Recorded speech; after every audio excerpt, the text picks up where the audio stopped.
Hello everyone, welcome back to Rob's Gaming Table. I'm Rob. And Mel. And we're here to play Mansion of Madness 2nd edition for the first time in a year. Hopefully all the stream stuff is working okay. I don't know. I haven't touched it for a year, so we'll see. I had to blow the dust off the scenes and everything, so we'll see. But hello, it's October 1st. It is. 2023. We're starting, something we've been doing for the last few years is, I don't know. I see some of you calling it like horror month. I guess we could call it that. Basically, it's the time of year when fall starts kicking in around here and you see pumpkins for sale and the local farms start, doing hay rides and pumpkin patch stuff, and all the stores, those temporary Halloween stores start popping up everywhere. And I get in the mood to watch horror movies. And just last night, my daughter and I were looking at some trailers of horror movies. I'm trying to show her all the old ones. She's talking about new ones, and and we're fighting and all that stuff. But yeah, I just get in the mood. And I have a whole bunch of horror board games that I've been building up over the years, and it's a theme I like. So it's one of the themes that drives me in the hobby, I guess. So I feel like playing those games. And since it's Rob's Gaming Table, not publisher paid me to play this gaming table, I can do what I want, and I want to do this, so deal with it.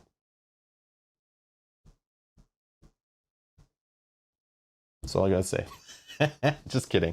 It's not really. No, I'm not kidding. But anyways, so today we're playing Mansion of Madness 2nd edition, and we're gonna stumble through it. Again, we haven't played it in a year. We have a whole bunch of times we played it over the last few years. We own like everything for it. You can find links in the video description to the playlist, where we have all our previous episodes where we played 2-player, 3-player. I don't know if we've ever played 4-player, but a whole bunch of different scenarios are down there. We're doing a scenario we've never played before, a rank 5 out of 5 scenario. So it's pretty difficult. We're going to get our butts kicked, but we're going to have fun. We're going to have fun. We're going to roll a bunch of blanks, and I'm not going to lose my shiz, okay? I'm going to try. But we're going to have fun exploring the story, exploring some mansion or something. Better be a mansion, because it's Mansion Madness. If there's no mansion, I'm going to be not happy. But it is a scenario from the core game called Sacred Bonds, I believe. And we're just going to have some fun playing through it. We're also going to play a house rule. Adam, thank you for subscribing. Also, sorry, Rabbit Hole Podcast, thank you so much for being a member for 10 months. Hi, Rob and Mel. Happy spooky season. Okay, thank you. That works too. Hello. Spooky season. It's like, it's weird. I don't really care for like Halloween, the idea behind Halloween, the marketing, the going around, kids running around the neighborhood collecting candy and all that kind of stuff. I don't care about any of that. But it's just that time of year just reminds me of like, as a kid, and like the horror themed stuff and all the horror movies hitting theaters, and reminds me of watching those horror movies, around that time of year, getting all creeped out. But yeah, so we made it kind of a tradition where for the last few years, we just try to do the whole month of it. Before, I didn't have many games, so it was like I can't do a whole month of playing like these 2 games. But slowly we built up a collection of Arkham horror games, other horror games. And last year, though, we were so busy I couldn't do the whole month. We had like crowdfunding preview prototypes that were sent to us, or maybe even just ones that we bought that were delivered. We had a pile of games from Gen Con that we bought or publishers gave us, to try out. And we were just like so busy just playing other things that it was hard to dedicate the whole month to focus on just these kind of games that are not the new hotness. This is the thing. It's not the new hotness. So hopefully everyone enjoys it. Hopefully the views are okay and it doesn't crush us, because we're not playing anything that came out in the last couple months. But we might play some games that are kind of new, but I like playing great games. So we're going to pull out some oldies and goodies, I think. But yeah.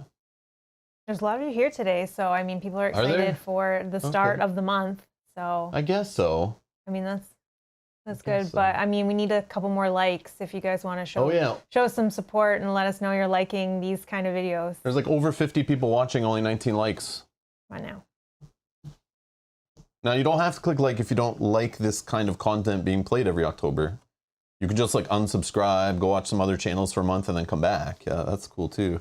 But yeah, that's what we're gonna do. But yeah, last year we could only play for like a week, and we only put like one Arkham LCG scenario. We played like Mansion of Madness once with like Kyle or something, and maybe a couple other games. But yeah, it's just like we couldn't spare the whole month. But this year I'm like, no, all year I've been talking about it, I've been thinking about it. Even at Gen Con I was like trying to get like some horror games for it and that kind of thing. So, but didn't really work out that well. But we have enough games. So I was really excited to start the month off with this game, though. This is one of my favorites. Yes. I do like this game. I do like this game a lot. It has its flaws. No game is perfect, but I do like it. I do like what they've done with it. So we'll see if it still holds up a year later since we last played it. But I know what we're getting into, so we'll see. All right. So this is Mansions of Madness, 2nd edition, which was re-implemented from Mansions of Madness 1st edition. I don't know when 1st edition came out. I could click a button to find out, but I'm not going to. But this is 2nd edition, came all the way out, way back in 2016. So this game is instantly old garbage. You know, it wasn't on crowdfunding last year, didn't just arrive in a big box full of a bunch of crap. Nope, this was in the times during crowdfunding. Crowdfunding was happening. So this is when Fantasy Flight Games was releasing their giant boxes full of miniatures, plastic, and paper, and trying to compete with that kind of stuff. And this was a Gen Con release, I remember. And it did come out the same time. It came out at Gen Con as the same date that it came out in stores was the plan. I don't know if it was just North America or whatever. And I thought it was kind of cool the way they coordinated that to launch on the same day at Gen Con for everyone and at stores, so you didn't have to feel like left out or whatever. But it was a good way to like use their marketing hype behind Gen Con to like promote their stuff in local game stores and all that kind of stuff. So, but there's been a ton of expansions. FFG, Fantasy Flight Games, does not make content for this anymore. I think it's dead and done. So yeah, we're just playing some stuff, but it is a rank 54 overall on Board Game Geek still, with no new content, which usually makes games start to fall off, you know, unless it's like a game that's kind of like doesn't need more content. I don't know, like I think there's too much content for this game, but then again, I wish they just kept releasing scenarios digitally that use the stuff that you bought in all those boxes. But I think there's like fan-made stuff that people play. But again, don't quote me on that. And yeah, so that's kind of the thing. So yeah, I've probably gone over this every time we play the game. We pull it out every year, and I go about like our history of it and everything. But there you go. So thematic number 20. So it's still a classic. People like, obviously it's in the top 100. Like that's pretty crazy, right? And you need an app to play it.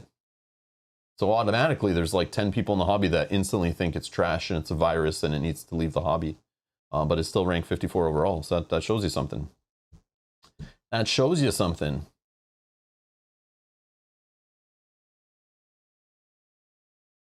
Yeah. Yeah, I hope to grab some new horror games. I hope, but again, there was some companies that just didn't have stock at Gen Con. And we were trying to grab some of the new horror games, but they didn't have any there, so I just passed. Some of them were there, but then I didn't care, so we'll see. If they show up in retail, maybe I'll get them for next year. But again, I can't care about like, and this is the great part, if I wait till next year for some of those games that came out this year, if they really are that good, they'll still be in print and or be in stock or available to buy next year. If they stink, they'll also be available to buy next year, but they'll be on clearance. Or if they just didn't sell, nobody talks about them, then I just forget about them and it's all good either way. So I'm excited for that. I'm super excited for that, to not have to care. All right. So we're going to play Mansions of Madness 2nd edition. Anything, Mel? Anything you need to say? No, just I'm agreeing with Mark. Mark says this is one of my wife's favorite games. Yeah, this is one of my favorite games. It's not my favorite, but it's one of them. I love this game. Mm-hmm. We'll see how we love it today after playing a difficulty 5 scenario. I still love it even if we lose. I don't care. I know. I don't think we've ever won. I mean, we have. I think even when you win, you're still losing based on how the story goes. It's like you got out alive, but you're crazy and you killed your family and now you worship a cat. You know, that's like the best outcome. You know? But it was fun to get to there. Yeah. It's the journey, not the ending. All right. So actually, I'm gonna put a poll in because this is fun to do for old classic games like this. So old, 2016, so old. I mean, some people are saying it's still on their shelf of shame, or they haven't played it yet. So they just keep forgetting to charge up their tablet so they can download the app, and then they're like, they go to play it and they're like, oh crap, battery's dead. Yeah. Yeah, Robert, no Kyle. Kyle doesn't usually come on the weekends unless it's like prearranged, well ahead of time. Yeah. Kyle coming over on a weekend is like a once a year thing now. Mm-hmm. So with his children and his family and other responsibilities, and work. He's actually today like traveling to the US for like a work trip. So he's not even in the country. So we can't, sorry, we can't even have him today. All right. Which I'm assuming he'll be back. Yeah, he said this week, he said right? He's coming home tomorrow. Oh, okay. So it's like not yeah. No, just an overnight thing. Oh yeah, that's right.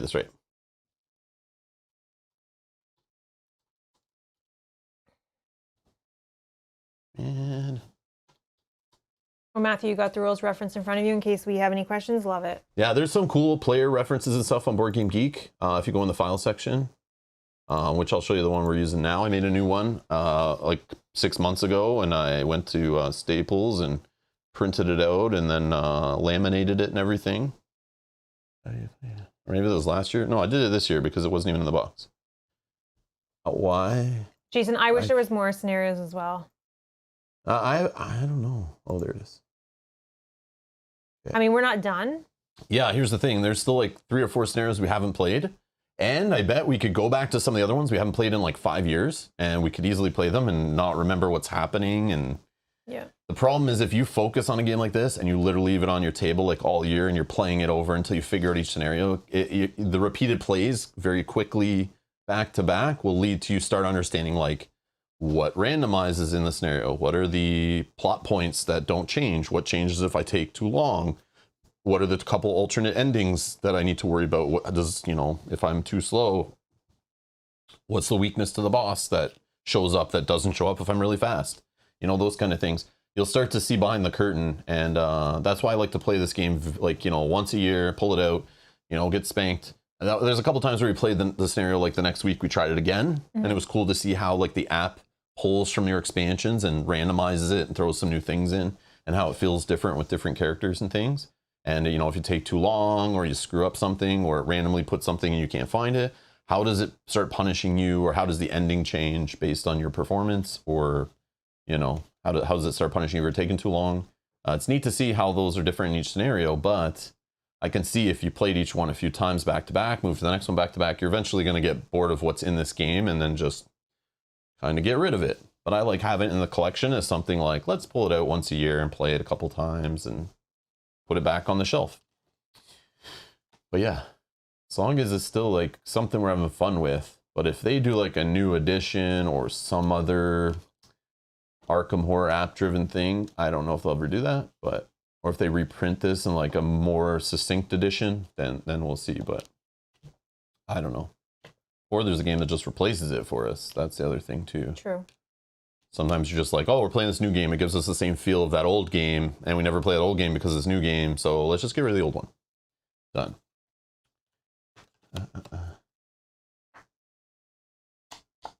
Yes, Robert. Yes, I will be playing Final Girl. Yeah, I've been speaking about it on recent streams about it, but I guess I should mention in the first game part of this, the first stream of this horror month is, yeah, the plan so far. We looked at all the games we have, some new ones we want to play, some old ones we really want to play, and we started crossing out ones we just don't want to play or just have to thin down the herd. I'm definitely, like I talked earlier in this year during my Final Girl streams, I do plan on playing one of those Final Girl little campaigns. I just need to pull out those books and look at them again to see if that's still something I want to do. But I remember it's something I mentioned, but there's something where like it's like you pick the killer and there's like some story arc to it. And I want to play through one of those on stream over a couple weeks or something. So that's a plan I'm going to do solo. I have some other games to play solo. We have Arkham Horror LCG. We want to play a campaign of that starting next weekend. We'll play Innsmouth Conspiracy, which we've never played before. Thanks, Yogi Bear, for hooking us up with some decks to build, which I just put out the cards this morning. I'll be trying to put those decks together this week. And then we'll read the rules, try to figure out that game. I need to relearn Final Girl. Let's probably start this week. We're going to be playing Stranger Things with Kyle, Eldritch Horror eventually with Kyle. Cosmoctopus I want to get played still. And I guess that's horror themed enough so I can still play that instead of putting that on hold until November. I don't know. There might be other games. There is other games. I don't want to even mention them because if we don't get to them, then people are going to be like, you said you're going to play this. But those are the basic ones we want to get to. And we'll see how time's going. Remember, Mel still has to paint Descent, Betrayer's War in there somewhere during the month, I guess. So yeah, because I want to have it done by the end of the month. Yeah, so I'll probably, even though we'll be playing the whole month, it might feel like only a couple of weeks. I'm going to spread things out, right? And we still need to get her set up for that painting still. I need to find time for that, but I need to learn all these games to get them started. So yeah, we'll see how the month goes. But I don't want to set anything really in stone, but I think we can get those games I just mentioned played. As long as Kyle shows up each week, as long as nothing weird happens, as long as I'm enjoying these games, you know, we'll see. But there's like a chance I could play Eldritch Horror, pull it out, relearn it, throw the expansions in we never played before. You and I played off stream and I'm like, nope, I don't want to play this game. Yeah, that's true. In the trash it goes, and then we just play something different. Like that might happen. So this is just what these are the low bar I'm kind of setting. But we pulled out a calendar. We kind of pulled out the list of games, started scratching them off, started picking some. So we're gonna play Mansion Madness today, but I doubt we're gonna play it again for the rest of the month. Just FYI. Just based on. I guess it could be a filler or something. It could be. It could be. So yeah, that could happen. Where like, oh, Eldritch Horror is so annoying, it sucks, and then we just play like an older Mansion Madness scenario with Kyle that we've played before. Maybe not with Kyle, when we played us two, that's shorter, because a lot of the ones we have left are longer, or like 5 out of 5 difficulty, so, which is fine, but it's not good for a weeknight to play with Kyle, to play like a scenario that's going to take us a 6-hour stream, right? So, yeah, we'll see. And I just want to say, Velko, I never really thought of This War of Mine as a horror game in the sense of what we're working for October. I don't think Nemesis either. That's too big of a one to like relearn, and also we don't have a lot of players for it. I don't really care about playing it solo, but maybe I will play that one solo, maybe, but I doubt it. I doubt it. I think with Final Girl, I have enough stuff in Final Girl that I've played like once on stream, or I can mix some killers or can play some campaigns where like I could probably play Final Girl for the 4 weeks solo a couple times a week, and probably don't need to play any other games during the week. And because we'll be playing a game with Kyle each week, maybe another game with Mel each week. 2 episodes each week of Arkham Horror LCG. So yeah, we got lots. Like there's not that many days to even fit in streams with all the other stuff. So especially trying to learn different games each week. So we'll see. We will see. We'll see what we can get. But yeah, we're excited for the challenge. Yeah, it's not a challenge. It's not a challenge. A challenge would be trying to like play every single one of the games in a list and learn them. Play it once, push it to the side, learn the next game. That's what I tried to do in previous years, but this year I was just like, nah, realistically, let's just cross out a bunch of games that we've streamed before, like we don't care about playing right now, so yeah. Yeah, I wouldn't consider it a challenge, because we definitely set the bar low. Like I said, we just went like, how often do we stream right now? And if we were just to fit certain games in, you know, replace Frosthaven with Arkham Horror LCG, you know, Kyle's weekly game night, yeah, we just switch those out instead of the kind of like some of the family weight games we're playing recently. Let's switch in some family weight horror games. You know what I mean? Like it's not, you know, some shorter games for weeknights kind of thing. Anyways, enough of that. I don't know how long this scenario is going to be today, but we should probably start, especially since we're like, you know, shaking the rust off here. The other thing I want to talk about. Did you want to close the poll or not yet? No. Okay.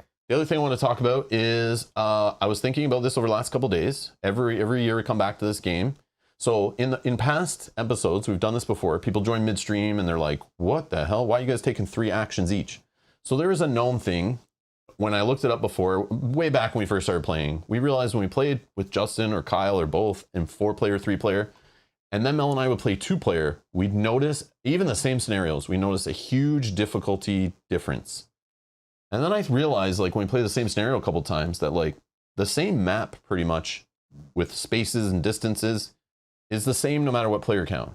They just change the amount of monsters, maybe some hit points and stuff, but they don't change how many spaces you need to run across the board to find something, how many spaces you need to run across to find something else, all within a certain amount of time. Maybe they changed the time length a little bit, but it definitely feels harder. And I remember looking it up one time and I found post after post, thread after thread on the internet about, man, Mansion Madness at 2-player is rough.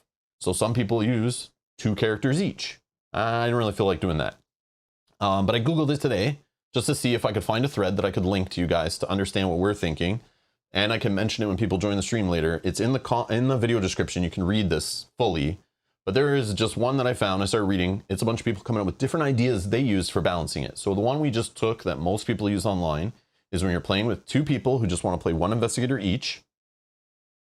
You just take 2 characters, 1 each, and then you do 3 actions each. It does make the game quite easier. We found, doesn't mean we're going to win, but it does feel a little easier when you can like attack the monster, you know, 3 times in a row or move twice and whatever. But then I'm reading this morning on, is an old post, but there's some good recommendations here of like, some people found that like, oh, this makes it too easy. I scale it this way. So there's a few solutions in here. Some people do the 3 actions per investigator, but then only 1 movement. You're only allowed to use one of those 3 actions for movement. That's one thing people do. Another thing is instead of giving a full extra action, they give 1 extra like movement space per character. Oh, okay. And it's kind of like its own half action. And you can use it before, between, or after an action. Like, you know, you could move 1 space, that's your little bonus. Then use your first action to move 2 spaces or whatever, and then attack or something, you know? Or you could move 1 space, you know, search, and then move, you know, for your second action to move twice, that kind of thing. Yeah. So there's just some talk. I was just reading through this, and I don't know what to do this time, but I want to do something different. I know we're playing one of the hardest scenarios, so probably if we did full 3 actions each, that would be fine. We'd probably still get our butt kicked, but I kind of want to try something different. There was one in here. This guy. I try to make any bonus as minimal as possible. I feel that a full action is too generous. The game is already doing some scaling to the player count. That said, I've played with just giving each player in a 2-player game a free, this is the 1 move step. 1 step move. This may seem small, but it's surprising how much more efficiently this allows you to utilize your other 2 actions. For the scenarios with bigger maps, we decide to play with 2 investigators each. Yeah, I don't want to do that. There's another one up here. Yeah, my 2-player games, I've allowed players to take 1 extra action on their turn, so 3 total. This effectively makes the game 3 investigators. I haven't noticed the need to do it for 3 investigators. There's one other one. Each investigator gets 1 free space of movement per turn in addition to the 2 actions. That's a minor tweak. Then they're saying like a major tweak. Each investigator has 3 actions, but no one can take more than 2 of the same action each turn. We could do that one. Yeah, that's neat. So like you can move twice and then search, or move once, search, and move again. I think this is the one I want to do today because it's like a 5 difficulty. So it's similar to what we've done before in the recent playthroughs, but yeah. Are you okay with this one we try? I'm okay with that. So we're gonna do the house rule of, so we have fun, so we can play longer, and you know, so you know, for purists, obviously they come and they get annoyed that they're like, they're not even playing the game right. But this is the way we're gonna do it, because this is the way we want to play. And no, I don't want to play with like 2 investigators or 3 investigators each. Not happening. So each investigator gets 3 actions per turn, and no one can take more than 2 of the same action each turn. So you can't just cheese a boss or a monster by just attacking 3 times. Okay. You know, stuff like that. Yeah, that makes sense. I think that's a better way to fix it, because I think we were not doing it like this. No, we were not. We were just doing it 3 actions, go nuts, right? Yeah. But I just want to try some different stuff for science, right? So you guys can learn this stuff, and you guys can see it how it worked out or not, you know? Because some of you I know have played this scenario, and some of you play like multiple investigators. Some of you play the full player count, which I would love to be playing a whole table full of people. That would be kind of fun, but we don't have that, so we're gonna do this. Velko says, I played mine with 1 extra movement action for easier scenarios. For harder, I play 1 extra any action. So basically we're gonna do that. We're just gonna tweak it a little bit. I just want to try it out. I just want to try it out, see how it goes. Also, I need to fix green screen crap here, because obviously our lighting has changed since this one. Nope. Okay, one sec. But yeah, Mel, if you want to read some chat with some other ones or some other I see some other people's recommendations there. I can listen to you while you read it. There are characters that move 3 spaces as their ability. That is true. But then you're like taking away an ability. Yeah, then you're having to take a specific character in order to do that. That's true. Yeah, they're balanced around that too. So their stats are usually crappier too. So it's like, do I want to take someone who's like weaker health, you know, just to get that 1 extra action, but it's like not really an action. Then you're failing on tests over and over again. There's a couple people that say they prefer to play with 2 investigators. We don't like to do that, but I mean, maybe that is how it balances more. But it's the type of game we can do it. It's not that bad in this game, you know? Yeah, but we just prefer to play just like 1 character each and kind of figure it out. But I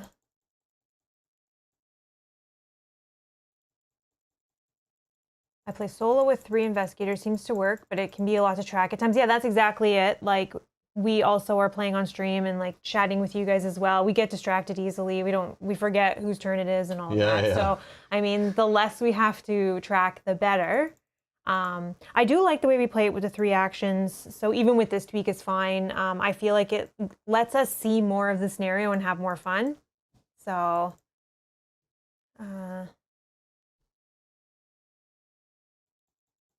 oh, where did Serenity Now originate from? That is a Seinfeld reference. Yeah, the TV show Seinfeld. Yeah. From the 90s. Which I love. It's about bottling up your bottling up your stress. Frustration. Yeah, yeah. And then it comes out. Yeah. And you say Serenity Now. So it's like when you're frustrated. Yeah, it's like a funny thing about So I definitely use Serenity Now. It's like anytime you're stressed, you just want to swear and throw something or smash something, you just say Serenity Now, and it calms you down. Yeah. But then really it like bottles it in, and then eventually it comes out like really crazy later. So it's just kind of a funny thing. Yeah, it's like Serenity Now, insanity later. Yeah. Oh, I mean, it works. So basically when I'm saying Serenity Now on stream, I'm really saying like I'm swearing and I'm like, F this game, F this stuff. I want to end the stream and flip the table. I hate this game. But instead I just say Serenity Now, Serenity Now. Yep. It will all be fine. But then after the stream, I'm like throwing lights around, smashing cameras, throwing games in the garbage. Yep. Yep. Running around my street, screaming outside. Yeah, and I don't swear normally, like really ever. So it works for me. Yeah. That's funny. It makes you think of that funny episode. Censored swearing, exactly. Yes. Yes, it makes you think of that funny episode, so you'll calm down. Yeah. Okay. All right, that's what we're doing. Oh yeah, I do say sugar a lot. Yeah, instead. All right, so yeah. So the character I'm playing with today, I just picked a random one. I don't think I've ever played this guy before. I'm playing with Daryl Simmons, the photographer. Okay. He's got some stats. 8 health, 6. The sanity is kind of like throwing me off a little bit, but I decided to play outside of my comfort zone and go for someone who doesn't have like 7, 8, or 9, sanity. Once per round, if you would gain a clue, you may instead become focused. So I get the focus card, discard this, convert all investigation results to successes when resolving a test. I don't know, sound fun. And also he only has 3 will. That's another thing I wouldn't normally pick. I always go for ones with 4 will, but he does have 4 agility, some observation. I don't know, not the strongest dude.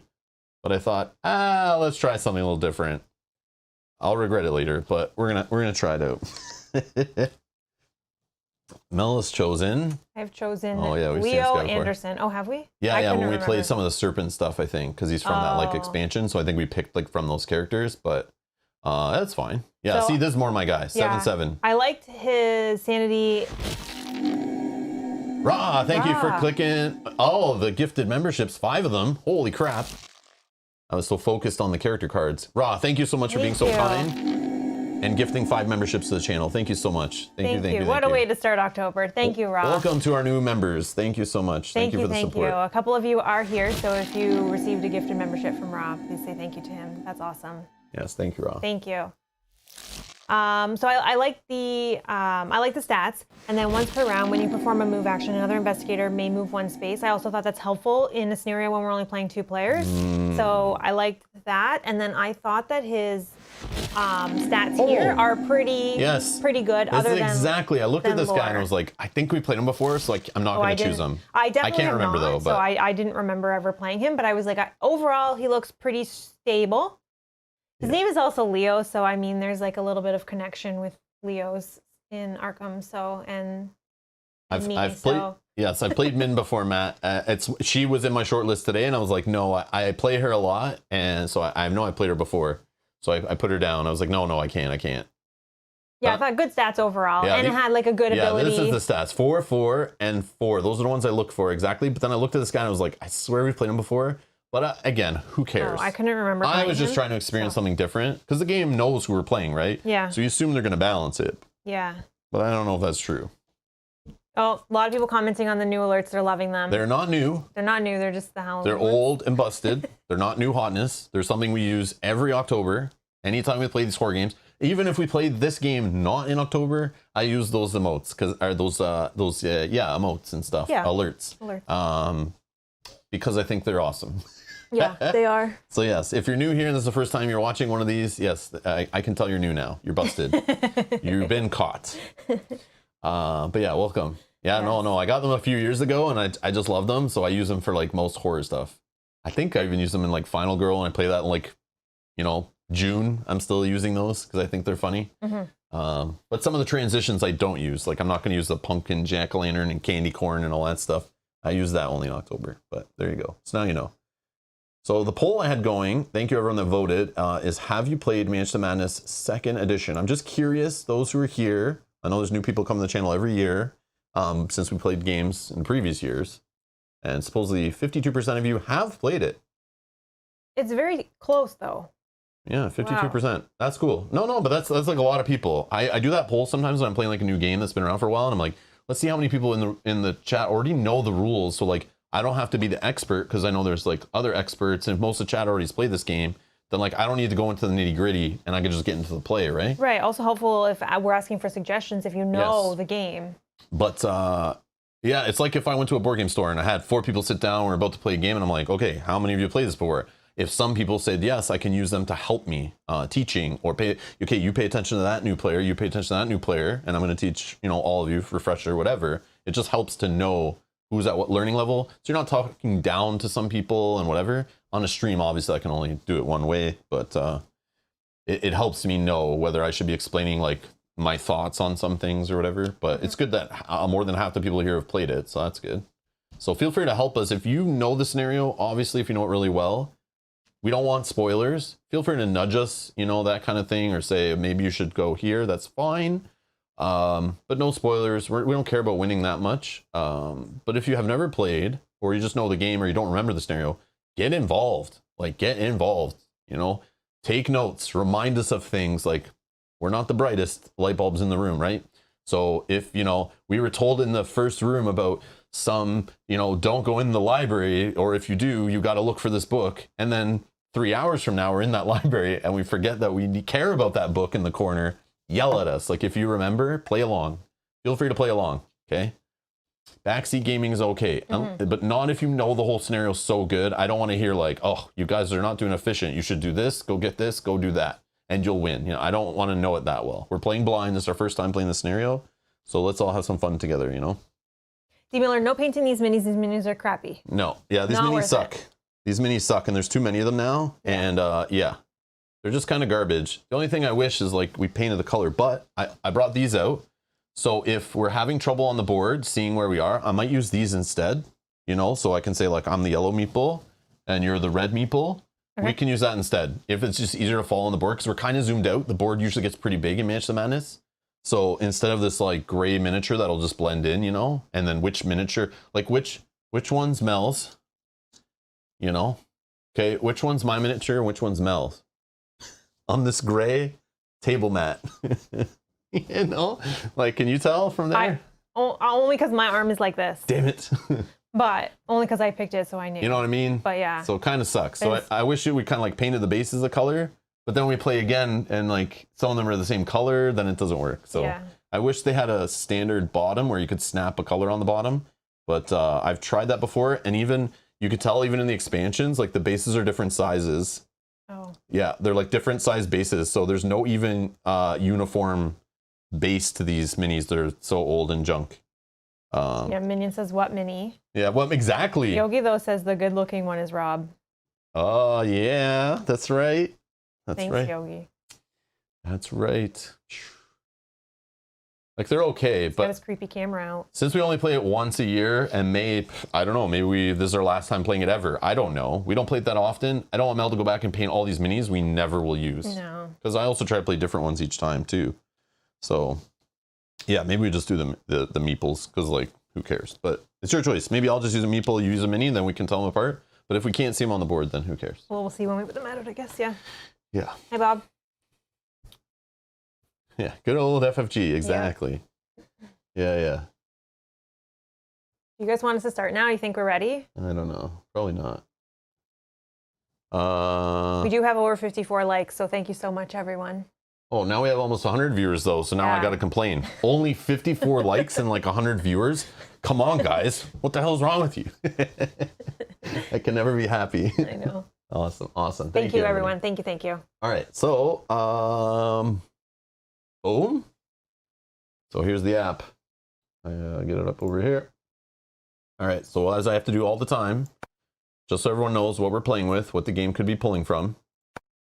We're playing with all of the things. Okay, I have them all selected.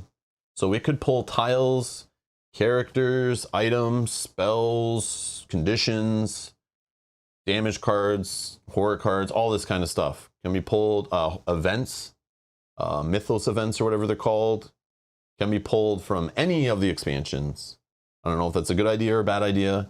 I always want to, like, when I haven't played it for a year, I want to just slim it down to just the base game. But then it's like, nah, let's just throw it all in. So we might be in the middle of a stream when it tells us to take some kind of effect and we don't know how it works. We may need to look at the rules to remind us, you know, the rules insert sheets. I have them all here just in case we have to look up like, oh, what is, how does overgrowth work or rubble? I don't think it'll pull that stuff in here, so we should be okay. But if I need to look it up, I have these here, so we may need to do that. I glanced at those yesterday, but I was like, I'm not going to remember all this stuff, and it might not even pull all that stuff in, and it's pretty easy. So we'll see. But just so you know, so if someone's watching this later and they're like, oh, what are you playing with? Like, you know, why are you seeing these things and I'm not? It's because those are the expansions we have set in the app, and maybe you're just playing the base game, so you'll see different stuff, which is kind of clever.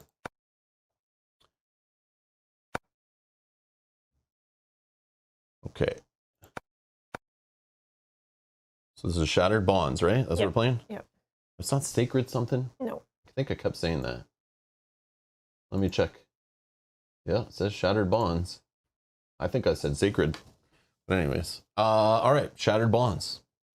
After her return from a family vacation in the Southern Isles, Grace Beckman, a former associate, has begged for your help. Something terrible stalks the Beachman. Okay, everyone in the chat, I need to know how are we saying this? You must repair the shattered bonds that once protected the world, and defend the Beckman family from their awful fate. Okay, 5 difficulty. I don't know. Can we do this? Karma Witch always helpful. So that's a Cthulhu bowling trophy, right? Oh, it's Beckman. Beckman. Is that the name of like that, like Ted Danson, like TV show or something? Is that one of his shows? Beckman? Sounds familiar. I don't know. Anyways, I appreciate it, guys. Thank you. All right. Beach Man. Yeah, okay, Matthew, get out of here. All right. Difficulty 5 out of 5. Duration 120 to 180 minutes. So in stream time, with all of our lollygagging, we're going to be here for 12 hours. So buckle in. Buckle in. All right.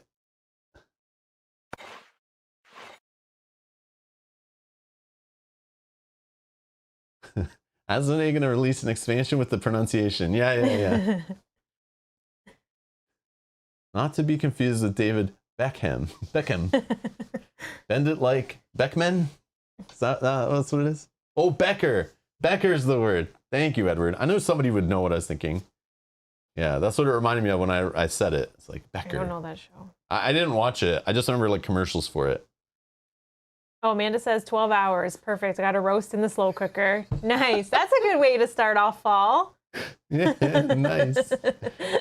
All right, so we got to find our characters here. I got Daryl Simmons. Leo, nope. And you got Leo Anderson. Yep. So now we take 20 minutes to dig through all of the card decks to find all of the goodies.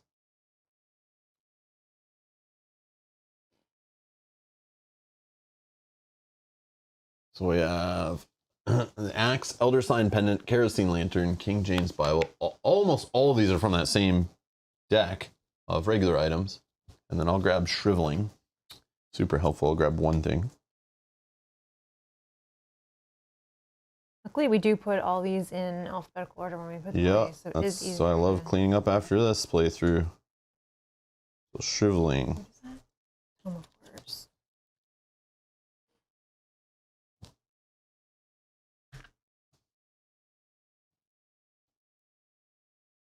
And we can choose whichever investigators take whichever item. So shriveling is a spell, but also is a ranged weapon doing 3 damage. And then when you shuffle it, fire it off, you'll do a random effect on the back for those 47% or whatever, 48% who've never seen the game.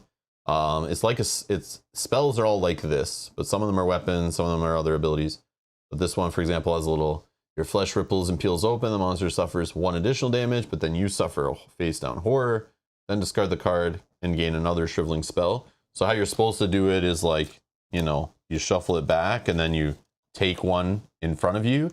But how we do, we just keep it in a pile and just, you know, when you're done, shuffle it, and the top one is the available one, you know, that kind of thing. Yeah, there's a few things. We don't really shuffle the damage and horror, but if you want to do it, you can. Well, I can just. But it's like the deck's pretty huge. No, I shuffled it already today. You can shuffle it more or whatever, but no, I just mean during the game, you're supposed to, every time you like heal one, you're supposed to shuffle it back in the deck.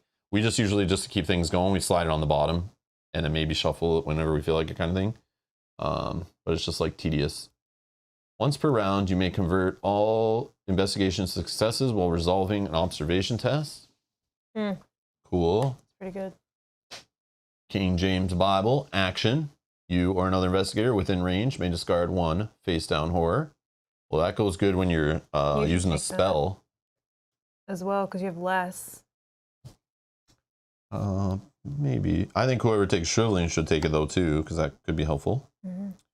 And what else haven't I talked about?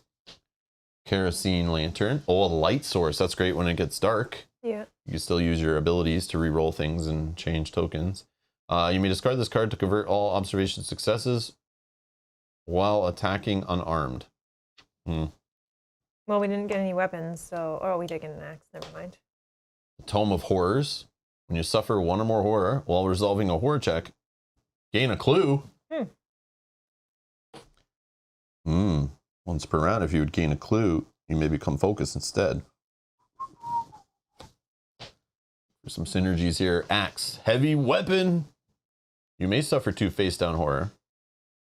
To convert all investigations to successes, bless you, while attacking with this card. Cards are not great. Yeah, but we can probably find stuff in the scenario too. Usually you find a bunch of junk. Or maybe there's not much junk to find, and that's why they're giving it to us all up front. That's a lot of items for 2 players, I feel. Yeah, it is. Elder Sign Pendant. Roll 1 additional die while evading a monster. But also they might be there might be stuff in the scenario like making us discard items and drop items and stuff, so that could also be annoying, and that's why they're giving us more stuff. Who knows? But yeah. So you have more horror, so you're saying this. Maybe getting rid of horror. And then whoever doesn't take the axe should take the one about the attacking unarmed. But this is... would you be armed if you have a spell? Well... Oh, you can choose any type you're attacking. If you don't want to use the spell. Unarmed, but it's a light source, so I don't think discarding it for any reason is kind of dumb. But... I don't know. You whatever you want. You take whatever you want, and I'll take the rest. I'm thinking of taking the pendant because I have a ranged weapon, so if I can... Mel has less lore than you. What's that for? For the spell, I think. Right? Oh, is lore needed for spells? I only have 3. What do you have? 2. Okay, I can do this. That's fine. And then I think you take this one because you have a ranged weapon, so that might help you get out of evading. The space. Yeah. Oh yeah, I'm gonna wait. How much observation do you have? 5. Okay. I don't. Again, we'll find new weapon items and stuff too. So. All right, I'll take this one. And then do you want the light source or no? Yeah, if you don't want it. If you want it, take it. No, go ahead. I don't care. 5 items I get and you only get 2? That doesn't make sense. I mean, it doesn't have to be necessarily balanced. Yeah, I don't have a light source, but I could I use focus still, even though in darkness? Or you're not allowed to convert at all? I don't know. We can look that up when we get to that point, I guess. But okay. Each investigator begins with one clue.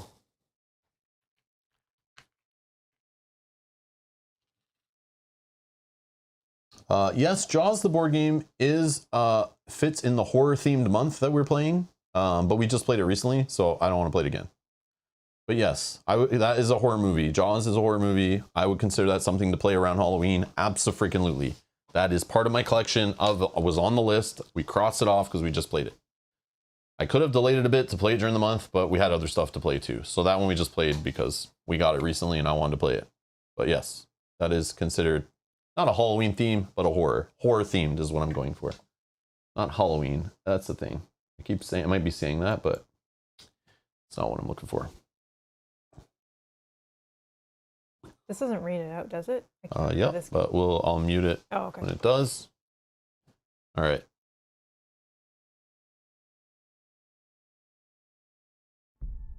You have never heard Grace Beckman that panicked before. She's usually so calm and collected. As your car barrels down the dirt road, you wonder what could have frightened her enough to call you out to her isolated country estate. As you approach the turn for the property, your headlights go out and something strikes the side of your automobile with a sickening crunch. The vehicle veers off the road and crashes into the ditch. Unable to get the car started again, you head out on foot and make your way through the woods towards Grace's home. The darkness presses in around you, and you get the uneasy feeling something is watching you from the trees. You emerge from the forest in front of the massive estate and ring the bell. It chimes loudly in the quiet night. Grace opens the door almost immediately. Quiet! It's attracted to sound. We've got to get out of here. Where's your car? As you break the news to her, Grace's expression changes to despair. No, what are we going to do now? My entire family is here, and that creature, it's hunting us.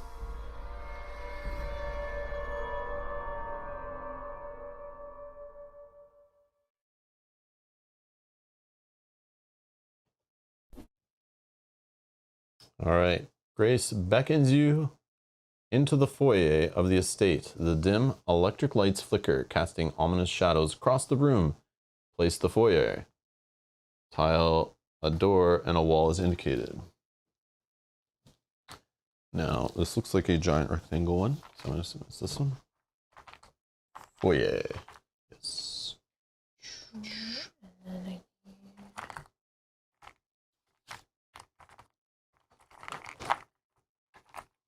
Bear with us as we search for room tiles through our giant stacks of tiles. Like, it's kind of ridiculous, but yeah, it might not be a little smooth setting up, but we'll try. Okay, those are just those shape tiles.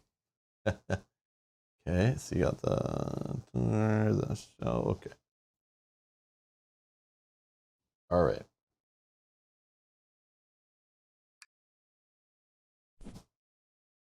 As you step through the door, a strange wailing sound fills the room, and you hear a dull thudding and scraping echoing from the walls. You look nervously at each other. Place your investigator figures as indicated. Oh, we're there. Okay.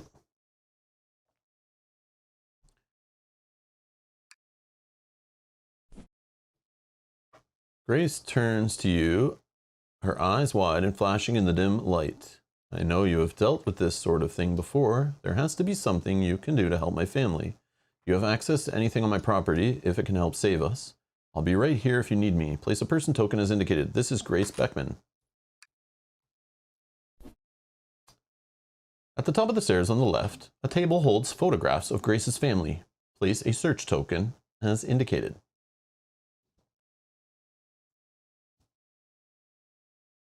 Hello? My clicky? No. Oh, continue. I'm so sorry. That's okay. Wow. Forgot how the app works. Another small table sits against the wall to your left. Place a search token as indicated. To your right, the sound of piano drifts from a doorway. Place an explore token as indicated.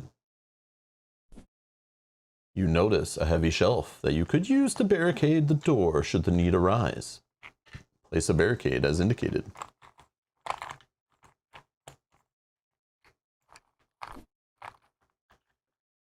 Three other doors lead into the mansion. Place explore tokens as indicated.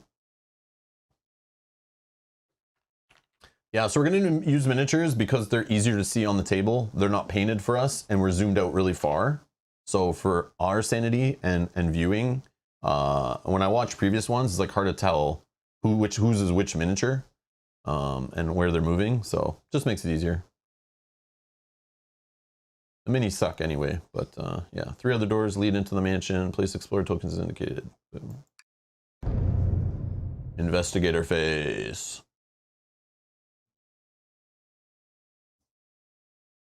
All right. What's the plan? We talk to this lady. Grace nervously fiddles with her green necklace as she greets you. I am sorry that calling you out here got you stuck in this mess with us. We have to get out of this together. You could use an action to ask, what is going on? Or you could use an action to say, where is your family? Or you could just say, go to another room. So she moves. Oh, we may need to move her with us or something. Or you can leave her alone. Oh my. Okay. Oh boy. Oh boy. I don't know what to do. Is she going to turn into a monster? Yeah, she is the monster. Yeah. Where's the option to put her out of her misery? Yeah. So this one, can you tell me what this one is? A table something or other? Let's see again. There's a photo of her family. What was this? An end table sits at the top of the stairs. We could search it. I mean, we do need to find clue tokens and we do need to find items and stuff. Maybe we don't. Maybe that's the trick. We have enough items. Don't get greedy is what they're trying to teach us. So here's the thing if we want, because when I move, you can also move one space once per turn. So if you wanted, I can talk to her. And then I can move, allowing you then to also move. Remember, 3 actions. 2 could be the same, but you can't use 3 for all the same action. Right. So technically, if I talk to her once and see what happens, just so that you can maximize whatever you want to do, actions. Man. I'm down. Okay, I'll start start and I'll talk to her.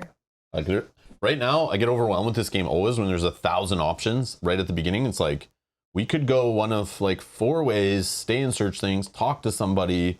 It's like, who even knows? Who even knows? Like, especially the first time playing it, which is fun. Okay, I want to ask her what is going on.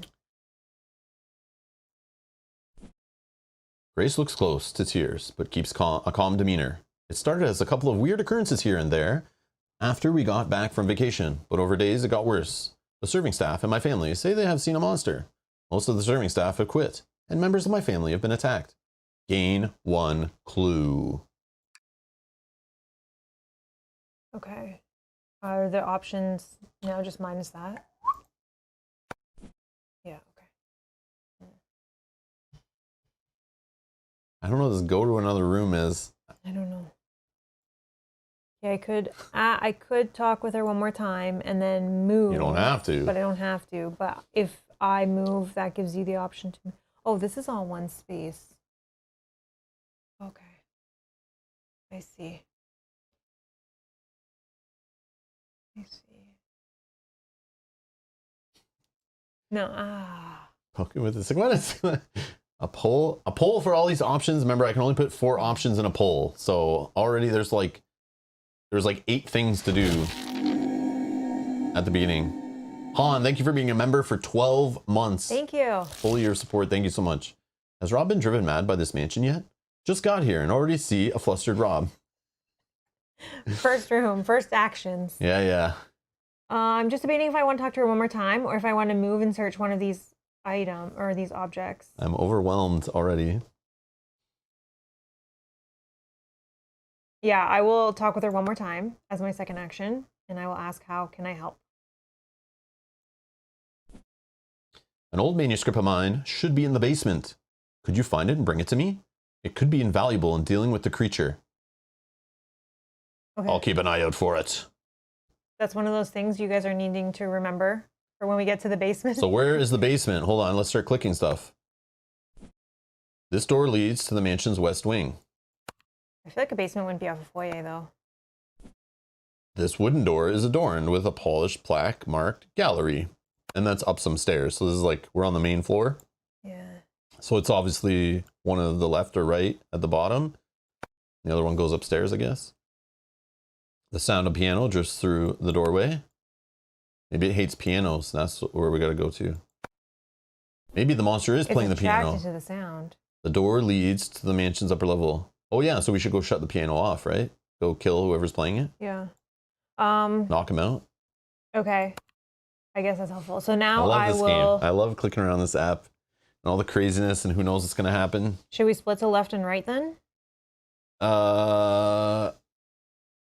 Yeah, sure. Right, to find out where the basement is? Sure. Okay, so then I will move as my third action, moving here. I will stop there, but once per round, when you perform a move action, another investigator may move one space. Okay, your turn. Okay. I'm going to check.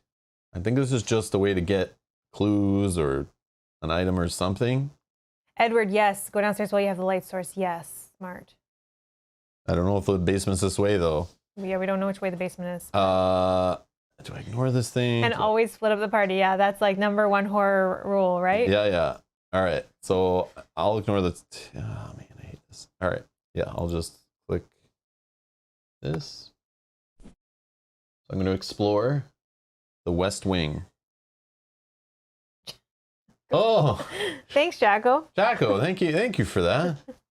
I remember. I want you to play along, but don't give us the, Like, don't give don't us spoil it. Yeah, you're spoiling things. You're obviously have played this before by telling us the basement is probably downstairs. You obviously have played this 100 times. So don't give us the easy answers, okay? Let us figure it out on our own, okay? Oh, Brian says, let's split up, said every soon-to-be-dead horror movie character. Listen, we're only playing two We're two investigators. players. We have to. Yeah, we don't know where the basement is. That's all the knowledge we have is we need to get to a basement. All right. So you need to find Hall End and Hall Corner 1, which are both base game with Cthulhu tentacle tiles, which I don't know if those are still sorted by game by expansion or whatever, but that would be a good thing to do if you're going through them. Just kind of put them all in like different piles.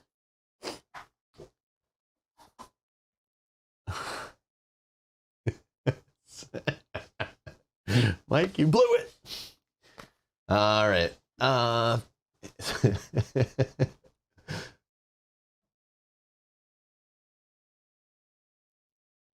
do is do this. Yeah, I don't see those. Or maybe I can do These are all this. of these size, right?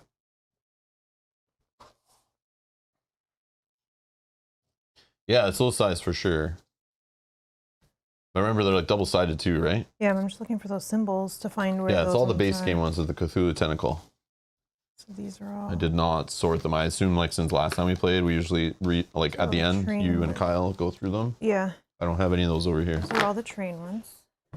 Yeah, so just keep them separated by expansion, and it just makes it quicker. But there are hundreds still in the base game. These are all like snake-looking ones. Okay. Here, I can give you one of those. Yeah, yeah. Okay, what is it again? We're looking for Hall End. Stairs.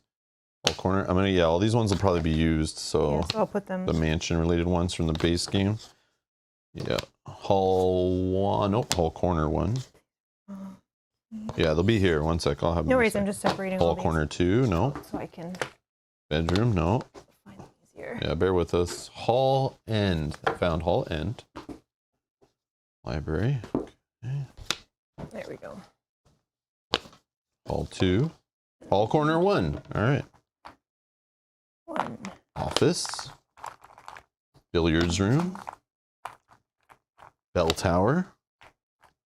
Okay, now this expansion stuff. Okay, this is base. Indoor.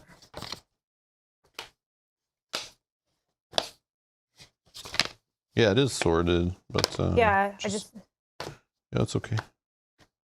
All right, so these can go in their own pile. They're like a mix between the flask one and the, I don't know, little key ring looking thing. And then these are, I mean, we'll be pulling mostly from base game stuff, so just put there. but it might slide in some alternates. So you need to basically block all those doors there, but then add a new door. Sorry. Okay.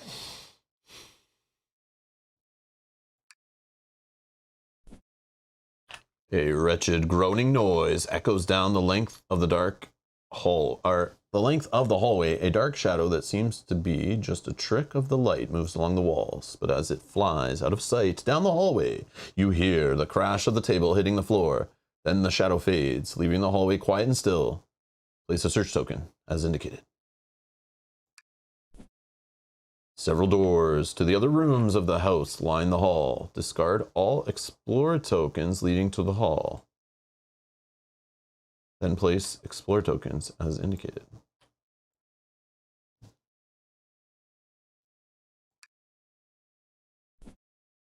A heavy cabinet stands against the wall. Place a barricade as indicated. You may move one space into the explored area. Okay.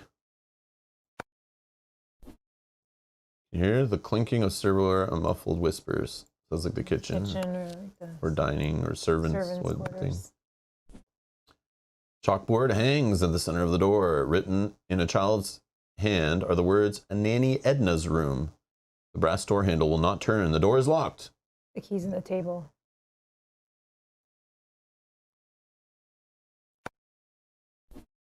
The table has been knocked over, spilling paper across the floor.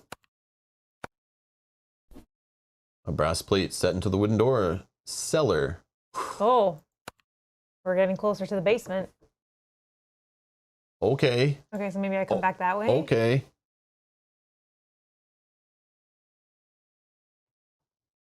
All right. Huh. So you gave me a move. I stopped here. Or you're allowed to interrupt movement in this game, right? Yeah. So you let me move one. I then use an action to open that. It then let me move in for free as part of that action. So technically I still have like one more move. One more move, yeah. That you gave me. And 2 full actions, yes. Yep. Okay. And I will...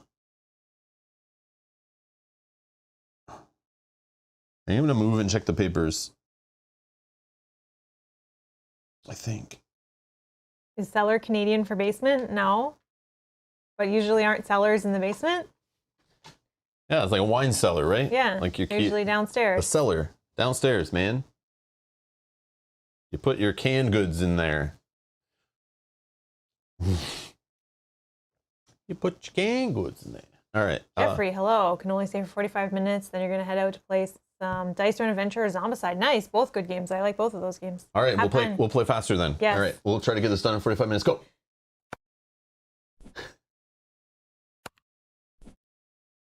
You pick the table up and put it back into place. As you put your hand on the wood, you recoil as the touch of cold slime that smells of rotten fish. Whatever that shadow was, it was not just a figment of your imagination. Gain 1 clue, then discard this search token. Oops. Sorry. Oops.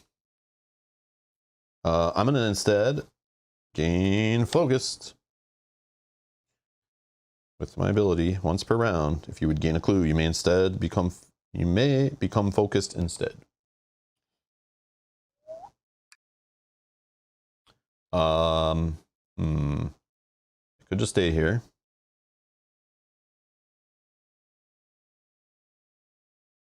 I could just use my last point of movement to go here. And I'll have to use, no, I'll stay there. Jacko with the super chat, thank you so much. To offset the cost of the cool spinning pumpkin, Listen, I bought that like 3 years ago. We're okay. Jago, thank you. Thank you. But if it's amusing you, yes, it's very expensive. And there are a lot of engineers I pay to design that spinning pumpkin. Thank you. Yes. I'm just kidding. Thank you, guys. Thank you so much. Thank you. I'm glad you're all amused. Oh, Bob says some basements can be cellars, but not all cellars are basements. Okay.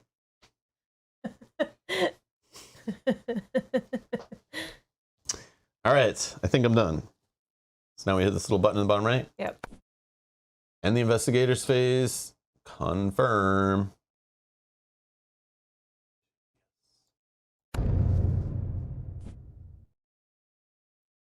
The walls of the lobby shudder, shaking the chandelier that hangs over the staircase.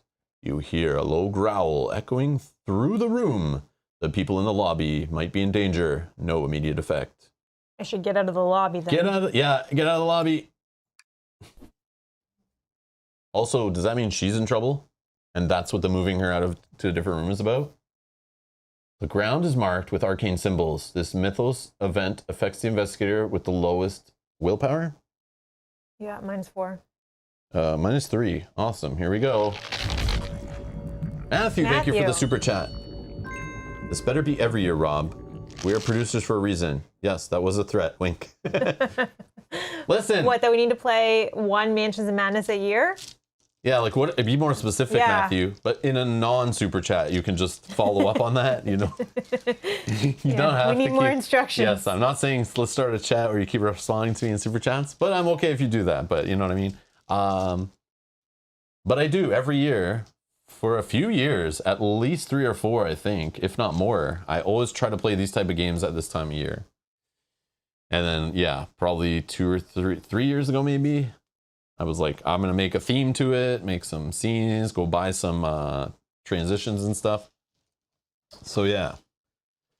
It's also a nice time for people that don't watch us play campaign games and stuff to kind of hang out at that time as well with us, right? Because we're not playing any campaign games right now. This is, anyone still can spoilers. watch. It's still spoilers if you haven't played it, but I mean, what is it, 54% or something like that, don't care? Yeah. What do you want every year? What do you mean, Matthew, exactly? What do you mean every year? All right.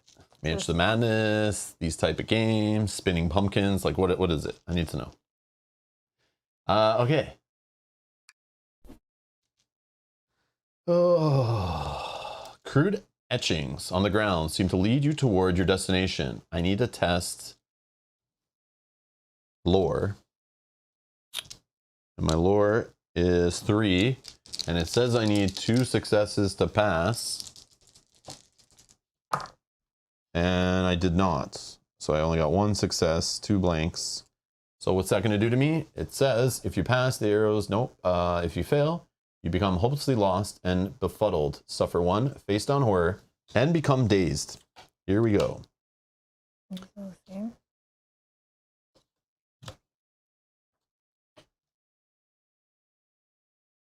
So dazed. You cannot spend clues to convert dice results or perform additional puzzle steps. At the end of your turn, discard this card. I mean, not bad to get that in the beginning. Yeah, but if this is the theme, we're going to be in trouble. Investigator phase. Can you click on Grace for me? I just want to see if it's still... Grace looks at you expectantly. Things are getting worse by the minute. Have you found anything yet? You could it's say... not an action to do I know. That. So should we just do that? It's something you're saying. So you're saying that to her. So I think that kind of keeps her alive maybe or something. It's your call. But you got to be in her space, right? So... I mean, I can... This is a 5 out of 5 difficulty, so I'm not surprised that I'm already dazed and they're already like punishing us. We're gonna have a monster in like another turn. It's gonna be nutty. I know it's gonna be nutty. Should I head towards Rob? That is the question. Like if we assume the cellar is the basement. But what about the piano? We need to shut the piano off. It could do some sort of like a roundabout kind of way. Either way, I think we need to explore more and see what's going on because it'll give us more things as we go. Should I move Grace though first, do you think? Sure. I think to see what happens with that mechanic, I would want to do it. Okay, because that's not an action, I will do my first action will be a move. I'll move 1, and then I will interact, or Does that allow me to move now or something? Or is it once after per you've done it? turn, once per round. Yeah, you can move now if you want. When I perform a move action, which is now, so yeah. I don't need to. Unless you want to go first. Yeah. This time, yeah. So rewind, smarter, right? rewind. Rob goes first. Oh, then Mel letting someone else at the table go first in a game? I feel honored. No, I think we have to use this to its advantage. I know, I'm just messing around. You're always like, I'll go first. That's like, doesn't always make sense in this game, and I like how you have some freedom. Bob.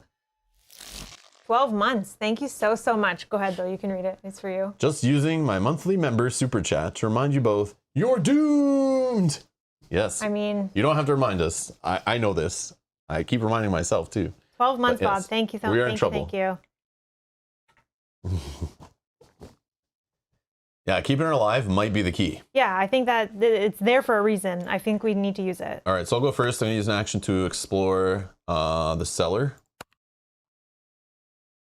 You open the door and peer down the stairs into the dark. Place the basement landing tile, and a wall is indicated.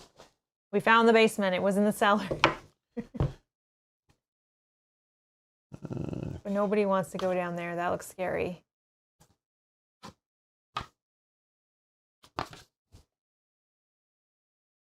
Basement landing, not basement. Okay, or basement stairs. Oh, there's root cellar.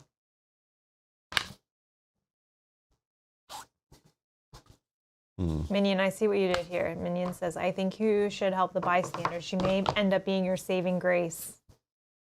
I didn't catch that when I read that. Right over my head.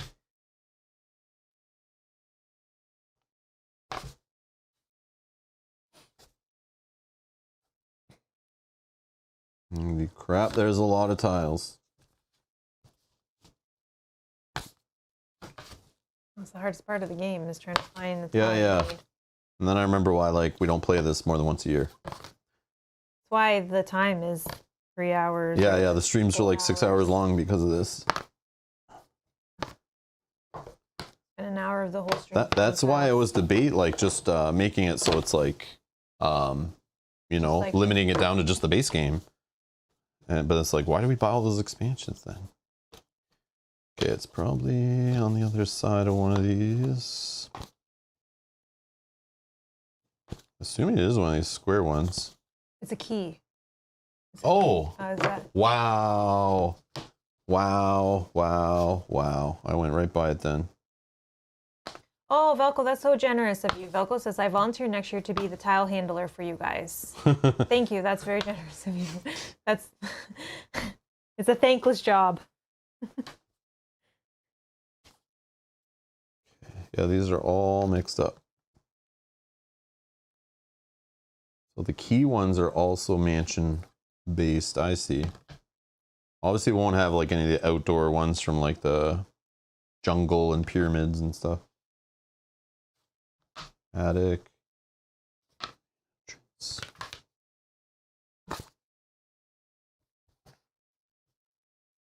Oh, there's more. Wow. They're so similar too to the base ones. How many tiles are there? I don't know. Edward, does it look like the bottom of your stack? I'm just looking through just these shaped ones, and I'm assuming it's one of these, but I could be wrong. And I may have passed it, and I need to look at both sides. But I'm also just looking for symbols to filter some out, right? Oh, basement, landing, there we go. And then... Yeah, like, there's like 1,000 of these things. Yeah, this is just this shaped tiles, and they're double-sided that I have to look through. And a lot of them look similar. So just looking at the art is not the play. Just FYI. But yeah, instantly once I put all the components together, after we bought all the final expansions, I instantly regretted buying all the expansions. That's like, it's way too much stuff. Okay. On the wall, you spot a rifle mounted for show. Perhaps it still works. Oh. Place a search token as indicated. It's helpful you don't have a ranged weapon. Yeah, I do right here. It's called a spell. Oh, wait, but it's going to turn into me going insane. A door stands at the bottom of the stairs. Place an explorer token as indicated. You may move one space in the explored area. Yes, yes, I will. Okay. So. Sure. Action number 2. The show rifle. The rifle is fastened to the wall. It might still work. You attempt to pull the rifle down with strength. Oh no, I only have 3 strength. And I don't even know what successes are required. Might take a few rounds to even try to get it. I got 1. I will spend a clue to make it 2. You're dazed, I don't think you can. Oh, I can't. You're right. So I'm going to just put in 1, and that sucks. I forgot about that. But I don't know what focus does. Can that do something? I can override it, but I don't know if that's worth it just to change 1. Yeah. I would if I knew that it was 2. You need. It's just attached to the wall. Like I bet it's at least 2, maybe even 3. Is it worth? Yeah, I'll spend the focus. Mouse. With a powerful pull, the rifle comes loose from the wall. Gain the carbine rifle common item. Then discard the search token.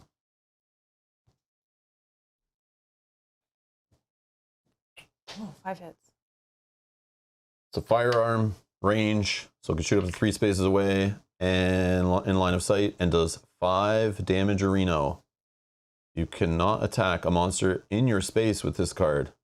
I can't melee it with the butt of the gun. Fail. Well, at least you have the extra evade now. So that works with that. Yes, yes. Good thinking. All right, so I explored. That let me move in automatically. I did that, and I have a 3rd action, so I could. So 1 was a search, 1 was an explore, so I can explore again. So I'm going to explore. The door stands at the bottom of the stairs. Explore. Cool air meets as you peer into the dim basement of the mansion. Boxes of old furniture are stacked against the walls. Discard this explore token. Out of place, in the dingy basement, a woman in a black and white dress is digging through the boxes, looking for something. Place a person token as indicated. This is Edna, the nanny. Is it? It's a blue ring around? Oh, it's like a light. Or like gray. Gray. Yeah, it's gray, I would say. I'm just like reaching up into the air. Here, I can do this for you. Oh, I think I found it. Let's see. Let's verify. Let's check. Yep. Hey, Mel, do you want to show them how many tokens you're sorting through for fun? Yeah, I was going to say. Do you want to for fun or no? You don't have to take them all out. That's like a lot. No, yeah, you can spread them all out right here if you want. For fun.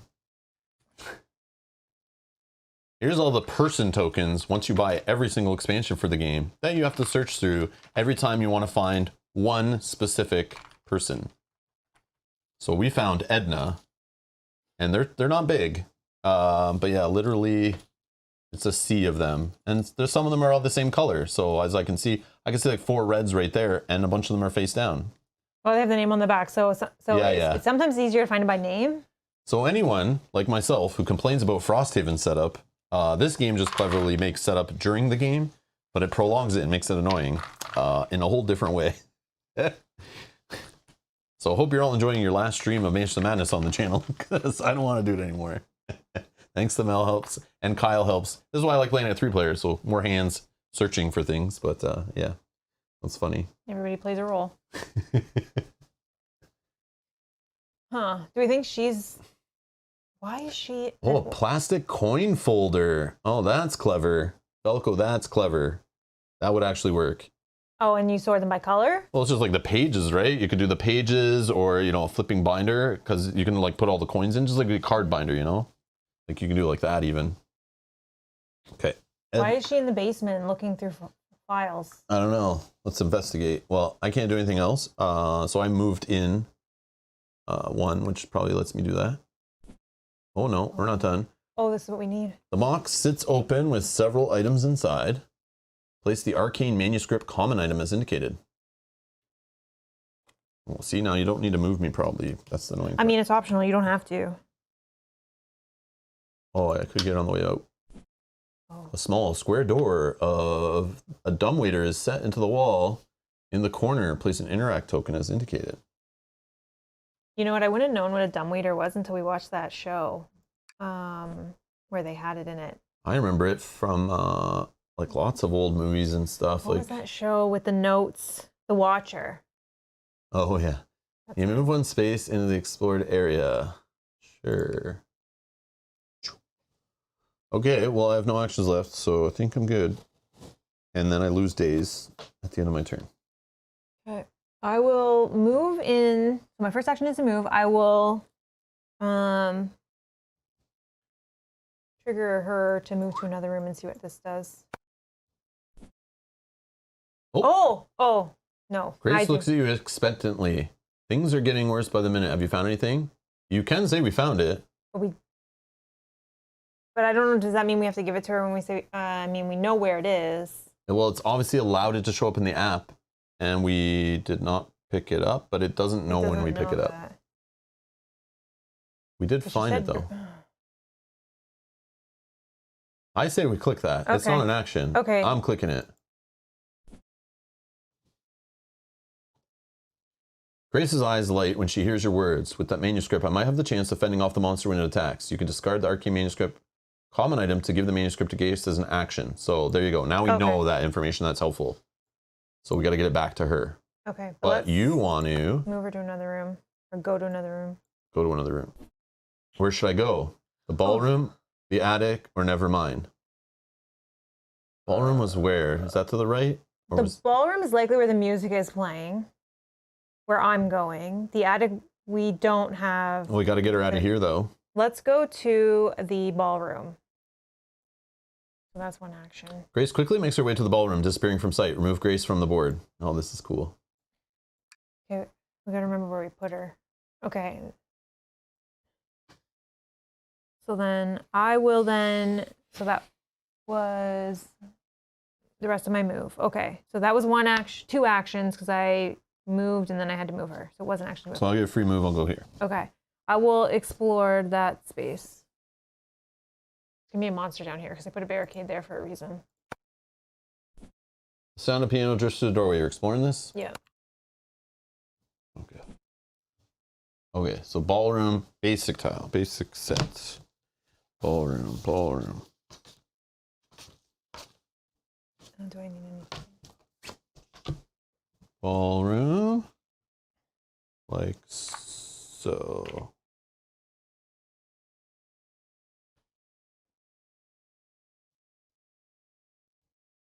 Through the doorway, a brightly lit ballroom takes up a large portion of the front of the house. The light from a large chandelier glints off the parquet floor. Discard this explore token and place the ballroom tile as indicated. Oh God. A small girl sits on the bench of a grand piano, playing a somber melody from a piece of sheet music. She looks up at you. Hello, my name is Mildred. Who are you? Place a person token as indicated. This is Mildred, Grace's daughter. Mildred looks creepy. Mildred is going to become possessed. Like, creepy looking. Hello. Looks like a doll. Who are you? Come to life. Grace stands in a pool of light with her arms crossed across her chest. Place Grace as indicated. Oh, sugar eye. Did you put her back in? Accidentally. Obviously. Always on top. Obviously we need her. Under the massive windows, a large table is set with a red tablecloth and a gorgeous arrangement of flowers. Please, the search token is indicated. Can you put that there? I can't reach that side. You notice a seam in the wall behind the scarlet curtains. Place an explorer token as indicated.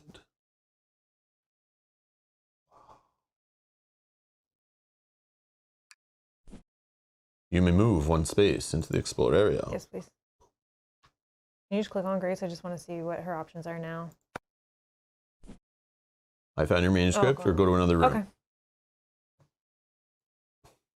That is my turn. Done. And we're all done? Yeah.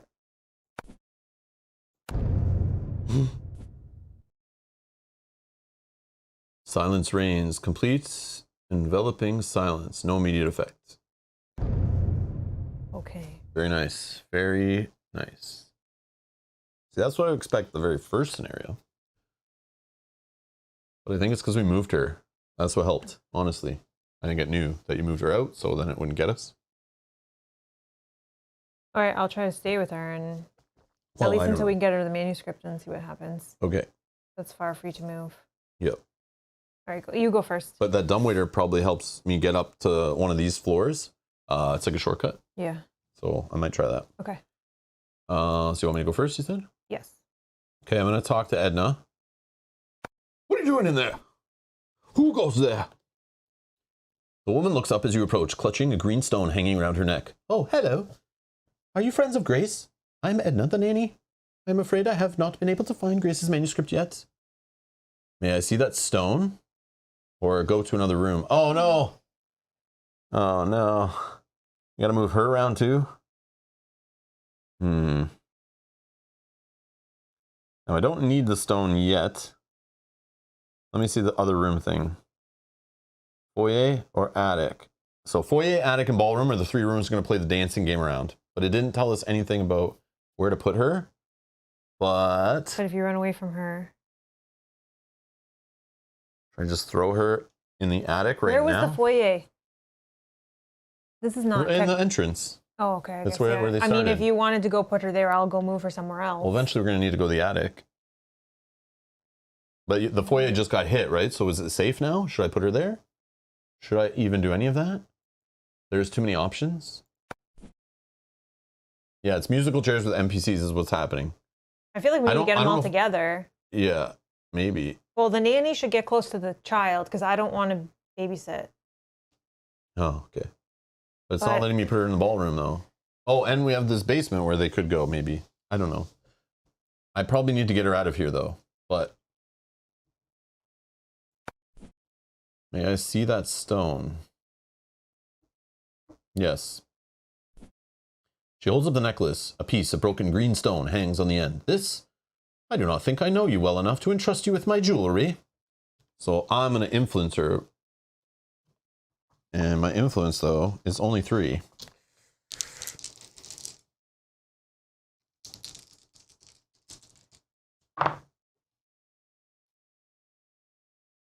Oh, I also, with the tome, I forgot to gain a clue when I suffered horror from a horror check, right? Or was that? Yeah, that was a horror. Yeah. Is that a horror check? It was a horror check, yeah. Okay. Yeah, I forgot. I just read that again. I was like, oh, yeah. Yeah, that's a big fat fail. But I'll spend a clue. Sure. For 1. No. This is too precious to me to entrust to a stranger, even a friend of Grace. May I see that stone? I want your things. 2.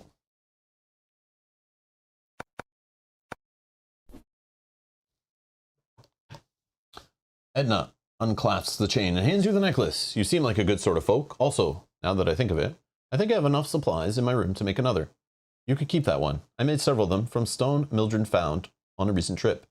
Gain a grotesque stone unique item. An investigator holding a grotesque stone unique item can inspect it by interacting with it in the app. It's evidence, which we need, I'm sure. Always about gathering evidence in these games. And I am going to do this.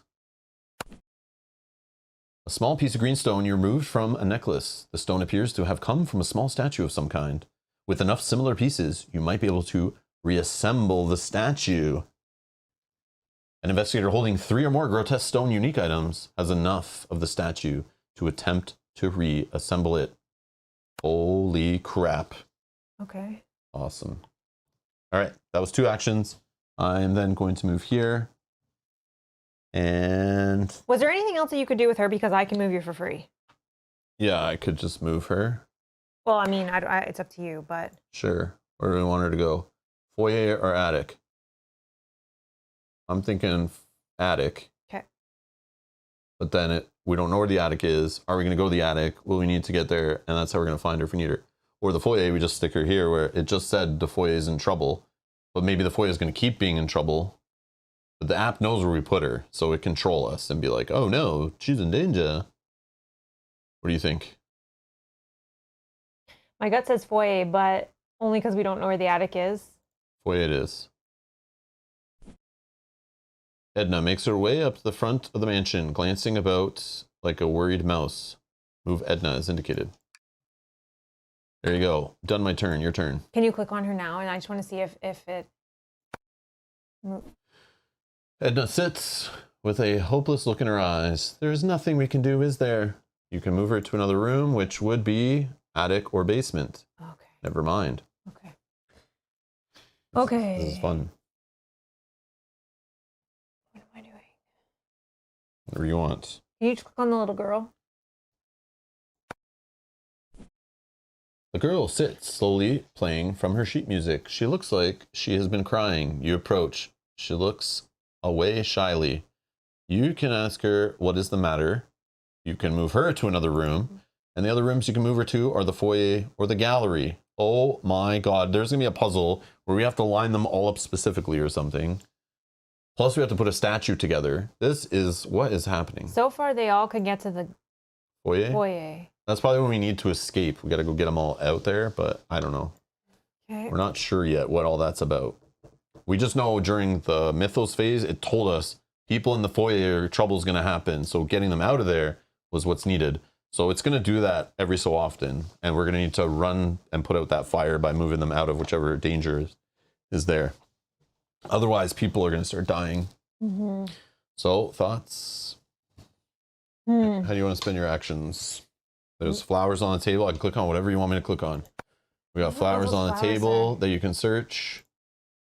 I mean, I don't know that I want to search the flowers. And that seems interesting. Yeah. A seam in the wall seems to indicate a hidden passage behind the curtain. Shortcuts in this mansion are helpful, right? Yeah. Especially if we're running around trying to move people and stuff. Okay, well, let's just at least explore it. So if you can actually move me one into there, you can now move if you want. Done. And then I'll explore here. And only one space, right? That's what that says? Yeah. Okay.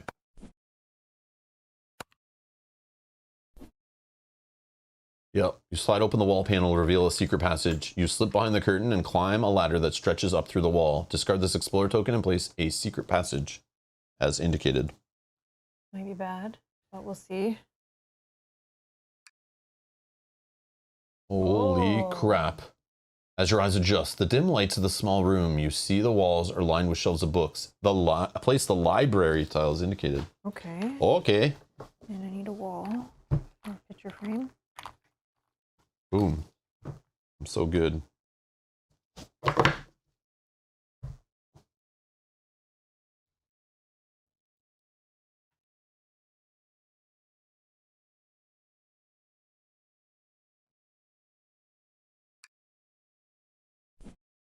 It appears that someone was reading in the far corner of the room recently has left a couple of books open on the floor. Place the search token as indicated. Yep. To build a statue. Well, the problem is the statue could be in one of these other things that we didn't look at either. That's the thing. Now I want to check everything, but we can't. You gotta be very selective.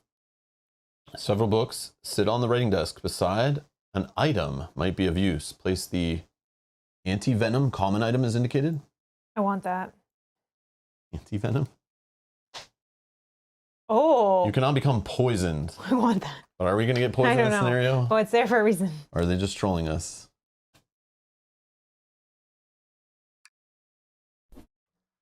Warm light shines into the library from an adjacent room. Place an explorer token as indicated.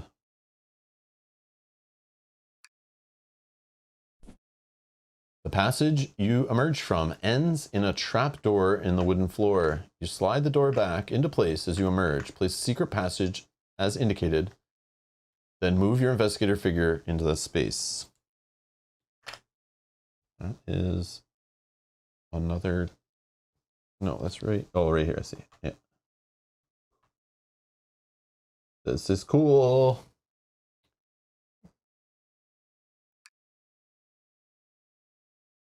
Where did I go? You're right in this space. Oh, it's just weird that the passage went away. Oh, yeah, I guess that's fine. That was a move, explore. I have one more action. You still have 1 point of movement, right? Yeah. Because you only moved one here, and then that got you in there for free. So you could move to this and do something, or you could do this again. It gets you free movement, and then move in the back corner if you need to. I think I will actually just move to where the search token is first, and then I will search the papers here. For the books. The book sits open on the floor. You pick up the book and attempt to translate the foreign script on the page that was left open. Oh, so testing lore. Great idea. 2.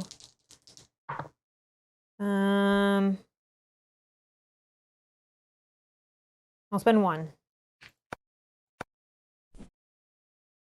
You make very little progress with the strange language. All right, then. I didn't think that would be good. Okay.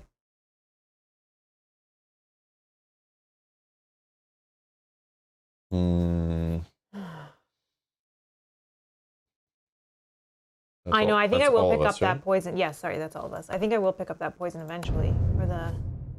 Let's see if Grace, the nanny's in trouble. Uh-oh. The shadows in the foyer come alive. Writhing tentacles of darkness burst from every corner and come together to form a beast that looms over the entire room. Each investigator in the foyer. Oh, so it warned us like 2 rounds in advance or whatever. Oh, okay. Suffers 2 horror. So when it says it's going to go for a room, we might have multiple turns to try to get to that person, get him out of there. But it only says investigator. An investigator in the foyer must fight the creature. Oh, okay. Well, there's none of us, so that's good. So moving these other people out, it knows where they are. Yeah. So it knows there's no one in there, but I'm sure something different would happen if they were. It would just kill them, I bet. Edna covers in fear of the advancing horror. Shadows creep up and surround the woman. The last you hear of her is a muffled scream as she disappears from sight. Each investigator suffers 1 face on horror, then discard Edna. Oh, because she was in the foyer. I made a bad choice here. I'm so sorry. Oh, Edna was there.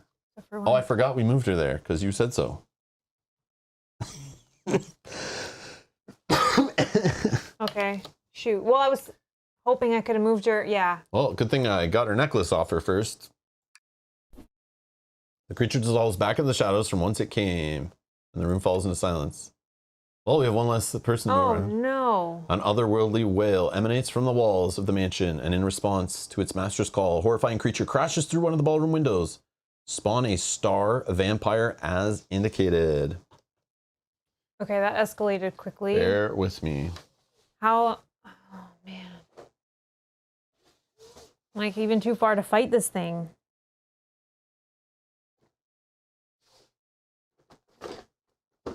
Yeah, Jacko, that escalated quickly. That was all my fault. If we fail, that's my bad. I thought the foyer was good, but I guess that was not the case.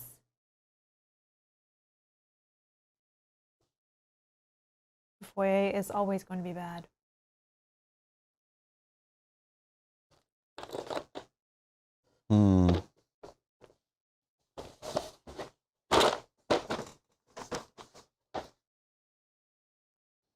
Yeah, like, do we think that this star vampire is going to attack the bystanders that are in here?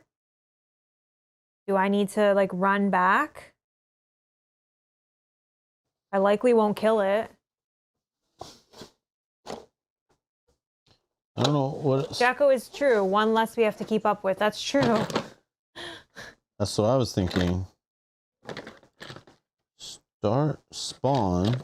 Now comes the question, did it warn you 2 turns ahead or wait for a family member to get there? Yeah, I don't know. Like, is the foyer now always bad until it tells us another spot? And as Rob said, it's kind of like a puzzle of making sure that nobody's in the new area. I'm not sure what a star vampire even is. Oh, man.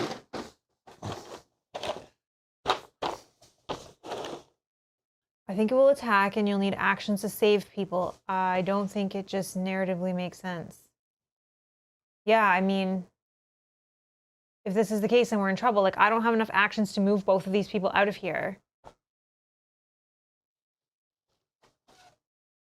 Jeffrey, awesome, awesome. Just got confirmation our group is playing Zombicide today. Have fun with that. Oh god. Oh my god. Like this is like a boss thing. So it's got a 4 and a 6. I don't remember what those numbers are. Some brawn down here for 3. It's got phasing. This monster can move through impassable borders and walls. So that's an expansion monster.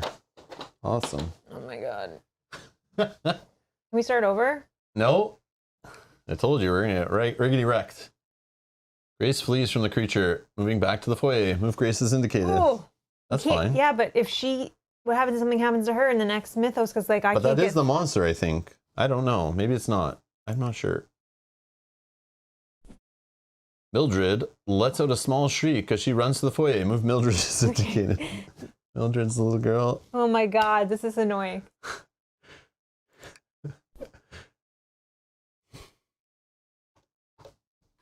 The door begins rattling and shaking, as if someone or something on the other side is trying to get through. This mythos event affects the investigator in the space with a door who has suffered the most horror. Space with a door? I am not in a space with a door. Sure. The door suddenly flies open. Okay. So agility of 4. And I need 2 to pass. I got 3. If you pass, you jump back to avoid the door, but no one is there. All right. This creature seems to be haunting the Beckmans. You have to keep them alive long enough to find a way to draw out the beast. The creature seems to be responding to the sounds being made around the mansion. You could probably attract it to specific rooms by making loud noises there. In the ballroom, the grand piano sitting on the dance floor could likely be used to attract the monster there. I called that earlier. That's funny. Place an interact token as indicated.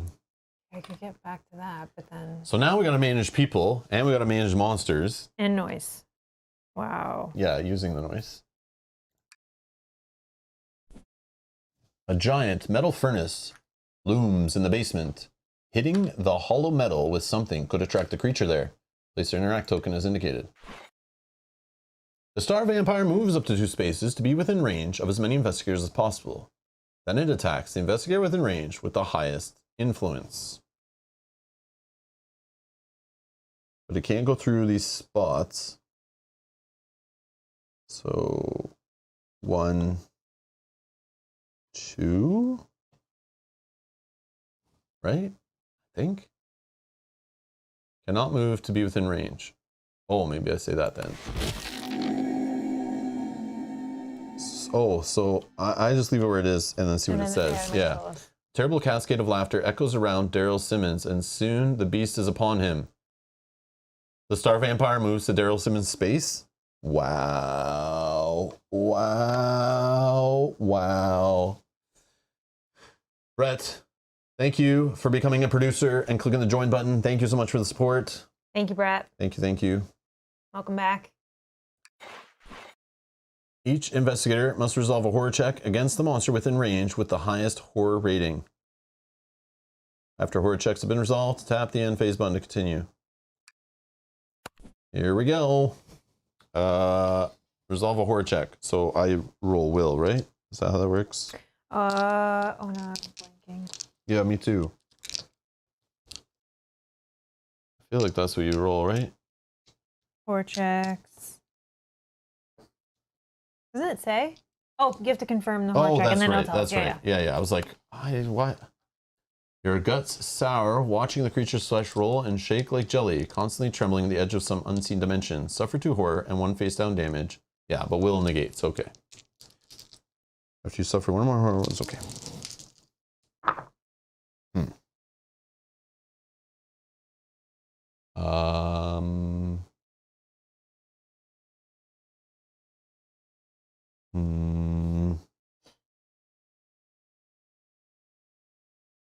I will spend a token to also get another success, so then I negate 2 horror. I'll take a face down damage. Yeah. Yeah. And I don't, when you suffer 1 or more horror, no. Yeah, that doesn't work.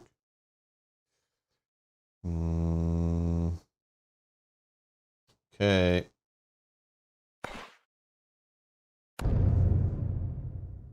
That's crazy. I already have this big ass monster in my space. How much health does it have? Let's find out. I can't see. It's 12. Oh. Hmm.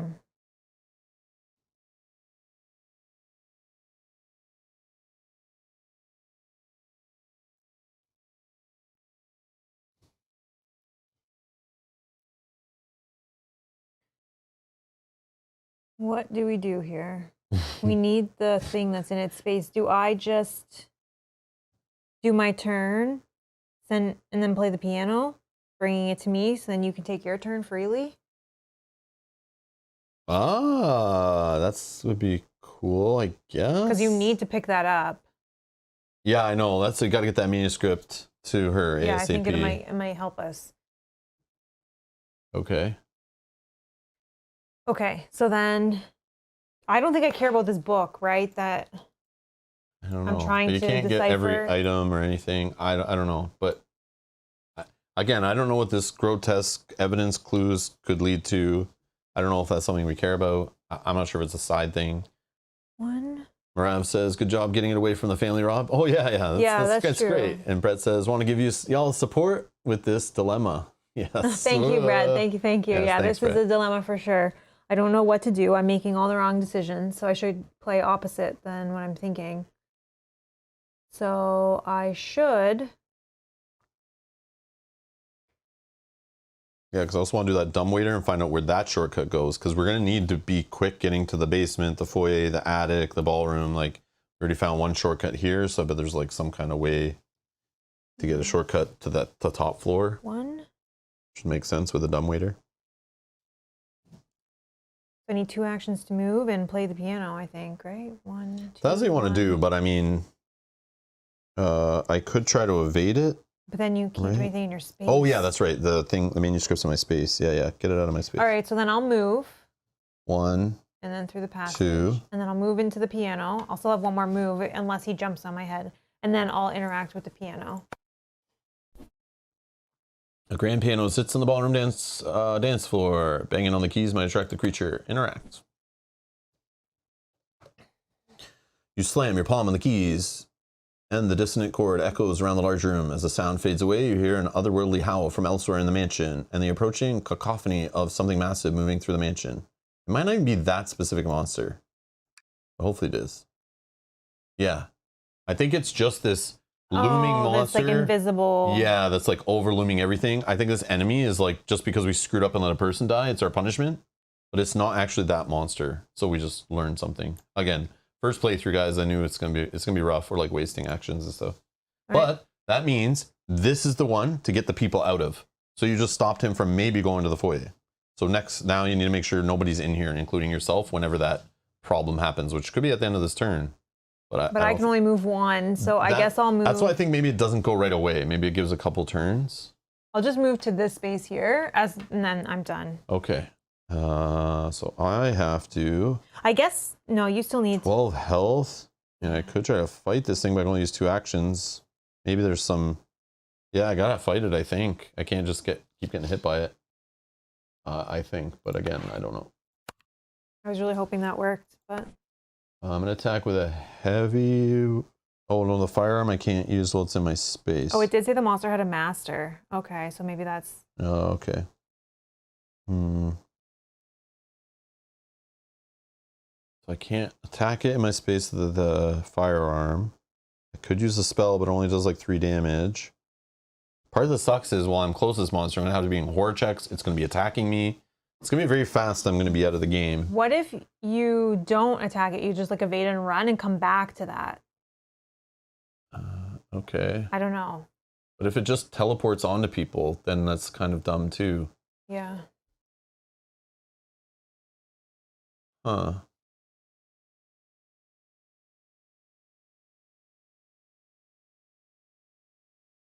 I don't know, to be honest. This is kind of silly.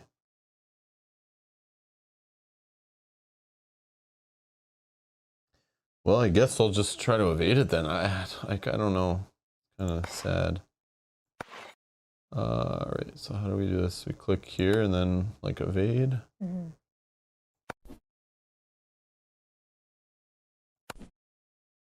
Flaying limbs of the beast are everywhere. Suffer 2 damage, but agility negates. Agility of 4. And use something up for evading. Roll 1 additional die when evading a monster. I got the 2, so I negate the shenanigans. You're good to go. So then I just get to move, right? Mm-hmm. 1, 2. And then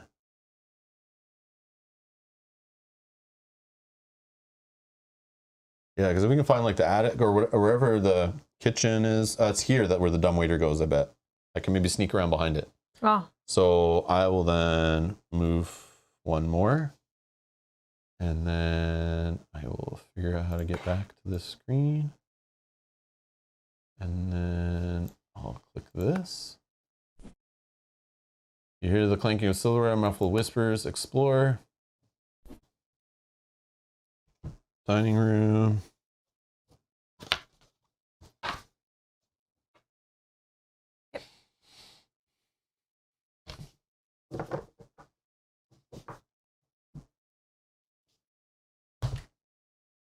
The mansion's dining room is a long room featuring a solid oak table lined with chairs. A swinging door leads into the kitchen.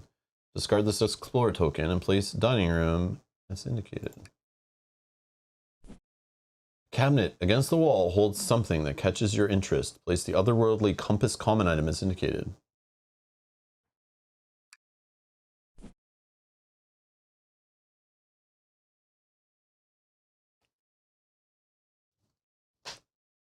Equipment. Once during a turn, you may perform an explore action without spending an action. Oh, wow.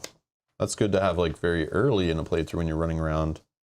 And that was back here, I believe. Mm-hmm. You hear the clinking of cooking utensils from the kitchen. Place a person token as indicated. Oh, not that guy. You may move 1 space into the explored area. Sure. Oh, I don't think that's the right guy. So I moved 1, 2, 3, 4. Explore. I'm in there. That is me, I think. This one, not that one. Okay. Your turn, I think, or you went already, I went right? first, yeah. Yeah, I didn't do anything. Steven, thank you for being a member for 9 months. Gotta go. I will catch you win in the VOD. Oh, thank you so much for the support. Yeah, yeah. Oh, yeah, sure. Yeah, yeah. We'll win. And yeah. the reassurance. Yeah, yeah. Are you feeling okay, Steven? Thank Everything you. all right? Thank you. Thank you. Enjoy the rest of your day. Yes. Have a great day. Happy Sunday. All right. That's Let's see how bad this is now. Yeah, here we go. Oh, shouldn't you have 1 more movement? I don't know. Yeah, you should. 1, 2, 3. Oh, yeah, you're right. Yes. Thank you. A cacophony of creaks and knocks erupts all around you. This mythos event affects the investigator with the lowest lore. I have 3. 2. It's me. The sound is unnerving, and you fear what could be causing it. So you're going to test will, looking for 2 to pass. Okay, my will is 4. I got it. If you pass, the sound must just be vermin in the walls. Star Vampire moves up to 2 spaces to be within range of as many investigators as possible. Then it attacks. The investigator cannot move to be within range. Please don't jump on someone. When the beast cannot find any prey to consume, it fades from the visible plane, only to reappear on the hunt once more. It moves to a space within range of as many investigators as possible. Dear Star Vampire, go F yourself. All right. Okay. As many as possible. I guess on me.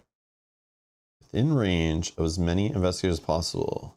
So it doesn't need So to it be can only be, yeah, it can be like over here because that's within range, but it literally can't be in range of both of us. So we can choose it there. Because you have more stuff to do on Otherwise, this it's side. here. No, and that Or blocks one it. of these spaces here. No, he's fine there. Okay. We'll put him there. You want him in front of your little exit, or you want him like in the flowers so you can run that way if you need to? Sure. I'm Unless still you debating want to do if the I'm flowers. going back. Okay. So I'll just have to do a horror check. That's fine. Each investigator must resolve a horror check against blah, blah, blah, blah, blah, blah, blah. For an instant, you imagine what power you could wield if an army of these creatures were yours to command. Suffer 1, face on horror, then flip 2 horror face up. Okay. Resolve immediately, no additional effect. Flip this card face down. Same thing. Okay. Minor shock. Okay.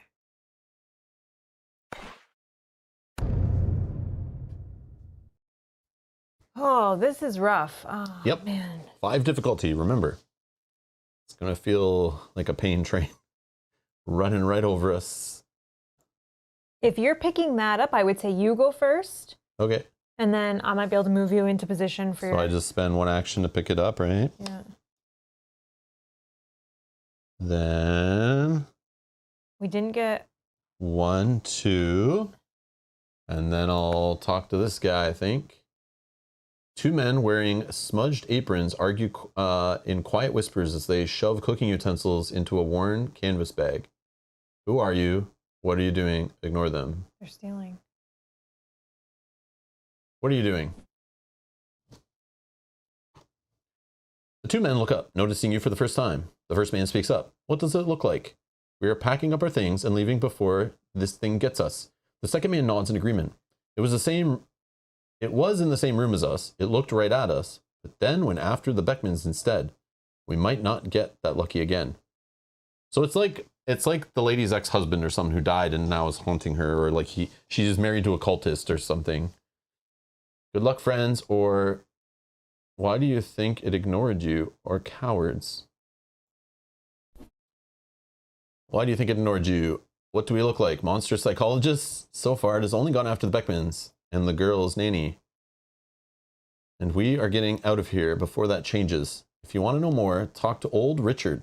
He has some crackpot theory about what is going on. Last I saw, he was heading to the gallery on the upper floor. Gain 2 clues!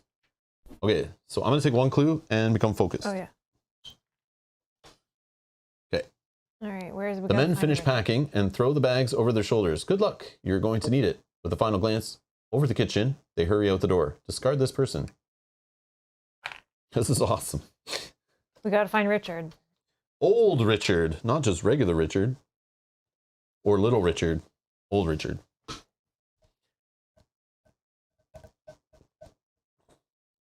And that was your full turn, right? You're good? I think so. Yes. Do we think this family's okay in the foyer? I think that's my question. Well, it hasn't warned us that he's coming there. You made the noise in another room. You're fine, right? you're fine. So I think we're good. Yeah, you've locked him on a path to come after this room right next. Okay, so do I go towards upstairs? 1. Yes, we need to start exploring upstairs. 1, 2. But then there's also this back room you didn't explore. There's this thing over here which I can explore. Also, I have that card, so I definitely am going to try to explore free at some points. So should I go? I also need to go get this manuscript still. But I think oh yeah. There is no shortcut. So maybe the dumb waiter goes right upstairs. No, I bet it goes in here, but I bet I need to find it from that end. So unfortunately, I went too far. I probably should have just ignored those dudes and kept going, but now we know more information. And I got 2 clues, so. Oh, hello, Recon. Hello. All right, I am gonna push up here first. So 1, 2. Okay. You can move if you want. 1 space, yeah. I will. If you want me to check any tokens too, no, I'm check just them. trying to determine if I should pick up the antidote.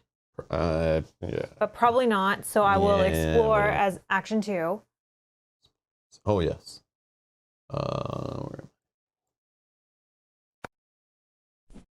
Warm light shines into the library from an adjacent room. A single oak desk dominates the small office. A lamp on the desk casts shadows across a large cabinet and bookcase against one wall. Discard all explorer tokens leading to the study. Oh, sorry. The cabinet against the wall catches your interest. A collection of adventuring gear sits behind locked glass doors. Place search tokens indicated. On the other side of the small office, door leads into the hallway. Place an explorer token as indicated. Oh, maybe this isn't another way to get upstairs. Yeah, like I feel we need to fill in like almost all this stuff too. Whoops. And then I will move, yes. Oops. Okay. I will spend my last action on the search token because whatever gear this is might be interesting. A collection of gear from Howard Beckman's Travels. Yeah. It's another grotesque statue thing. Sits behind the locked glass doors of the bookcase. Search. Yes, please. The doors are securely locked, but you think you might be able to pick the mechanism. Tap to attempt the puzzle using observation. Okay. My observation is 4. Okay. So you do 4 moves. Okay. Let's think for a minute here. Ronnie, thank you for being a member for a year, 12 months. Thank you so much. Was the nanny an au pair from Transylvania? We forgot to ask her, but we will next time we run into her. Thank you for being a member for so long. Ronnie, thank you so much.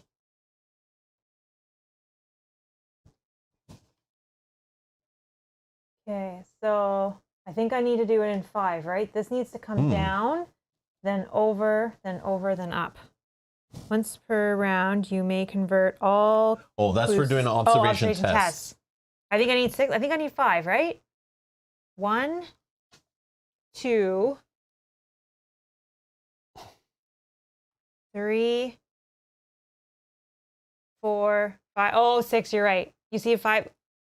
Can I not move that? I think you have to move that first. This does need to move first. I'm just trying to and then slide the main thing over, and then you need to lift it back up, slide the bottom one over, and then that one down and out. Yeah, so 6, I think. So I have 4. Yep. So just start. Oops. Oh, you're not on the. Oh, yeah, you clicked that. So sorry. Put this to you, and then you need to just look at the screen.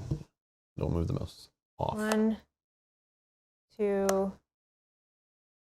3, 4. Do you have an action left to do it again?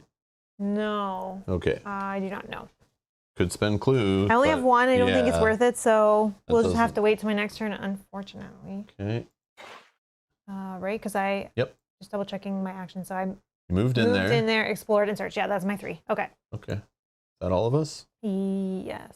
Yes. Hopefully this guy can't get me.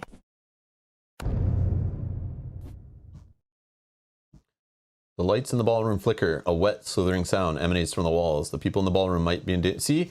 Yeah, you've locked that in, but we do have multiple turns. Probably later in the game it gets really fast. But we definitely have lots of time. So we should have never let someone die. We literally had, now that we know how it works. I thought it was over though once it, No, it's going to keep going room to room. The hairs on the back of Leo Anderson's neck stand on end. He spins around as a harsh voice calls his name, but there is no one there. Leo Anderson suffers 2 horror, but will negates. Okay, my will is 4. I will spend a clue for that because I don't want to take unnecessary horror. Star Vampire moves 2 spaces to be within range. You can't move through the passage, right? No, I don't think monsters can go through those. The Star Vampire moves to the farthest space of the kitchen. Oh, so that's like. Well, the kitchen is this room only, so I think it just goes there. What's the farthest space of the kitchen? Well, this is a different room. This is a different room. Oh, sorry. So it's like, I don't know, there's only 1 space in the kitchen. Luckily, each investigator must resolve horror checks. Nope, doesn't have line of sight to anybody. We good.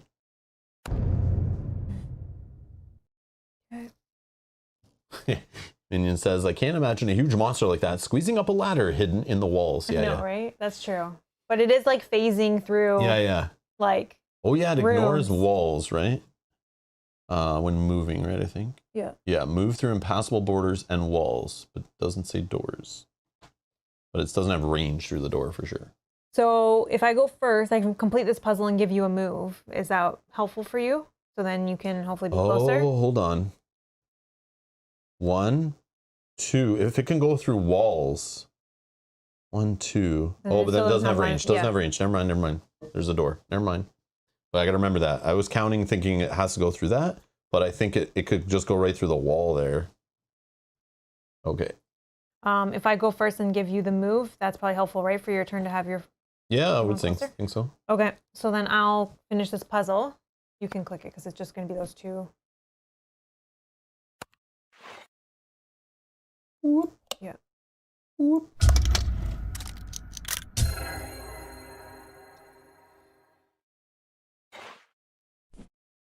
You open the lock, and the door swings open with a quiet squeak. As you dig through Howard's equipment, you quickly see why he kept this cabinet locked. Gain the dynamite common item. Oh, that's good for fighting monsters. I remember using this before. Action. You light the fuse and toss the explosive. Flip this card and place it in a space within range. At the end of the investigator's phase, each investigator in that space or an adjacent space suffers 8 damage, and each monster in those spaces suffers 10 damage. Then discard the card. So I feel like I shouldn't use it on this. Like I'd be tempted to. No. It's for the final boss. Final boss. We're building up for, yeah, that monster will show its face. We need to lure it into the mansion using these people as bait. And hopefully they don't all die or else we fail for sure. We need at least one alive probably to lure the monster. But token there. Yeah, Chris, you're very right. Didn't the nanny say she had more stuff in the room to make more necnecklaces? You're right. She probably does have it. But we need to get upstairs. Her room is like here, but it's locked. I would think we have to pick the lock to get in there. Okay. Bernardo's here. Greetings from Arkham University's library. Having an interesting debate with Wendy Adams about a trinket she found in a corner and a shadow that seems to be following. Bernardo, welcome. I love these. Happy Sunday. Welcome. Welcome. Good to see you. I will move for my next action. If you will move me one to the left, you can now move if you'd like. And then I will explore here as action 3, but I still have 1 movement. Door leads to the upper level's main hall. Oh, upper level. Yes, that's Boom. what I was hoping. You find a long hallway that stretches through the upper level of the mansions. Place hallway 3 with the key symbol and hall corner 2 with the core set symbol. Hallway 3.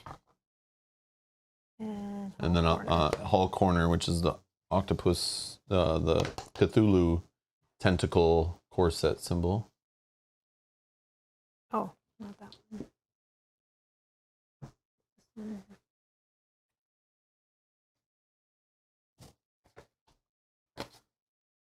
Oh, no, that's not it. Let me see. That's a train. Oh, okay. Sorry. Train. We don't know. We don't know what the benefit is, but usually in these scenarios, like gathering evidence items is usually part of it to help you out. I don't know if it's needed for like to win, but all corner 2. It's like a thing that seems cool to try to do. Okay, this is super helpful. Then you need a door.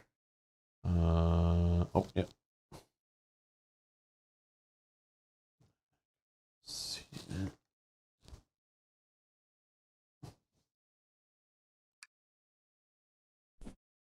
A locked secretary desk stands against the wall. Place a search token as indicated.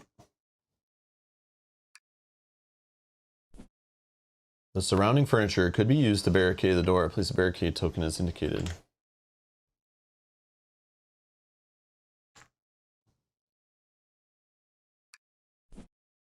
Several doors to other rooms of the house line the hall. Discard all explore and site tokens leading to the hall, then place explore tokens as indicated. Okay, so maybe I can find old Richard on this side. Oh God. You may move one space into the explored area. Okay, so I don't know if it's a bug, but it happened earlier. Where they flash? Where they flash. 2 of those flashed. The one that flashed was the basement. On your side, I don't know, can you see what those 2 are that just flashed? You suspect this unmarked door leads to the attic. This wooden door is adorned with a polished plaque marked gallery. Where did he say he was? In the gallery, right? Old Richard? Yeah. A door at the end of the hall is adorned with a wooden teddy bear plaque. This must be Mildred's room. That's where the monster lives. She made the monster. It's her monster. Don't trust the child. It hides I'm not going into the little closet. girl's room. No, thank you. So let's go. No, but that's where it is. Well, I don't want to fight the monster. It hides right it, lives in her closet. She talks to it at night, and she keeps it alive. All right, so I'll move one to the left with the last movement point that I had, and then I'm done. Your turn. Okay. I think I'd rather be searching in the basement at this point. 1, 2. Creepy up here. 1. I'll pick up the manuscript.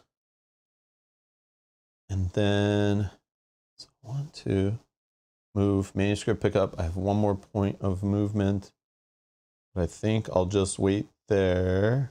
Yeah, because I don't need to draw the thing. It's going to go to this room next. I think I am... Unless you wanted to move there, then draw it to the basement, because we should be done in the basement. No. No? No. Because I think it's going to attack next turn, whichever room is set, and you've set this one, so I'm going to let that one go through first before I change it, and then at the end of this round I'm caught there. I don't want to do No, that. I'm saying, and then you move one, then at the start of your next turn you can... I move one. Yeah, you still have one more point of movement, do you not? Yeah, yeah. So end your turn here. Oh, I see. Then at the start you can trigger it. Sure. I see what you're saying. In a future round, you mean? Yeah, I gotcha. sorry. I didn't understand. Okay, let's get to that round. Your hand begins to burn. This mythical event affects the investigator with the most items. Awkward. I knew that was going to happen. Awkward. This object in your hand glows with heat, and you instinctively drop it. You nurse your hand, which is now scarred by an agonizing burn. Suffer 1 face down damage, and drop 1 random item. Face down damage. Oh, sorry. 1 random item. This is an item. Spell is not an item, right? No. Okay. 1, 2. 1, 2, 3, 4, 5, 6, 7, 8.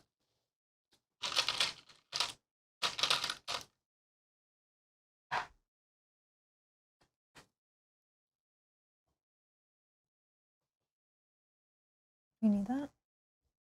I was still getting a clue when I suffer a horror from a thing, which is going to happen in a sec if I do a horror check. 2 spaces towards investigator, the nearest investigator, then it attacks. Oh, so this one's going to be no investigators in this space. 1, 2. Oh, but it can move through walls. I gotta remember this. Oh, it still gets the same spot, whatever. Each investigator must resolve a horror check. Nobody. Oh, okay. And then I think you go first so that I can move you 1 if needed. Oh, we didn't finish in 45 minutes. Now Jeffrey's got to go. Jeffrey, sorry. Sorry, Jeffrey, we're too slow. Hey, watch your ass later. Off to kill a zombie or 2. Have fun. Or 200. Good luck. Have fun. Have fun. Did we get the extra dice set? Probably. Probably. I don't know. You tell me. We have this many dice. I don't remember. We bought this game years and years ago. I don't remember. But I assume so. In an AFFG game, they give you not enough dice, and then they sell a dice pack on the side. At least that's how they used to do it. So I'm assuming we fell for it. Okay. I think Rob goes first. All right. Do I need this item? Do I care? What is it again? This thing didn't attack the ballroom yet. So but there's nobody there. So yeah, you're right. So I'm not. Okay, so then. Yeah. Okay, so I'll move 1. I'm going to check this dumbwaiter thing to hopefully get a little secret passage going so we can run around in circles around the mansion. I'm going to try to squeeze inside. It says ride. Oh, it's going to move me? Okay, sure. You squeeze into the small space and begin pulling on the rope dangling next to you. The dumbwaiter rises as you pull. Eventually you emerge into a room high in the mansion. Boom. All right, this is the attic loft. We found the attic, so it's a key. Boom, got it. Okay, goes like so, and goes here. Oh, at least we are able to like meet up then.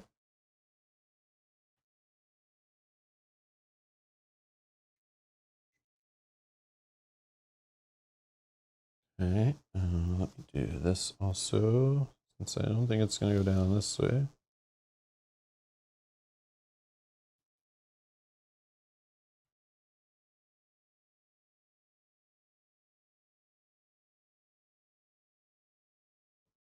This mansion's making me mad. You breathe in stale, dusty air as you strain your eyes to see the darkness of the attic. Place attic loft tiles indicated. You struggle to see in the darkness of the attic. The cloudy night provides a little moonlight through the small window in the wall. Place darkness in each space in the attic loft. Attic loft is 1, 2, 3 spaces.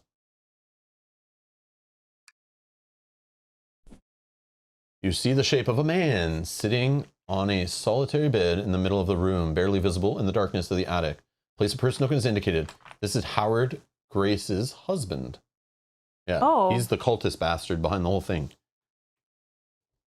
I'm going to go burn him. Or I'm going to shovel rifle.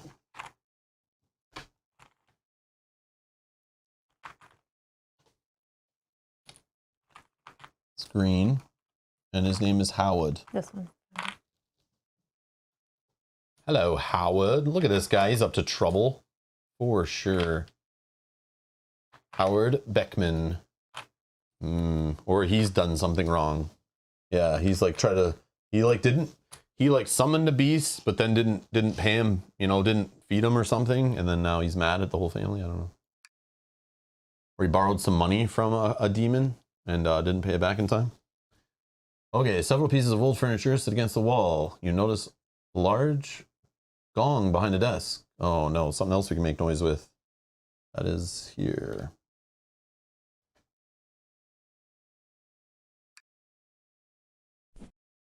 Tucked into the back of the attic, several boxes of junk sit in the corner. You could probably find something useful in there. Place search token is indicated. Okay. Dim light shines under the door, which you suspect leads to the mansion's upper level. Place an explore token is indicated. Oh, I can't get through. I see. You climb out of the small square dumbwaiter door, place the interact token as indicated, then move your investigator figure to that space. Oh, so I'm right in his space. Clever. I mean, that's not bad. Whoop. Okay, let me just see what he's all about. The man sits with his face in his hands, a green necklace dangling from his neck. It is all my fault. It is all my fault. If only I could find my gun. I could still protect my family. Did you take the gun off the wall? I could still protect my family. He looks up as you approach. Oh, how long you been there? Where'd you come from? Take this gun. So now I'm going to move him around too? Why is it your fault? Do I care? Do I care? Obviously, he just did something dumb by summoning some beast or something. Or on his travels. When he traveled on vacation, he went into some temple, he stole something he shouldn't have stolen. Oh, do I care? Or do I just give him the gun and not waste an action? So I moved 1 point. I then interacted with this thing, but is that an action when I interact with that? I can't remember. The dumbwaiter? Yeah, it is, right? Let me check. I think it was. Yeah, ride is an action. Okay. So I have 1 point of movement and another action still. Do I care? Howard looks scared, jumping at every little noise. That thing is still out there. I wish I could find my gun. The scared look dissolves from his face. Replaced with a brash confidence. You can discard one firearm common item to give it to Howard as an action. Oh, it didn't even have to be that one. Sure. Let's do it. Discarded. Thank you. With this, I can help my family, keep my family safe. If it really is my fault, as my father says, you will need this. He hands you a necklace holding a small piece of stone that glints green. Gain a clue and another grotesque stone, unique item. All right, so we have 2. 2 out of 3. So getting her the manuscript, I bet gives us the other one we need. Oh, this is awesome. I love this. I don't think we're going to win, but I'm having fun. I like this stuff. I like putting this little puzzle together, explaining the story. Okay, you have, right? Okay. Yeah, I have 2. And it didn't make me drop one, so we're good for now. Okay, so I do have a light source, so I ignore all this darkness stuff. But I have 1 more point of movement. So what I'll do is move 1 point, and I get a free explore on my turn because I have otherworldly compass. So I can explore this for free, 99. Behind the door, you find a set of rickety steps that lead downward out of the attic.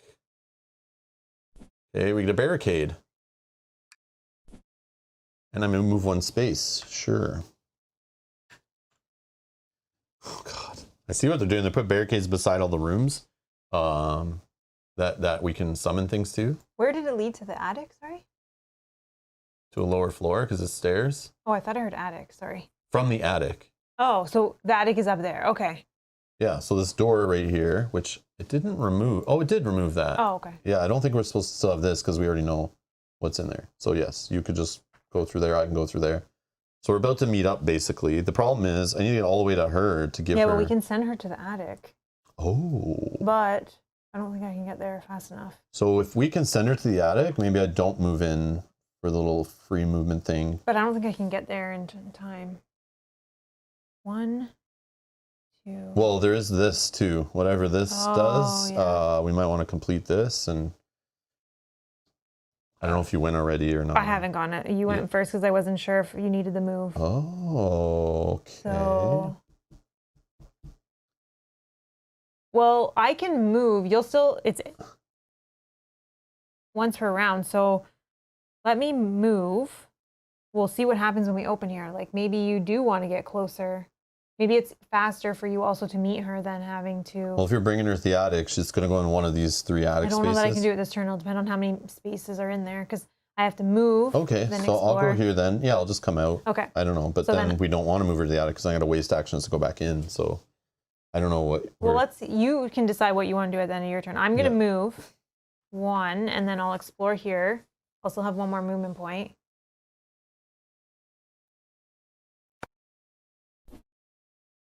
Gallery, explore. Oh yeah, we gotta find old Richard too, right? Yeah. You peer into a sizable room that dominates most of the second floor. The room is full of comfortable looking leather furniture and lamps for reading. Place the gallery tile as indicated, discarding explore tokens leading to it. Yeah, Richard's probably in here, which we know.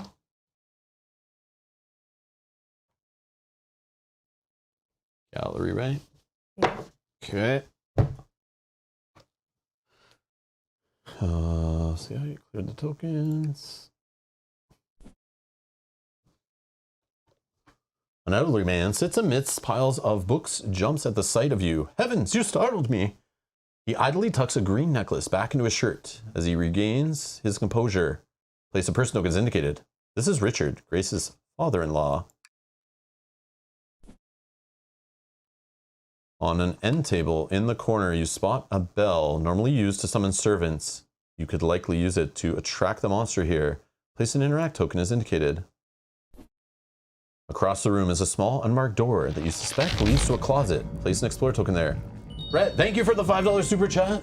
Way to stay calm and cool and collective. Ho, ho, ho. Brett, thank you so much. Thank you. Yes, thank you for the super chat.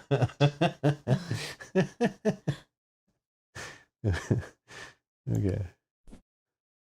You may move 1 space into the explored area. Yes, I will, please, if you'll move me 1 space in. So now I've done move action. You can move if you want.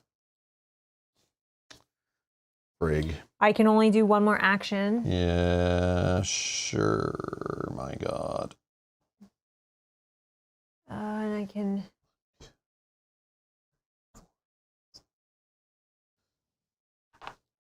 Okay, so maybe I move to Richard. Richard's bait. Ring the bell. But no, we don't need to move the monster yet. It still hasn't done the ballroom thing, right?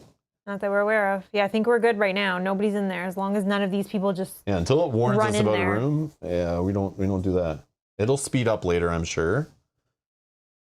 Yeah, I think we need to talk to old Richard because he has some scheme or some plan. He also has a statue piece, possibly. So if I'm going to go down here to give her the thing, she might give us the other one we need. And it's an attempt thing over and over again to try to assemble it. But if you find a piece first there and she doesn't give us one, then we're at least ready. But I guess I'm going to go here as my 3rd action. I'll just stop there so I'm ready to talk with him. Okay. And that's it? Yeah.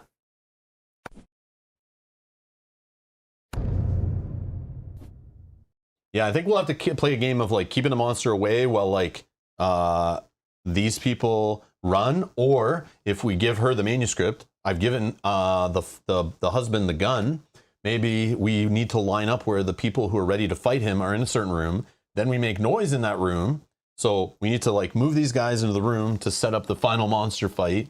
Call the monster there. He shows up. They fight him. We win.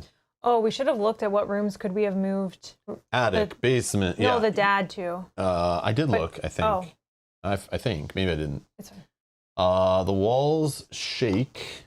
The walls shake in the ballroom, and the chandelier flickers out for a moment. When the light comes back, a horrifying monstrosity looms over the entire room, having appeared from nowhere. Here we go. Each of us here in the ballroom. So, yep, you just, basically by making a noise, you've set in motion the next time it attacks will be that room no matter what. Okay? And fighting it? Ugh. So there's no one there. That's good. But at some point, we're going to need to fight it eventually. But it's like, is fighting it not a real monster? Is fighting it its own like special testing thing that's like has nothing to do with what weapons we're holding, you know? I don't know. It has something to do with the house guests, like the family. We need to get ready. The creature dissolves back into the shadows from whence it came, and the room falls into silence. When Leo Anderson speaks, he does not recognize the deep voice or even the words uttered. Leo Anderson becomes mesmerized. Oh. Eventually, he realizes he's yelling about gates and keys. You're going to test will, looking for 2 to pass. Okay, mesmerize it. I don't know, Minion. I feel like it was at least 3. All right, like it maybe slowed down on us since we already lost someone really fast. Maybe it's taking it easy on us. I got 2. I'm good. Okay. If he passes, he manages to silence himself. He's mesmerized, I think. Yep. Star Vampire moves 2 spaces towards the nearest investigator. So it can move 1, 2. It's not in your space though, but it's close. It's right next to you. No investigators in the space. Each investigator, so you do have to resolve a horror check. The beast before you fades into the night air, becoming hungrier and more transparent by the second. Suffer 3 horror, but will negates. 1, 2. I don't have any tokens, so I have to suffer take 1 horror. It's face up. Paranoia. Keep face up. Whenever you end your turn within range of another investigator, flip 1 horror face up. Okay. Which are fine, because my other ones are flip face down. Okay. 1, 2. Can you get to her? 1, 2. Or do I go first? 1, 2, 3, 4, and I'm there to interact with her. This is all 1 space here. Yeah. So you want to try first? Sure. So I'll do that, and then I don't even know if I had to use an action to interact with her.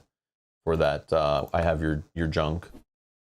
I found your manuscript. Oh, I think I do actually. Yeah, discard manuscript. Okay, hold on. Grace's eyes light when she hears your words. With that manuscript, I might have a chance of fending off the monster when it attacks. You can discard the arcane manuscript common item to give the manuscript to Grace as an action. Although this could just be us saving these people, that we can leave them in rooms when it does come there, and they're able to ignore the attack, basically.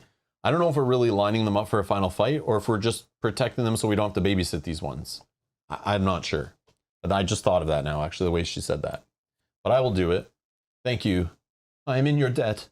Take this with you. She hands you a necklace holding a small piece of broken green stone. Gain 1 clue. Oh, yep, I'm already focused. And then another grotesque stone. Okay, so now you can inspect. Oh, I wish you had I can inspect it, but I don't have the action, I think, to do anything with it. Yeah, it's an action to reassemble. Holding 3 or more, can attempt to reassemble it, which would obviously be my MacGyver stat, which I don't have. I don't know. I don't know which one it'll be, but anyways. Okay. So you're good then, right? Yeah. Should I try to get the 4th one from Richard so that I can trade it to you at the beginning of the next turn? And you have no, more? We don't need 4. It just says you just have to have 3 to then start. I know, it says 3 or more, so I'm wondering if having more is better. Maybe, but I won't know until I get to do the action in my backpack. Okay, what are my options with Richard, other than the stone? The old man looks at you with curiosity. I don't know you, but if you are breaking into this house, you have chosen a terrible day to do it. The name is Richard, and I really hope my daughter-in-law called you in. If she did, I could use your help with these books. I have already discovered a lot, but I am still missing the key to stopping this beast. You could say, what have you found? You could spend an action to help him, or you can tell him to run. I will... Oh yeah, we don't know where the monster's going to go next, but we at some point need to trigger something to make sure he goes to a different room, which I just remembered. Yeah, but we probably have a couple turns to do so. Yeah. But we might get caught off guard.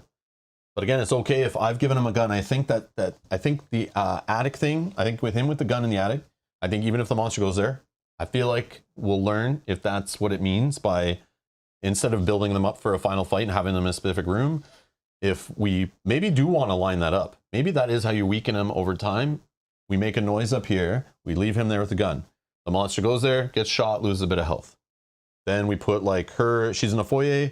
There's no way to make noise in the foyer though. But we can move her into there. But we move her in the ballroom, yeah. If that's even an option for her, for example. This is what I'm thinking we maybe need to do. But I'm worried if we put him in the attic, for example, and make noise in the attic, and it goes there and it's like, he's dead? Yeah, he's dead. Sorry, he died, because you're actually supposed to like have them all in the same room when we tell you to have them there. Yeah, to assemble the family. I don't know. But this is where my mind is going. I will help him as my first action. Richard hands you a book. I believe this text holds the key information to unravel this riddle, but I've been unable to decipher it. Perhaps you will have more luck. Tap to attempt the puzzle using... Lore. Oh, my lore Only is two lore? This is so bad. Oh, no. Oh, gosh, this one of these. So the first one is obviously just a guess. So let's do red, green, gray, and yellow. We're going to forgo blue. Oh. So one is correct and in the correct spot. Another one is correct, but not in the right spot. Okay, so I think the two blue then? Two blue? Put yellow at... Oh, one is in You the have to tell me in correct order. Yeah, sorry. Red and yellow. Let's see if these are the right ones. So now two are there in the correct spot. So then... But that's all you get. Yeah, okay. But I have another... If you want to, you can. 1, 2. Sorry. This monster's going to get me, though, if I don't run away. Yep.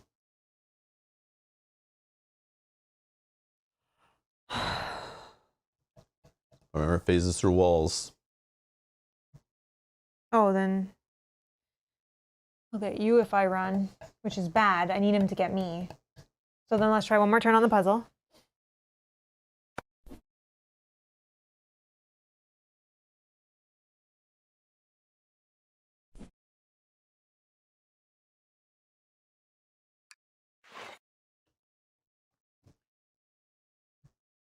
Okay, so I think the two blues are in the correct spot. So I think we start with two blue. So you think red and yellow are not in the puzzle at all then? Oh, you're right. You're right. No, you're right. You think one of the green or gray are in the correct spot and the other one is not in a spot at all. So that if that's your logic, then gray is in 100% the correct spot. And then green is in the puzzle, but not in the right spot. That's what I would assume based on your logic. But if you're right about yellow and it is 100% in the correct spot. Well, that's the only one that I think. And then yellow's right. You removed one of the colors that should be in the puzzle and added blue, and one of them is in the correct spot. Okay, so let's try blue first.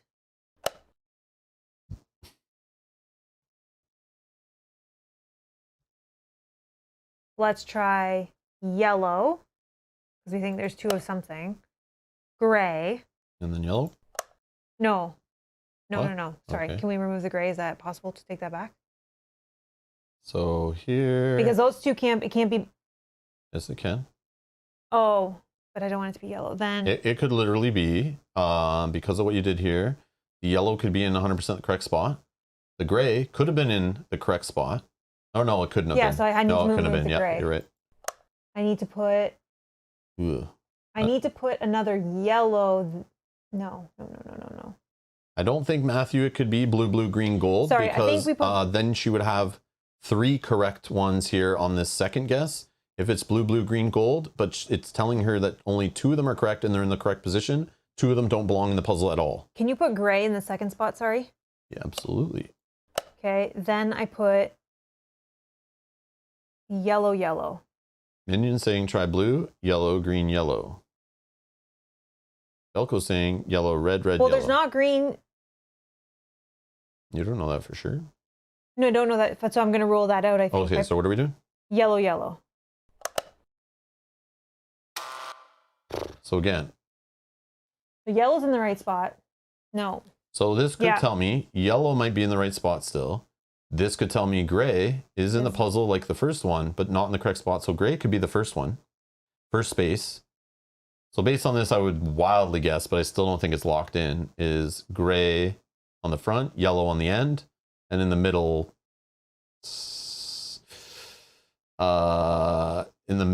more yellow or gray. No, there's going to be a green. No, because that goes against the logic I just said, because we had gray and yellow in the first one. And if green was also part of the puzzle, we would have had 3 squares with symbols in them, but we didn't. So we have to rule out 2 of these things completely out of the puzzle. No, yeah, sorry. Either there's 0 yellow, 0 gray, 0 green, or 0 red, and 2 of those are 0 of. Well, I think it ends in yellow, 100%. That's my guess. So I would go for something like, I would say gray, gray, yellow, yellow, or like. It's not yellow, yellow at the end because we did that's that correct. already. Yes. So it could be like gray, yellow, gray, yellow. And now you check when you put things in like this is how I mentally do it. I see what I put in there. Then I go down and see if this has already been ruled out. Yeah, it has. On the bottom when we did gray, yellow as the last 2. Correct. Right. Correct. Thank you. Yeah, that's right. I double check. But 2 are right in the middle one. We don't have a blue or a red. So there needs to be, like, see the second one? Oh, yes, you're right. And they're in the correct spot. Yeah. So we're missing a blue or a red. So down here, it could be red is the one that it likes. Okay, so let's try gray. Let's try red at the beginning. Oh, so the blue at the front might be correct, or the yellow at the end might be correct. Yeah, but it could be the 2 yellows. Maybe. So let's put red first. And then blue second. Joseph's saying yellow, red, red, second. yellow. Yeah, blue second. Oh, yeah. Yellow, red, red, yellow still fits for this. Hold on. Yellow, red, red, yellow fits for this. And yellow, yeah, it fits for both. I think you guys might be right, actually. Yeah, yellow, red, red, yellow. Okay, we can try that. Yeah, based on that is a yes for all of these. But it doesn't mean it's right. Yellow, red, red, yellow. Okay, just wait 1 second. Let me... You're using up Mel's last guess here. No, it's fine. That's fine. 2 are in the correct spots would be that. So then, and then the 2 yellows for that one. Okay, we can try this. I mean, it's more right than most of the ones we were just about to guess. Oh, it's even worse. Oh, wow. Even worse. But that's information, though. So I'll leave it up for a sec so you guys at home who are jotting it down on papers. Can you make it big for 1 quick sec? Yeah. 1,000.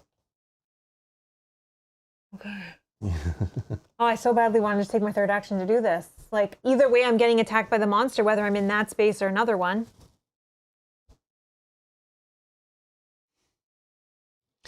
Marav says green, blue, green, yellow. Okay, so red is not in the puzzle. I still think it's yellow. And there's no 2 yellows. And there's no 2 yellows. So I'm debating taking my other turn to do this. Hold on. Go ahead, yeah. So if that's the case, we think it's...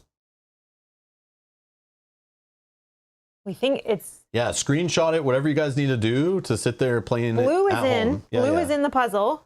Yellow is in the puzzle. There's no red. Kate says 2nd spot blue, 4th spot yellow. Okay. Yeah, yellow is last. I 100% believe that.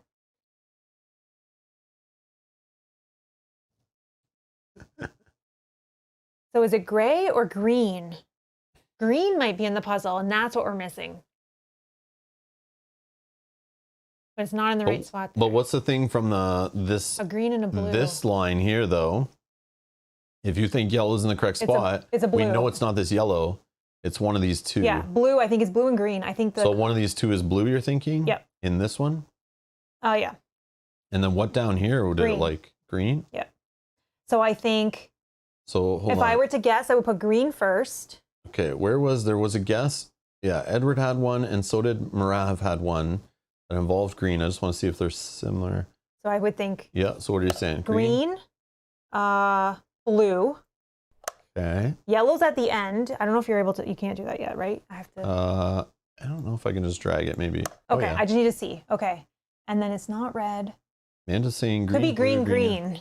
Or green, blue, green, yellow. I just want to look at it though before I lock anything in. Yeah, we're not locking it in. Sometimes you just visualize it, right? And put it in. So in the second one, I think the blue one, and it's not the first blue. Because Kate's saying green, blue, green, yellow. Amanda's saying green, blue, and green, yellow. Oh, you guys are liking this. Hold on. So did Marav said, I think, the same thing. Nope. Edward said green, yellow, blue, yellow. I don't know if that's... Oh, that could be right. No. Green, blue.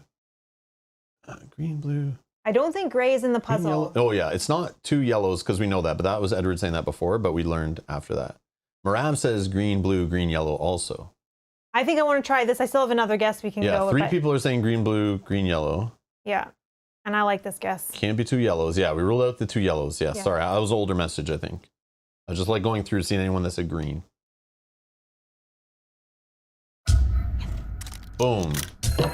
There you go. You got that? So Velko, sorry, you were incorrect. You've been voted off the island. I'm just joking. You do not move on to phase 2 of the game show. All right. Decoding the arcane script. You transcribe the passage Richard pointed out. Contained within the confines of its... Oh, you know what, though? We just broke our house rule.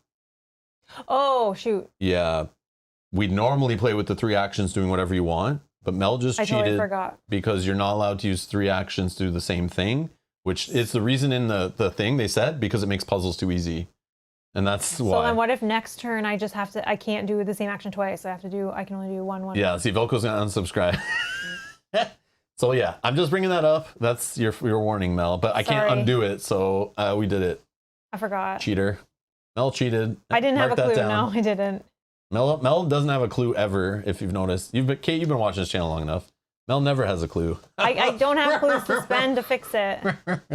Yeah, we don't have it. I can spend a clue, though. I'll spend one. No, that's not fair, because you're not with me. So but still, it's one clue out of the math to balance it back. Sure. I'll just spend one. Yeah, we made a mistake. We'll just undo it. Or you owe a clue when you gain a clue next, you're saying? I'm down with that, too. Sure. All right. It's fine. I forgot. It's I don't want to make too much of a big deal about it. I just want to remind you, because I just clicked in, was like, oh, yeah. Puzzles is the reason why they said not to do that, because it makes them way too easy. I also thought, like, when you're fighting a final boss monster, attacking it like 3 times in a row is kind of cheesy, too. Decoding the arcane script, you transcribe the passage Richard pointed out. Contained within the confines of its carven prison, it shall slumber until a time as the universe is ready for its return.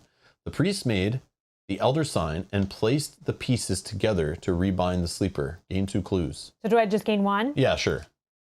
Sure. That's my punishment. I didn't read the whole thing to realize you're about to get one. Richard's eyes widen within the horror of realization. I have been so blind. Poor little Mildred did not know what she was doing. Here, take this.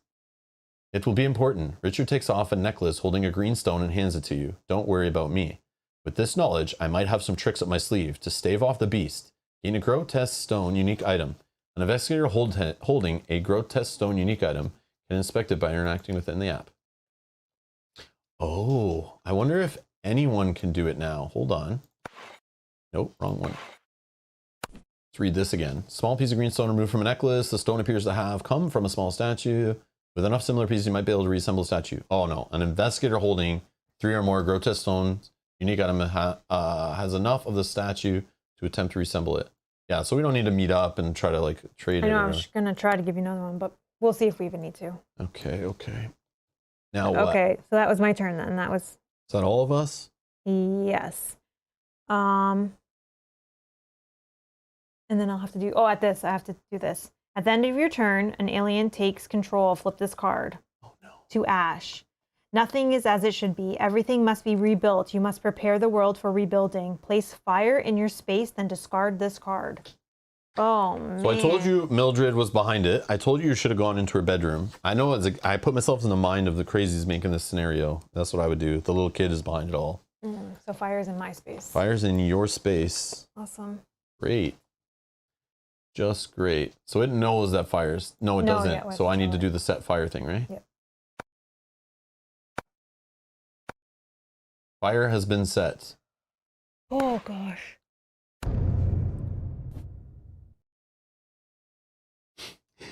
The fire spreads out of control. Fire spreads. So one adjacent space. It's in the monster space. Yeah, yeah, of course. I don't remember. It just does like 1 damage or something when it enters a space, when it acts in the space. I don't remember exactly. Fire spreads. It is a light source too, yes. That's true.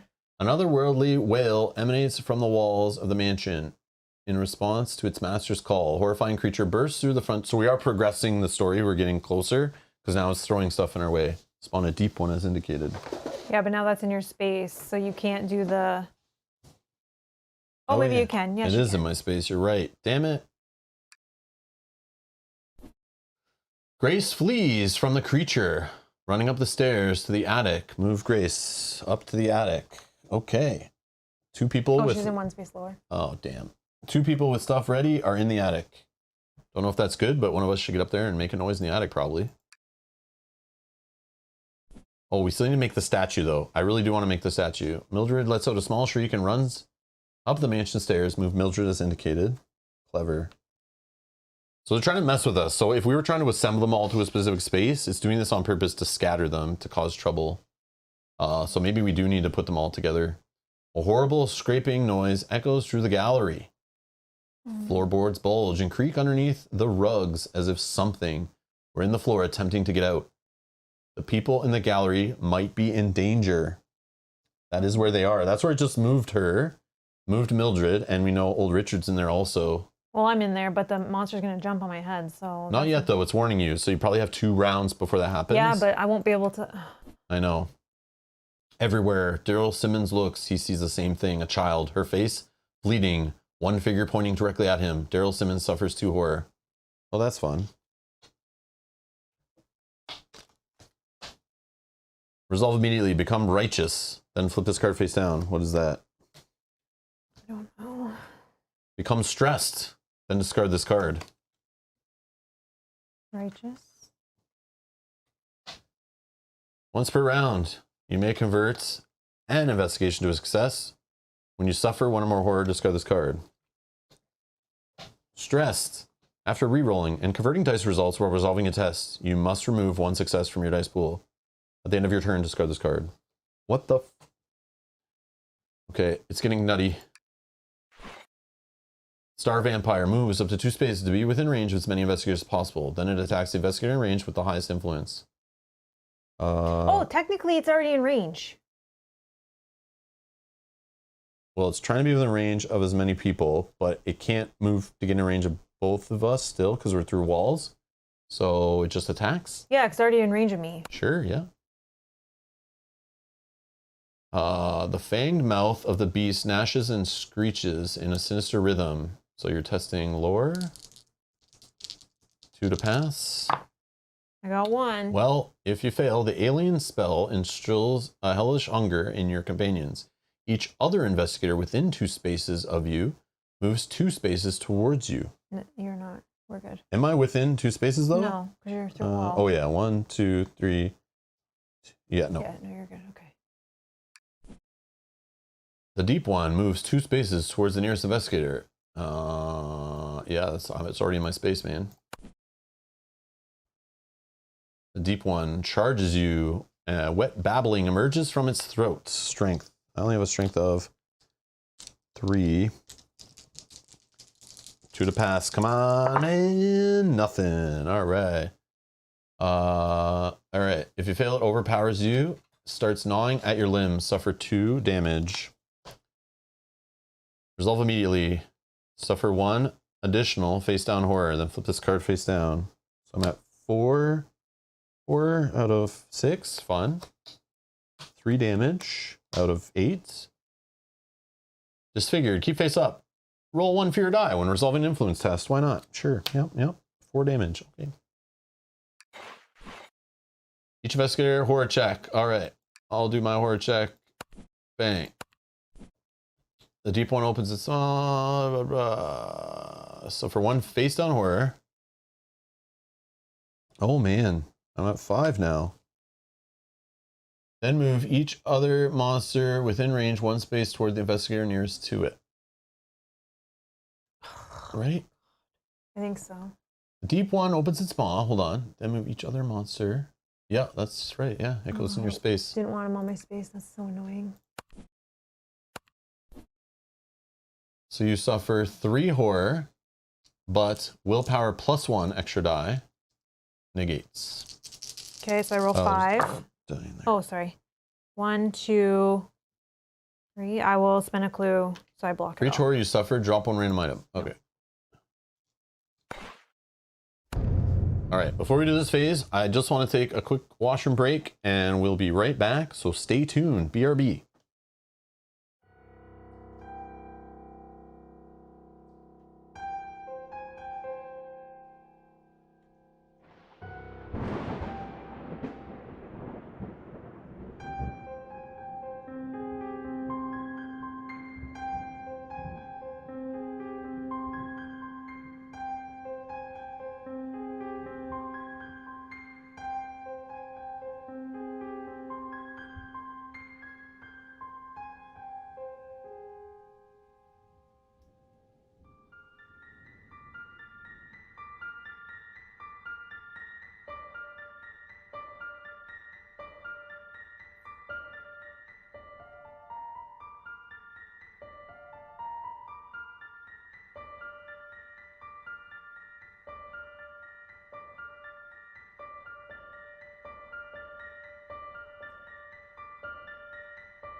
All right, we're back. Okay, so fire. Monster should already have 2 damage assigned. Oh yeah, Velcro. Yeah, saw that. So fire. It's this star vampire. You just put 2 damage on it, right? Like that. Okay. So I need to try to get out of here. And righteous is gone now. Yeah, suffer 1 horror. Okay. Righteous gone. So assuming we have time, I need to get out of this space. I need to lure this monster into another room so then I can go back in and get this girl out of here. Because I can't, with this monster in here and the fire, get the girl and Richard out of this room. So we're gonna run. I'm gonna try to evade this monster. I guess let's start there and see if it even works. You're trying to invade? Yeah.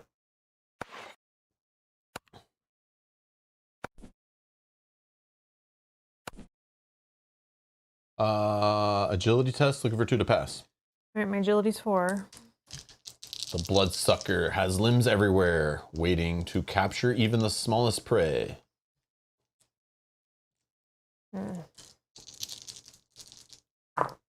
Got it. Okay. Okay, it says if you pass, the writhing tentacles cannot corner you as long as you keep moving. Okay. Okay. So I'll move out of that space. Which way? This space of fire, this space up here? Yeah, that space up there. Okay. And then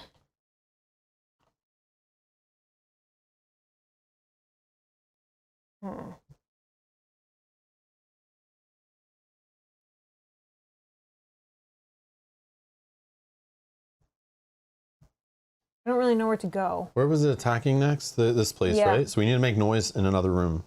That's 100% what we need to do. So if you can get to the attic to ding the gong, the basement to ding this thing, the piano here. There's even one here, but obviously we don't want it to be that room. I forget what this one is beside Grace. Oh, that's the gong. Okay, and what's this one beside him? That's the dumb waiter. The dumbwaiter, okay. So if we can get to Grace's spot, you can lure them there, which is kind of where we want the guy to go because they're ready to fight him. Also, I need to assemble the thing, so maybe we don't want to do that yet. I don't know. Can you get to the piano? Nope. I can't get to any of them, I don't think. Damn. So I still have 1 more point of movement of this action. 1, 2, yeah. I don't have the action to do it. So should this be one of those where like... I mean, I could get set up and hope that nothing happens this turn. Like it did say... Yeah, true. All right, so I guess I'll end my turn. I think I can move 1 more, sorry. So 1, and then 1, 2. And then 1 more into that one. So evade gives you like a movement? Yeah, it's like I'm moving, but you have to evade him to move. So then you have 2 points of that move? Yeah. Okay, so you're here. Yeah. And then you want to move 1 more? 1, 2. Yeah, and then I'll move 1 more. Oh, I can't. I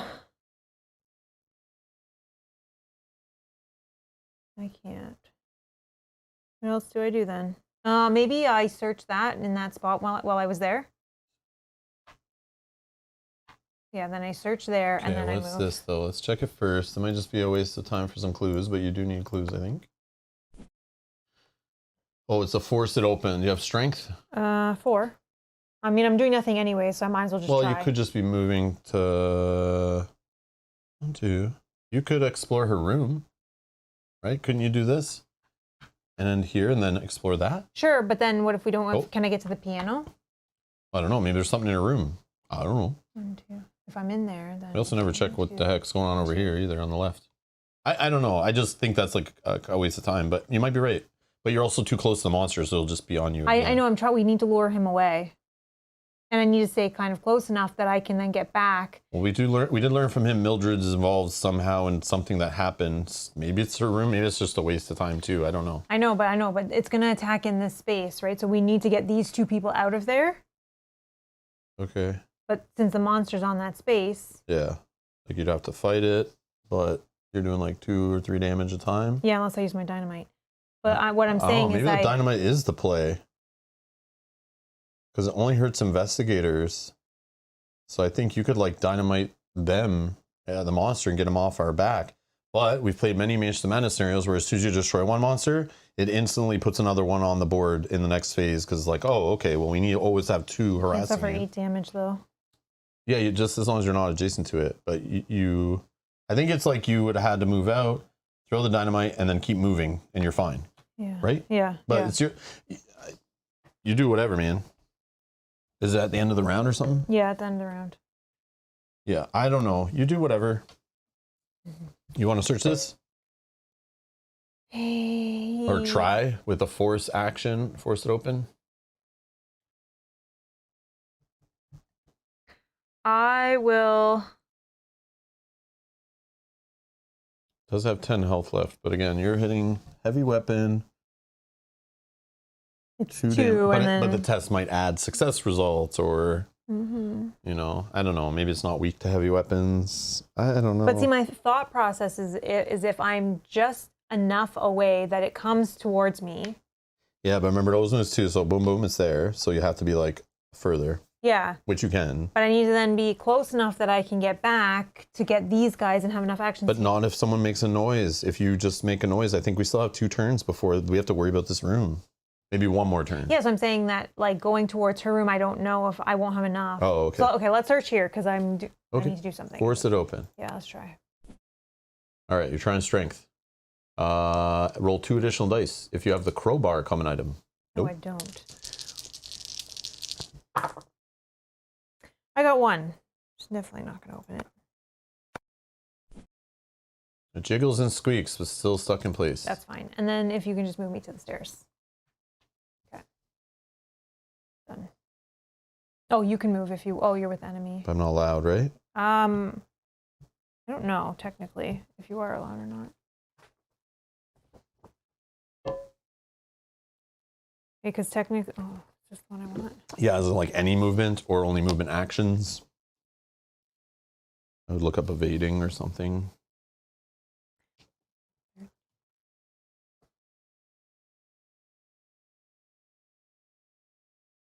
Oh, I feel like dynamite is useless against a star vampire since it'll move out of the blast zone too quickly. Oh, I see. I see. Yeah, I get what you're saying. Evade check 8. All right. So this deep one. Yeah, it says if an investigator in a monster's space attempts to move out of the monster space voluntarily or perform any action other than an action, an attack action. It is voluntary, right? Yeah. So no. But you can do it. It's when you Say it again. If an investigator in a monster space attempts to move out of a monster space voluntarily or perform any action other than the attack or move action, the investigator must resolve an evade check against the monster in the space. He does so by this. And then you move out of the space. So I would just have to do an evade. Yes. Cool. Unless you're moving involuntarily, then you just move. But I'm not moving involuntarily. Yes, but you can evade if you want.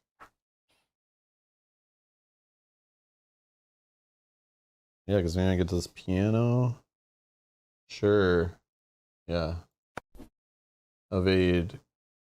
He's only 8 health though too. Oh, I lost that 5 damage thing. Yeah, that's okay.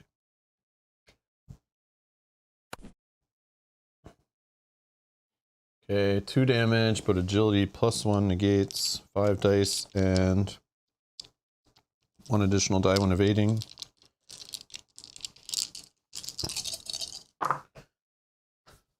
Okay, great. Okay, so I'll do that 1 movement. I think to go here. Or wait, how did this room, right? Did I knock a door out of the way or something? I bet we missed putting a door here, but that's okay. Right? Okay. Yeah, this is a barricade. All right.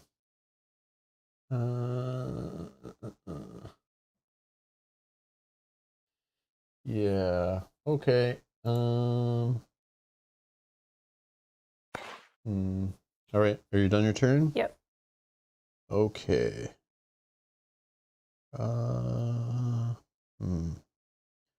Yeah, I guess I'll attempt this thing in my backpack. Or will that not give me enough actions to make a noise? 1, 2. Noise. Oh yeah, but then I need to get out, right? Oh wow. That's sucky. Well, if we're not making noise this turn, then I can make noise next turn up there in the attic. So, well, I could do it right now to be for sure, but if we don't know if it's going to be quicker and start causing trouble. I also want to do this too, try to reassemble. I don't know how many actions this is going to eventually take. So I'm going to try a reassemble. You attempt to fit the pieces together. Oh, it's a puzzle using lore, which I have 3 of. We have some clues too.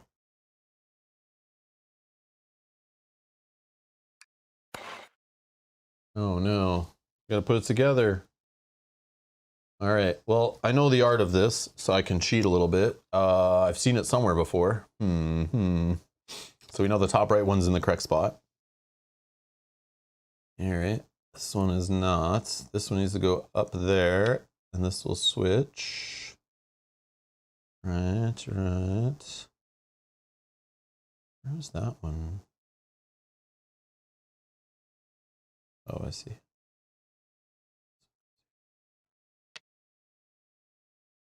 Right? Nope, that goes to the right one. Whoops. I think that's okay. Yeah, I think you're okay so far. But this one goes here, right? Okay. So what do I get? 4 moves? 3 moves. And then this one, so there's a little rotating down here that I want to do. This needs to get up in the middle. So I need to like do this. Oh, that is right. And then this. So should I spend a clue or other actions? I'm going to spend a clue. Hold on. 1, 2, and then it's done, right? That one has to go down. Yeah, it will go down when I move this up here. Oh, yeah. 1, and then 2. 2 more moves. So I could use a whole other action. Or I just use 2 clues right now. 2 clues right now. Okay. Yeah, 2 clues spent. Right, I can still spend clues. Yep, I think so. Not in dark or anything weird. Yep. You fit the pieces together to form a small idol in the shape of grotesque winged beast. Discard all but 1 of the grotesque stone unique items. Oh no, is there something else to be doing with these things? As the final piece fits together, you feel a surge of energy from the stones and hear a horrible screech of the creature. Gain conclusive evidence unique item. More evidence, great.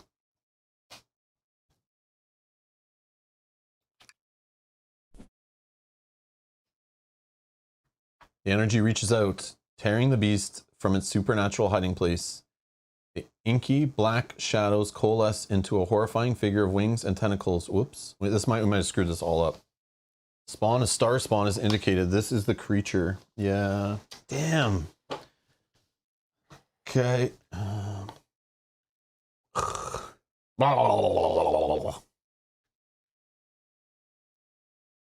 Flying. This monster can move through impassable borders. Okay, great. And it's too big for the board. Nice. All right. So here's the problem. We brought this guy out, but I bet we wanted to line him up in a specific room when he arrived. But maybe we can still move him around while he's on the board. I'm hoping with noise. But I think this is going to be bad right here. I think we need to line it up so when he comes to the board, he's where the people are to attack him. But I could be wrong. Maybe we're still okay. The creature struggles against the energy emanating from the idol that seems to be trying to physically pull it closer. Perhaps, if the creature were weakened, it would be overcome by the force. The creature unleashes a howl of pure fury and rage by the mortals who would attempt to return it to its prison. It turns its eyes on the investigators. Mildred lets out a small shriek and runs back to her piano in the ballroom. Move Mildred as indicated, no problem. Mildred's in at her piano. Oh, yep, scares this guy out. Richard jumps and runs to the ballroom as fast as his legs will take him. Move Richard as indicated. Okay, he's in there too. Investigation is complete when the creature has been... Oh, now we know our ending. The investigation is complete when the creature has been defeated and trapped back in the statue. My God. How that happens, we're not sure exactly. But let's click on him. I want to see more. 18 health. So we had to defeat him. Probably this person with the statue needs to be in this space with him or something. Trap him. I'm picturing like a Ghostbuster little trap that we open up and he goes in when he's weakened. But we can use help from other people because I gave him a gun and a manuscript, so they better help us with this 18 health somehow. Okay, all right. So we need to make some noise and get it to the attic, I guess, so that they can help, I think. Mm-hmm. And I don't want to make the noise here anymore because that all went crazy. Oh, but you're going to make the noise in the attic. Assuming it doesn't come in and kill you first. Yeah, because I think both those monsters are coming at me. So I used one action to do that. I still have 2 other actions.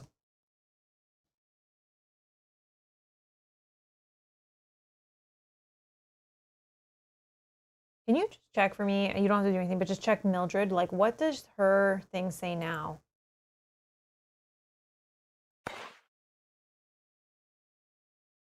I'm just curious if it changed. Oh. Mildred has fresh tears on her face as you approach. What is the matter? Or go to another room, or leave her alone. Never mind. I need you to move, or leave him alone. Okay.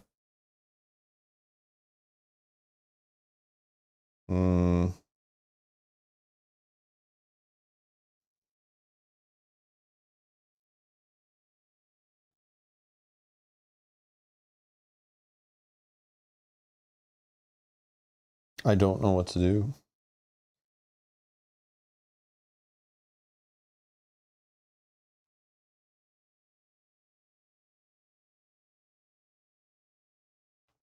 Like I should have went this way, but I now didn't know that, so it sucks because I want to like go down this way, make noise in there or something, or set that up, because then I can get up in the attic that way too. But I also could go this way, I guess. 1, 2, 3, 4. Unless I want to discard a horror first, actually, but I don't want to be just on the other side of where this guy goes.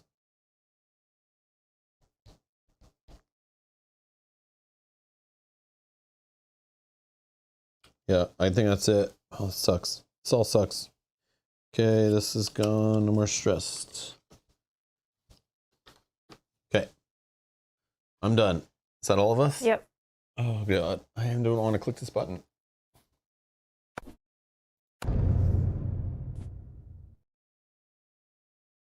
Oh, yeah. Fire spreads. Oh, well, yeah. Let's spread it in the the boss. big boss. Yeah. Burn him. Burn him. Set up another fire on the other guy, too. You attempt to decipher. Did I just click past something? I think I did.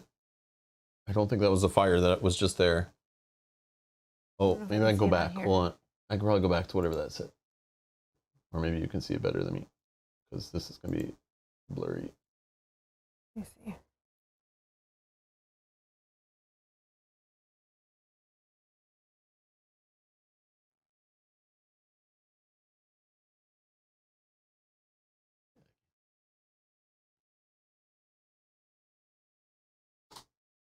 A spell, something. I can't see. I don't think so, because it looks like you can probably zoom on it. The fire spreads. Yeah, there was something with willpower. Pause. Probably says the mythos event affects somebody with the something willpower. Oh my God, that's so hard to see. I don't know. Yeah, I know. With the lowest, I'll say. Lowest willpower. Okay. Who was that? Me. All right.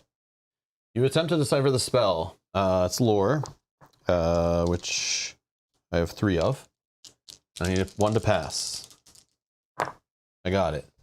If you pass, you realize casting it would be a terrible idea. Oh, wow. That's really bad, though, if I failed. Okay. So we're going to continue if I can find where to click again.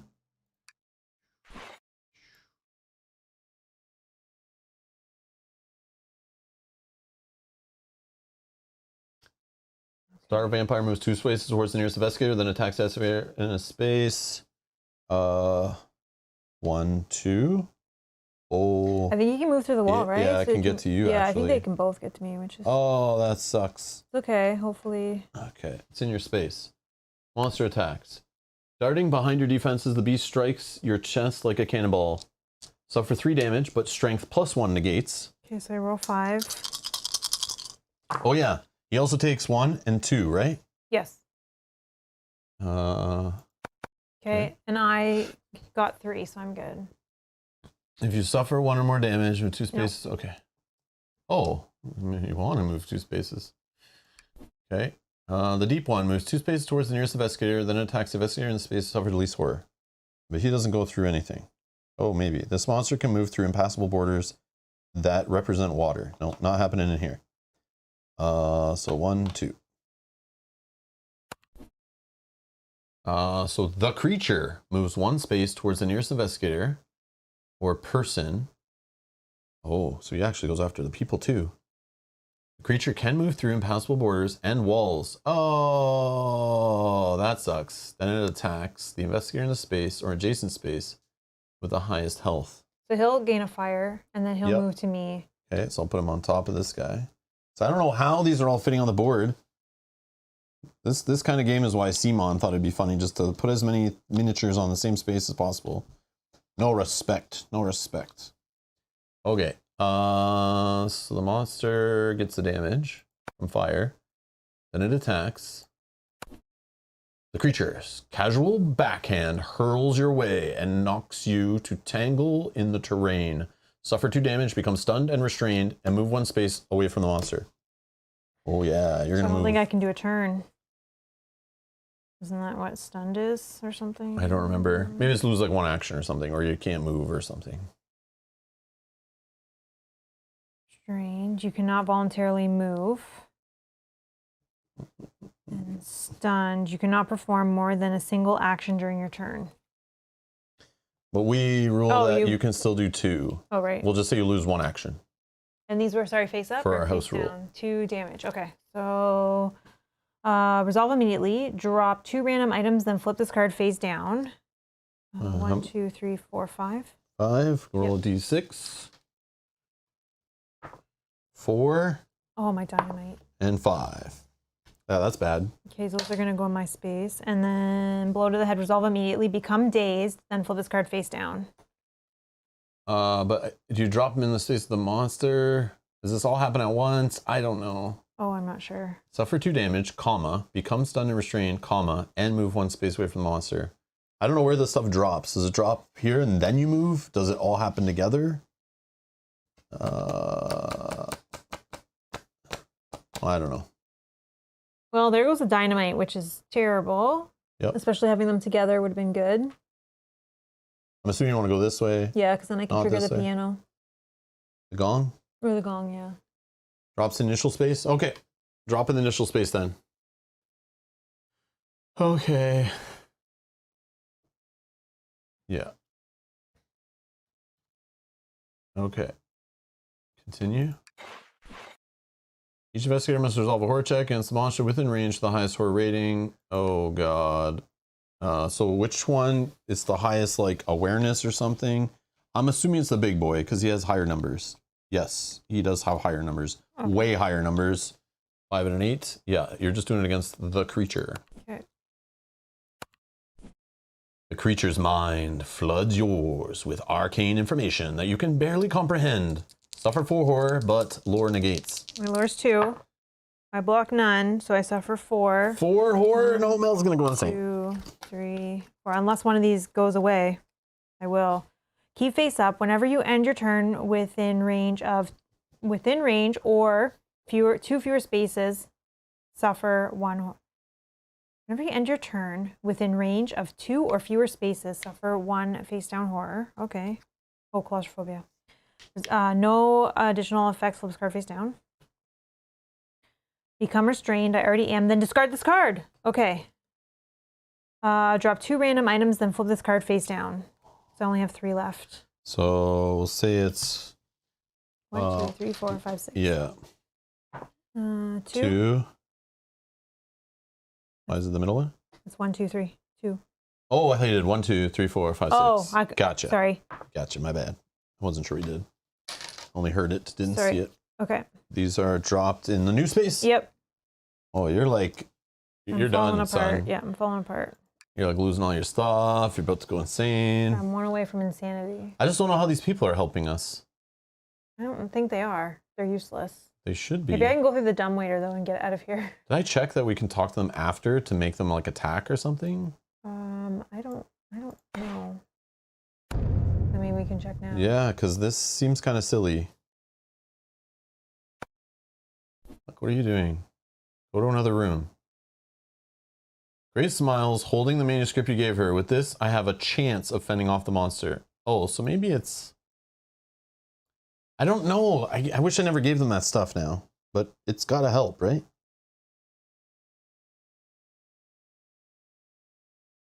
I can't move on. I think we just have to fight it, but I don't know how the people are helping, but I feel like when you give them powerful items, they should be helping you. But I think it is just to protect them. So for me to fight it, I literally have to go into space. So annoying.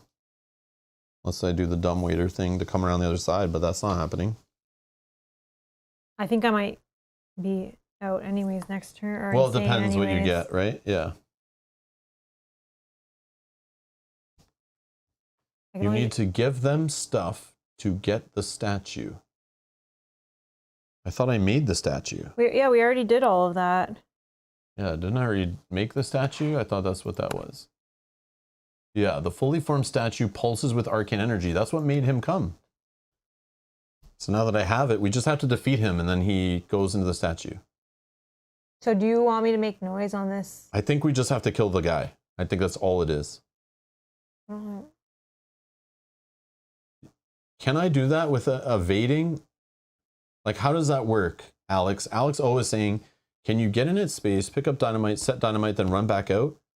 I don't know. The only things you're allowed to do in their space is move or attack. Move or attack, right? Yeah. So I can't pick up things off the ground while there's enemies guarding them. But we could... So we gotta wait till they're like out of the space. Okay, so here is a play that we do have is I can only do technically 2 things and I can't move. I'm stuck there. So I pick up my items and I ding the bell, whatever it is, or the gong.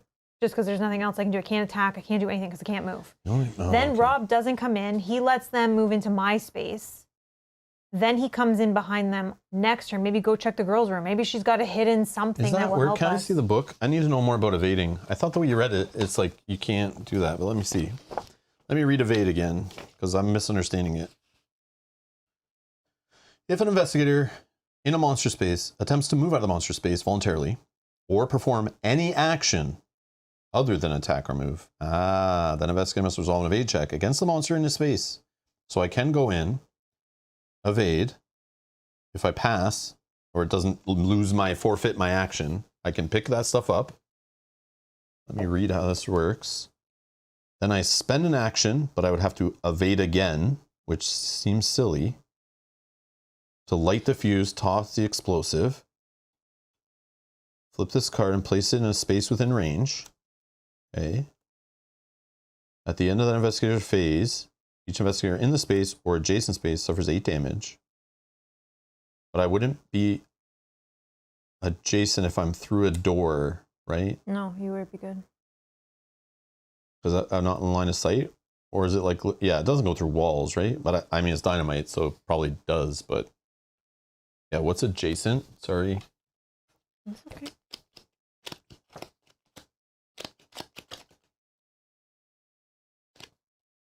Two spaces are adjacent if they share a border, a door, an impassable border, or a wall.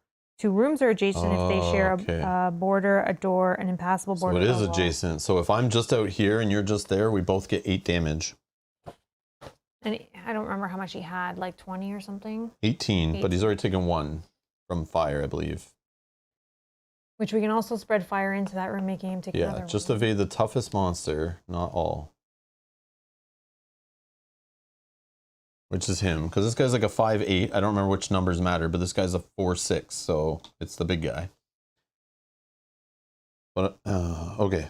It would be 1 less hit though, because that other guy will be dead. the tentacle guy will be dead. He only needs 10 health or 10 damage.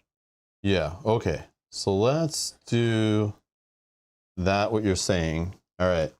So it's our turn, right? I'm just going. Is that what's happening? Yep. Yeah, because I can't move to help you. Oh, so you're going to get 8 damage? Yeah. I can't move, so it's fine. Oh, man. All right. I move in. I'm in. I'm trying to pick up. I must evade. And I evade the creature. Solve an evade check. Sure. Observation. I need 2 to pass. My observation is 5. And I roll an additional die while evading a monster. 6 dice. 2 to pass. Oh, but I still become dazed if I pass? You just can't spend clues. Damn. Yeah, I'll spend a clue to pass, and then I become dazed. Yep. Cannot spend clues for dice results or perform additional puzzle steps. At the end of your turn, discard it. Okay, great. That's awesome.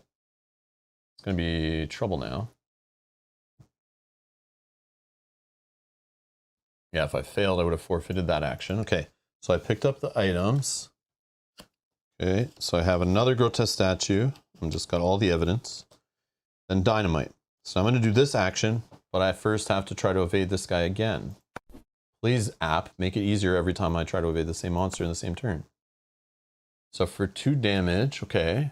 But strength negates, so I wouldn't lose my action. Strength is only 3, but I do roll an extra die, so 4. I need 2, please. Just give me 1. So that's fine. I'll take a damage, I guess. I don't think this is where I want to use focus, because I think I want to use that if I attack the monster or something to get a bunch of extra successes. That would be awesome on that, but of course not.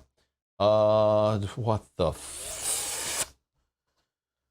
this random item stuff is so annoying. All right, random item. Because if I drop the dynamite here, like, I don't want to play this game anymore. Like, right now, I don't want to do it. So let's do 1, 2, 3, 4, 5, not 5, 5, 6, 7, 8 things. Right. 5. 1, 2, 3, 4, 5. The manuscript. Oh, I wouldn't even have this anymore. This is already discarded. So let's do that again. Let's shuffle, actually. Let's make it real interesting. So what do I have? 1, 2, 3, 4, 5, 6, 7 things. So still a D8. Okay, roll it, Mel. Roll it.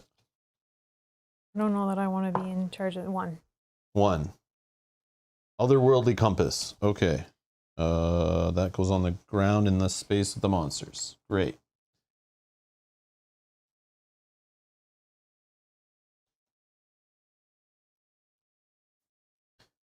Focused. Okay, so that was me using the dynamite. Light the fuse, toss the explosive, flip this card and place it in a space within range. Okay, so I'm putting it in the space of the big boys. Okay, here, hold this. Hold this, boys. Hold this. Okay. Now, here's the thing. I moved in 1. I have 1 point to move out, right? Mm-hmm. But I still get, I am adjacent, so I'm getting 8 damage also. Can I just look at this? Because someone said just put it one space away.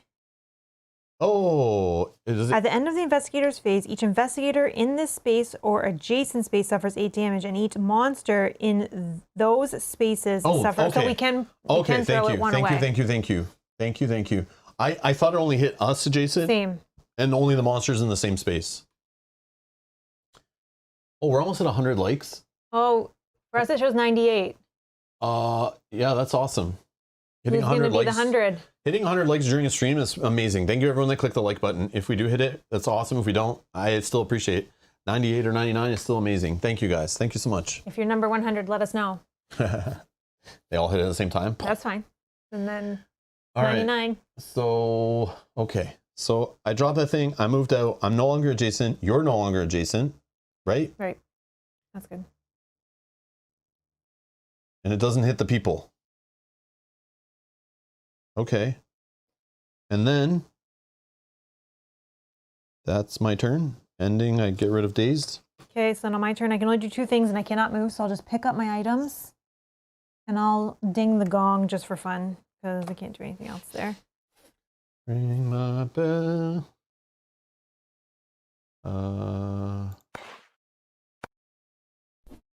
Interact. You take up the mallet and strike the gong. The sound reverberates through the walls of the mansion. However, the creature is singularly focused on hunting down the investigators and ignores the noise. So they didn't even take those off the board. They're totally, that mechanic is done, but they still left them there for us to learn that. You got tricked. That's fine. I know. It's funny that, well, you learned it anyway, so it's good. Now we know. I'm now done. we know it doesn't help us. So it is just kill the guy. At the end of your turn, discard this card. At the end of this turn, discard this card and discard this card. Okay, all these are gone. Okay. This is insane. Insane. This is where things go crazy. Oh my god. Oh, we're over 100 likes now. I can't even see the number. It's 100, one dot dot dot. I need to make the window bigger. 105. Thank you guys. Wow, thank you so much. It definitely helps other people find the channel. Thank you for helping with the YouTube algorithm. Karma Witch has been a member for 17 months. Here comes the boom. Thank you. And Kate, thank you so much. You're too kind for gifting 5 memberships. Thank you so much. Thank you. Holy crap, holy. Kate, so thank you for the support. Today. Oh my gosh. You guys must love guys, this, we haven't won yet. Halloween or guys, October. It's not over. The dynamite doesn't kill him. See, Mitch, thank you for gifting 5 memberships also. Oh my gosh. Oh wow. my God. Wow. You guys are so sweet. Thank you. Very kind. Thank you so much for the generosity. Appreciate it. So I'm wondering, what are you guys trying to tell us here? Over 100 likes on the stream, over 100 viewers that were watching at one point. Basically, play gifted more memberships. Play more Mansion of Madness is what they're saying. Is it the Mansion of Madness specific? Arkham themed stuff. Yeah. Jacko comes in also with 5 more gifted memberships. Oh my gosh. Here's the deal though, Mike. It's not as cool when you're the 3rd person in a row to do it. You need to be the, no, I'm just kidding. No, Mike, thank you so much. Jacko, oh my gosh. Thank you. 15 gifted memberships to the channel. Wow. I'm only trolling Mike. It's because I met him, I know, so I can say things the guy swear. He'll punch me next time he sees me though. So more Mansion of Madness, says Karma Witch. Okay, so that's what you're trying to say with this. Okay. Okay, here's what I'm going to do. I'll poll. Or people just like the alert sound. That could be true too. People like the things pop up on the screen, that's for sure. What do you want from us? Velko, thank you so much for the super chat. Great stream, Robin Mel, amazing. We're not done yet, guys. It's not done. I know. We haven't won or lost yet. Yeah, relax. But thank you for the support. This is definitely motivational and I appreciate it. Thank you.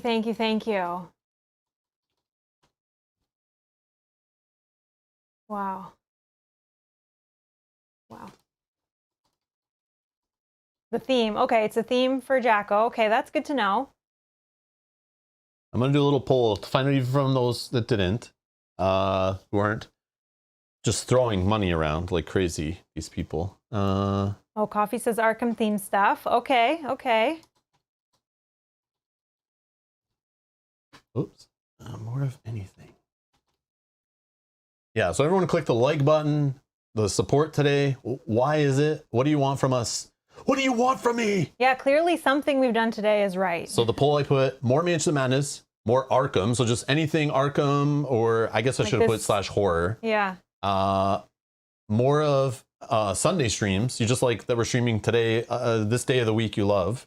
Or just more of anything. You don't care. Just you're glad we're streaming. I don't know. Those are the 4 options I could think of because we can only put 4 options. But yeah, feel free to vote in the poll what you think. Alex. These are still the pops from I know, Mitch's and but Alex with the super chat. Love the October horror gaming, Mansion of Madness and Arkham Horror especially. Love the channel. Alex, thank you so much. Thank you so much. Oh my goodness. And this is Alex's first super chat to the channel. Alex, thank you so much. Thank you, Alex. Thank you.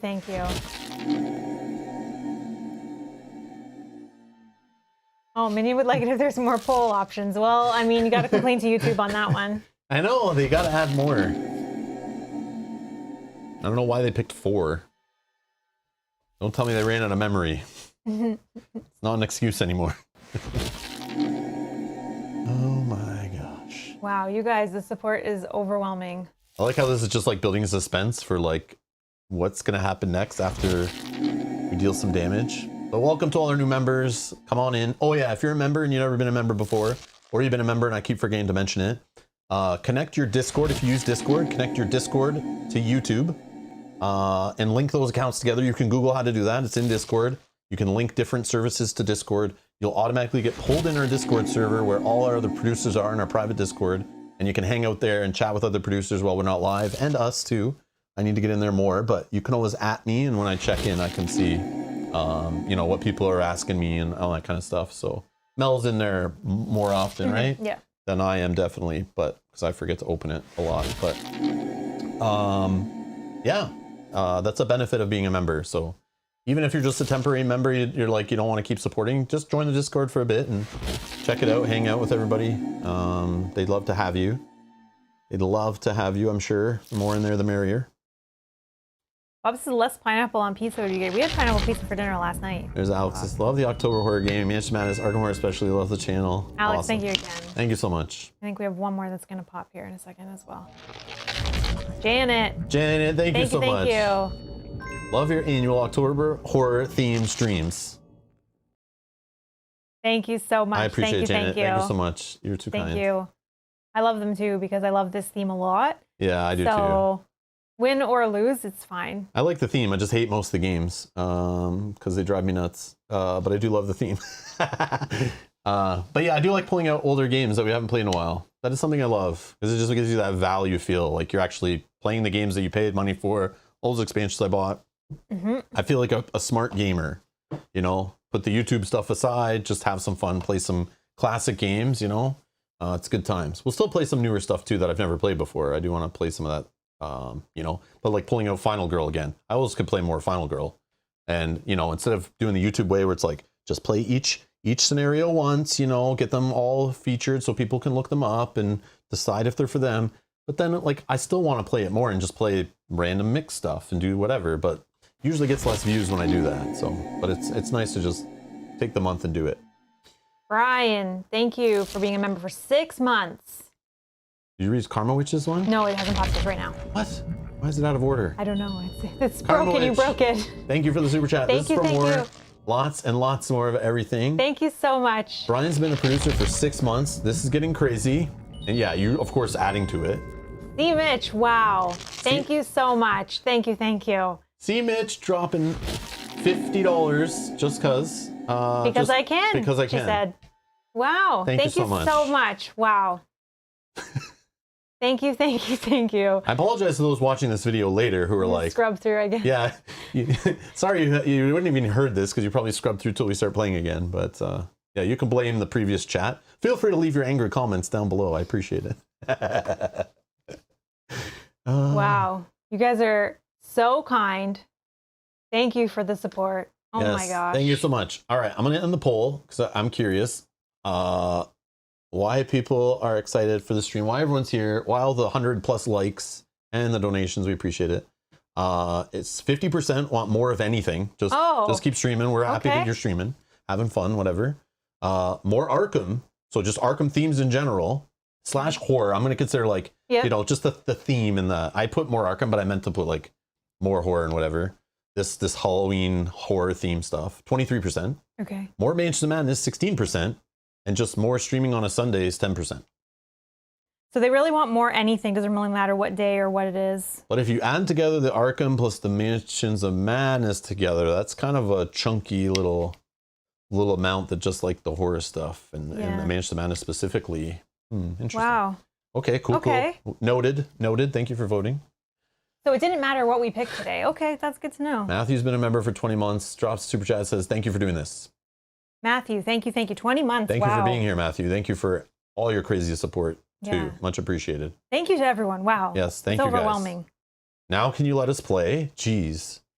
So rude. You're just prolonging the inevitable here of us losing, I can't likely. believe. I don't know why I even do this. These people are so rude. Anyways, just kidding. Wow, thank you again. I'm grateful, very you. humbled, very grateful. Blaming chat is a time-honored tradition here. Yes, Kate knows it. Yes. You guys know how to distract, that's for sure. I wonder how many people have left, like, who are like new, they come in and I'm like trolling The community's been here for a long time. They're liking, or like Matthew Rose says something and I just like rip on him, or Jacko, and then people are like, this guy's an ass. I'm out of here. Oh, likely. More than one. I know, it's funny, but it's like, hey, that's me. I can't. Kate's been a member for 12 months. Happy spooky month, all. Spooky month. I love the ghosts. Spooky month. Yes. I like the name of that one too. Spooky month. I need to find a name for it and make like a little fun logo or something. Spooky Okay, so month. people seem to like this, so this may have to be an annual thing of our spooky It is month. an annual I know, thing. but like more seriously taken. Like It this is. month. This year I took this it year, yes. as serious as I did a couple years ago, where it's like the whole month is all this. I don't care. I don't care how many games. I need to put some pictures in the Discord actually of the games that just showed up on Friday. Spooktober. I like it. Yeah, that could work. Rob's creepy gaming table. That's every day though. That's every day. I'm sure I'm creeping out many people. That's fine. October has always been annual. Yeah, I do understand that, but I mean, I don't mean it in that way. If that's how I said it. I mean, never mind. I'm not even going to keep talking. Minion, thanks a lot. Minion, high five. Thank you. High five. I'll stop talking now. Let's find out what these monsters are going to do here. I don't remember what's happening. I ended my turn. Joseph, it's always a rant month. Get out of here. You're gonna have rants this month for sure when we're playing these games. I already ranted today about the tiles, little jabs about the tiles, the crappy miniatures, the setup, like the setup during play that takes so long. I've ranted about the annoying chat that interrupts us when we're trying to play with super chats and donations and stuff. Yeah, Bob, thanks for having my back here.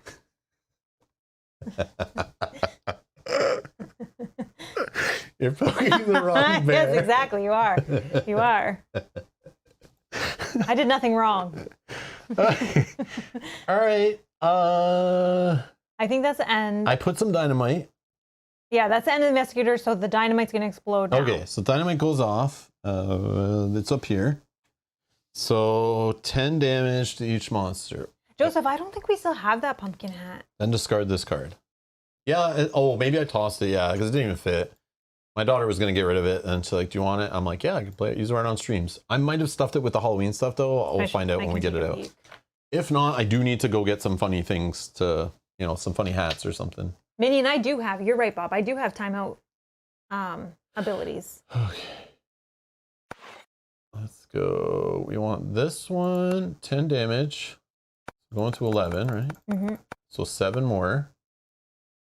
And then it's this one is dead. Okay, so this one is gone. Finally. Oh, you have the box. Star Vampire, who's been here the whole game, is finally gone.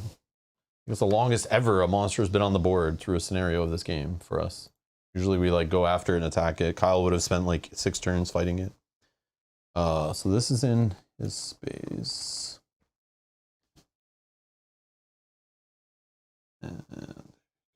Okay. All right. Now what? Now we end the phase. End the phase. Hopefully it doesn't kill us right here. Fire spreads out of control. Place fire in a space adjacent to a space containing fire. Oh, we can put it in his space, right? Because that's technically adjacent. Yeah, and then also 4 more. Okay.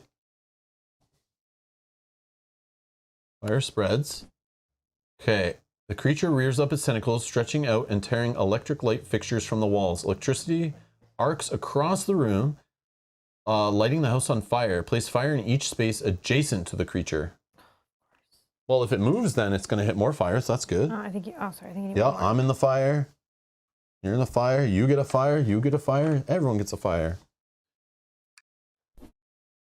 The seemingly solid stairs flatten in perspective, leaving you unsure of whether you are proceeding up or down. This mythical event affects each investigator in the stairs. Nobody. Yeah, that's only his space, right? Yes. Oh, fire does not spread through walls? Oh. I thought it can. Just says adjacent. But I thought adjacencies through. I don't know. I'm going to make a call to my local fire department and ask them if fire spreads through walls. 1 second, guys. Fire is 9.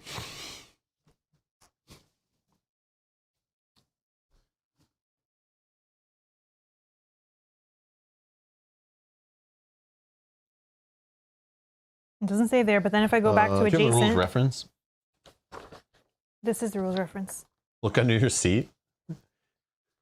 Are you saying my pants are on fire and I'm a liar? Is that what you're saying? Two spaces are adjacent if they share a door, an impassable border, or a wall. Isn't a wall? So a wall is adjacent. Yeah, it is they adjacent. They share a wall. I think we're good. Can you pass the rules reference so I can read? Sorry, that's what I was looking at. Oh, you were? Yeah. Oh, yeah, I would have said in there for sure. Is there a spreading? Is that like its own thing? Well, I just look, it says it moves adjacent. So then I just looked up adjacent. Oh, okay. Then yeah, then we're good. I thought you were just reading the learn to play, which maybe doesn't have all of the scenarios.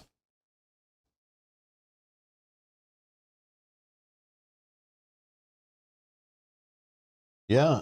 If you can, as an action, an investigator can place fire in a space or an adjacent space by performing set fire.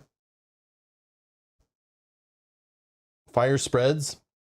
If one or more space contains fire, place one fire token in a space adjacent to a space that contains fire. Adjacent's on page 4, I think.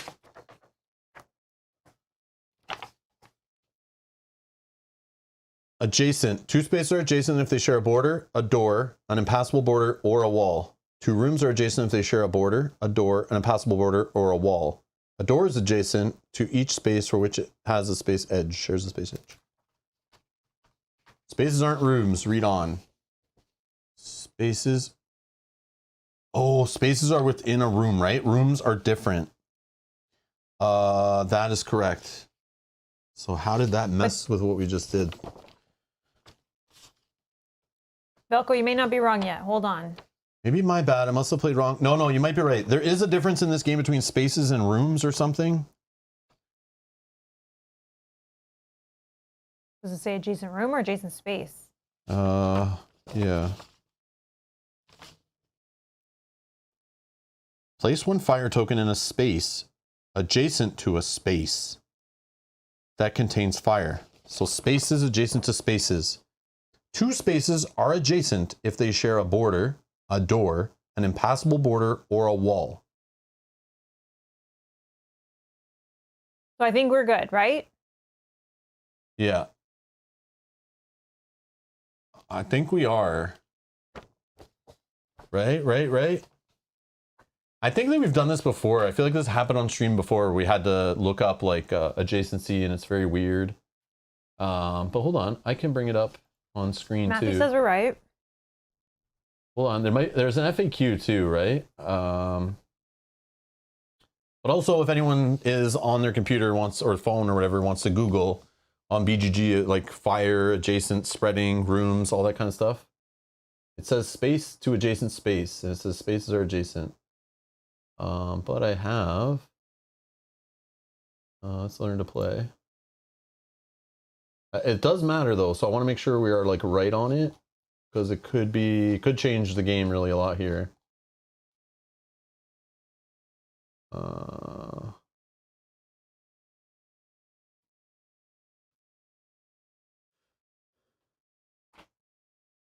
Okay, so under the fire in the rules reference on page 9, if one or more spaces contain fire, place one fire token in a space. Oh yeah, because then how would fire ever go to other rooms, right? It would get trapped in the same room if that didn't work, right? Yeah.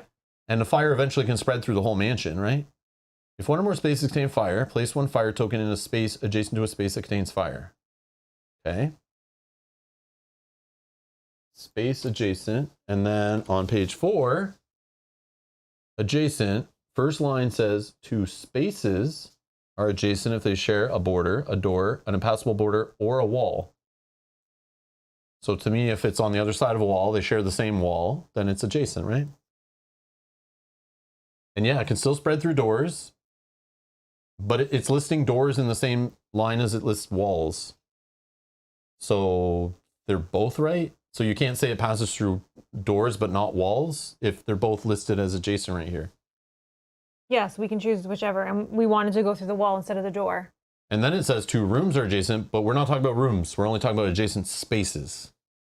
Right? Right. And it would be different, I think, if they had said it spreads through rooms first, then, but I think we can choose. But just based on the rules reference we have, this is what I would go with. But there is an FAQ, which I'm not going to bring up. I have it somewhere, but it might be even out of date. I don't know, but we'll just go with what is written in the rules reference so far. We got our answer, so I'm not going to go further, but yeah. But yeah, so fire spread into his space. Okay, so we have fire there. Does that damage Mario? It only damages him on his turn, right? Yeah, which will be in a minute. No effect. Oh, sorry, what is this? This was Oh, no effect, yeah. No effect. Okay, deep one. 2 spaces towards the nearest investigator. Oh, it got me. It takes a fire damage. And it attacks. Alright, suffering 2 damage with strength plus 1 negate, so I'm rolling 4 dice. Okay. I could take 1 damage, but yeah, I can take 1. Oh my god, please don't ruin me. Keep face up. No effect. Keep this card face up. What the F? What the F? So that will stick with me when I get wounded, right? Mm-hmm. Okay. The creature moves 1 space towards the nearest investigator or person. So can we choose it to go after the girl that has the manuscript? I'm going to say yes, right? Because it can't, you're behind a wall. Oh no, you're over here. You're with this girl. Yeah. We'll have it go in that space anyways. We'll take 2 damage. So yeah, 2 damage because of the fire, right? Fire in his space, then fire in the new space. Yeah. Now I'm afraid. The creature can move through impassable borders and walls. It attacks the investigator in space. Oh, investigator. Oh yeah, with the highest health. So it's gonna attack me, which is fine. Yeah, why does it go after people but then doesn't do anything to them? Why did I give you the manuscript? I think it was just to protect it when it was not on the board and going room to room. Mm-hmm. I think that would have protected them. But it might have damaged the monster too. I kind of want to know what happens there. Like, why did I give that guy the gun? Because I regret it. Monster attacks. 3 damage, but actually strength -1 negates. Okay, I'm rolling fine on 3 dice. Yeah, I'm fine on damage. It's fine. I block 1, so I take 2. Uh-oh. Fire spreads. FAQ on FFG site. No effect. Discard this card. It's just a scratch. And then keep face up. Roll 1 fewer die while resolving agility tests. Okay. Daniel Solitaire says there is an exception to adjacency under walls. In the rules reference, page 19, 5th bullet point.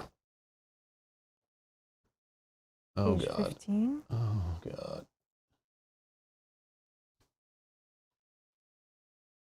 Oh, page 19. Oh, 19? Yeah. Oh, well, I see. Wall. Walls are space edges represented by solid brown lines. Each wall separates 2 or more spaces. And you're saying 0.5 or something? 1, 2, 3. Effects that affect adjacent spaces cannot affect spaces through walls unless an effect specifically allows it. Which I think fire specifically allows it, because it's saying... Yeah. I think we're good. And sorry, Velko, was there something in the FAQ or you're just telling us where to get the FAQ? Yeah, I don't think this stops fire from spreading, but I think it's meant to stop like spells and stuff that the investigators are doing through adjacent spaces. But let's get to the bottom of this. Because yeah, I would not rule fire there. But also thematically, like a wall stopping fire, I think is silly, but for one thing.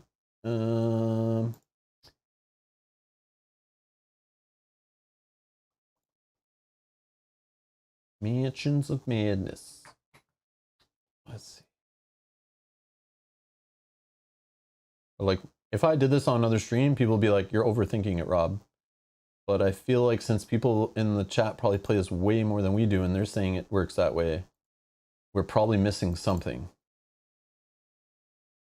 So I have FAQ 1.0 that I downloaded previously.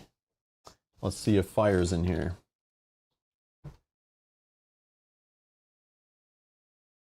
Yeah, can fire spread through walls? Right here. What's it say?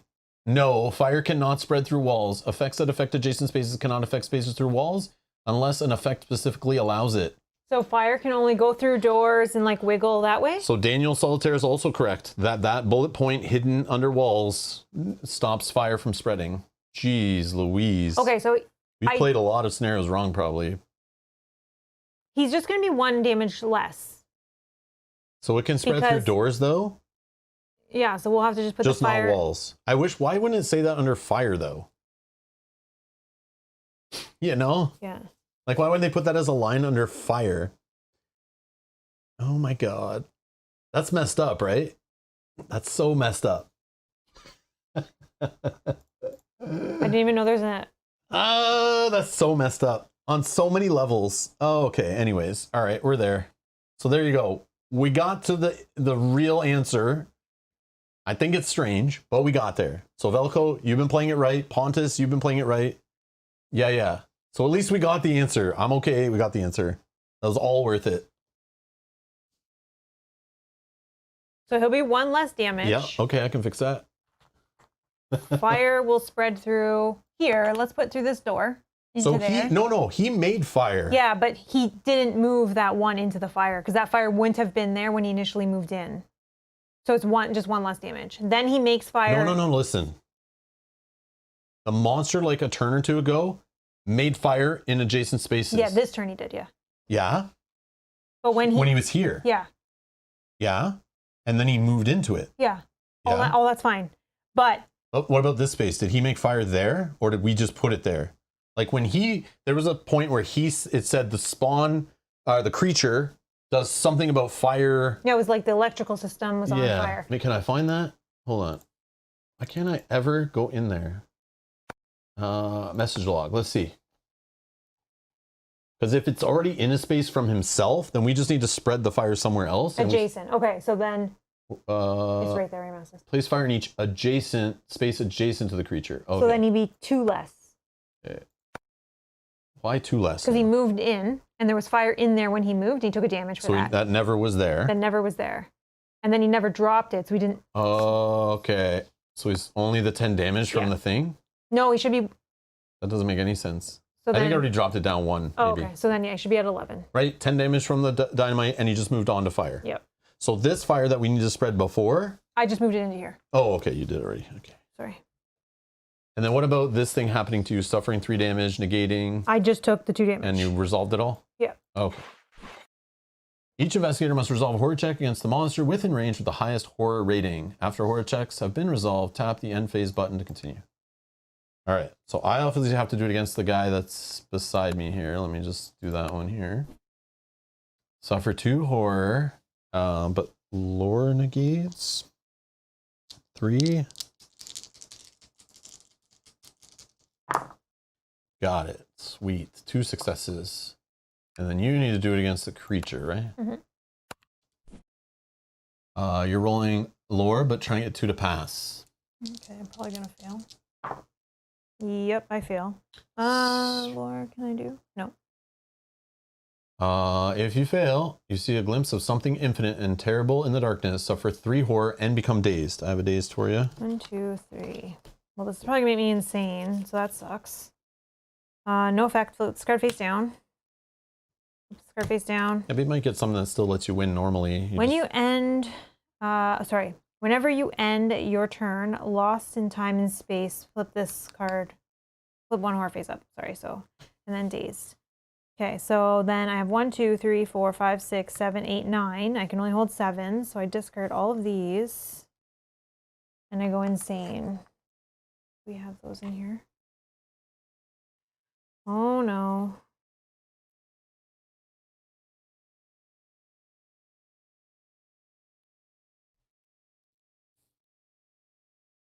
Okay. So just shuffle them up, draw 1. But again, if it says 3+, just draw a new one to replace it. I didn't sort them out this time. I was hoping we wouldn't see one. No, we're good. Okay, Mel's taken an insane card. She reads the back. She checks that it's proper for our player count. Our player count is 2+.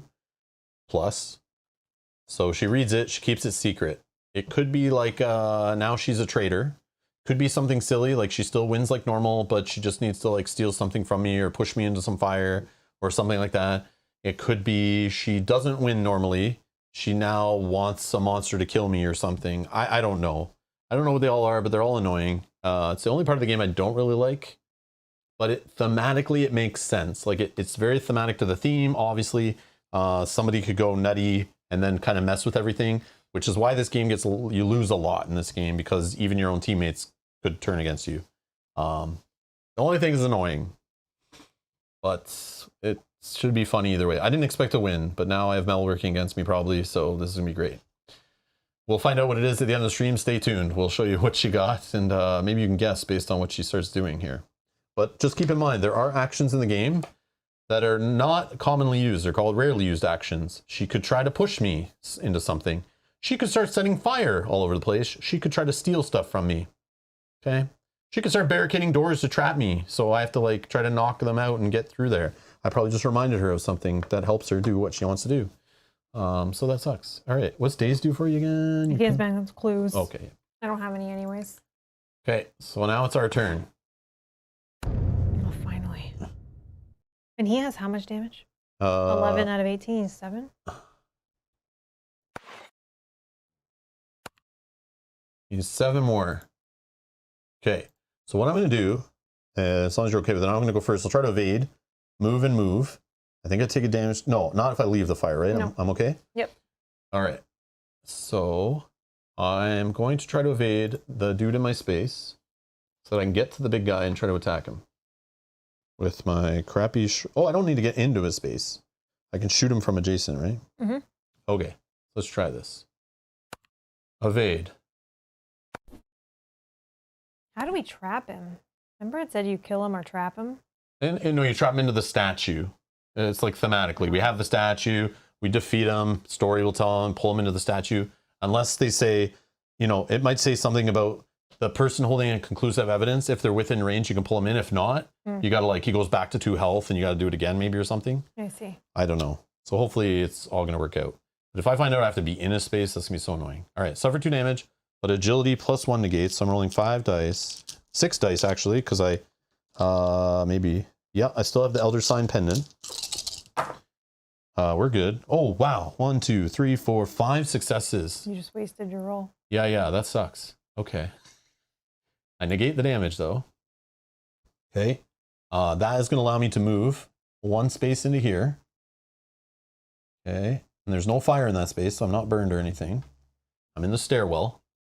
Okay. Then I'm going to attack the big man with a... No, it looks like a firearm, but it's not. It's a ranged spell. So I'm attacking with the spell. Hopefully I don't go insane from this. Let's read this giant wall of text here. The air in the room hangs thick, and the hairs on your neck stand on end. You search for the source of the sensation. Observation of 2. My observation is 5. This doesn't modify it. Just double checking anything that I have that might mess with it. Okay. Looks like I need 2 to pass. Please. Oh my god. Oh, I rolled all blanks except for 1. Like not even one I can flip with focused. So it says, if you fail, you sink into the ground willing to the suffocating sensation to pass. So hold on. How does this work then? Do I just fail? Or I just flip? Yeah, I just flip the spell. Mm-hmm. Does it still attack him and damage him? No. Oh no, yeah, I don't. Okay, great. That's awesome. All right, let's see what I got. As you lower your hand, you see a putrid sore on your palm. Suffer 1 face down damage. And discard the spell. Okay, my damage is now 1, 2, 3, 4, 5, 6. 6 damage.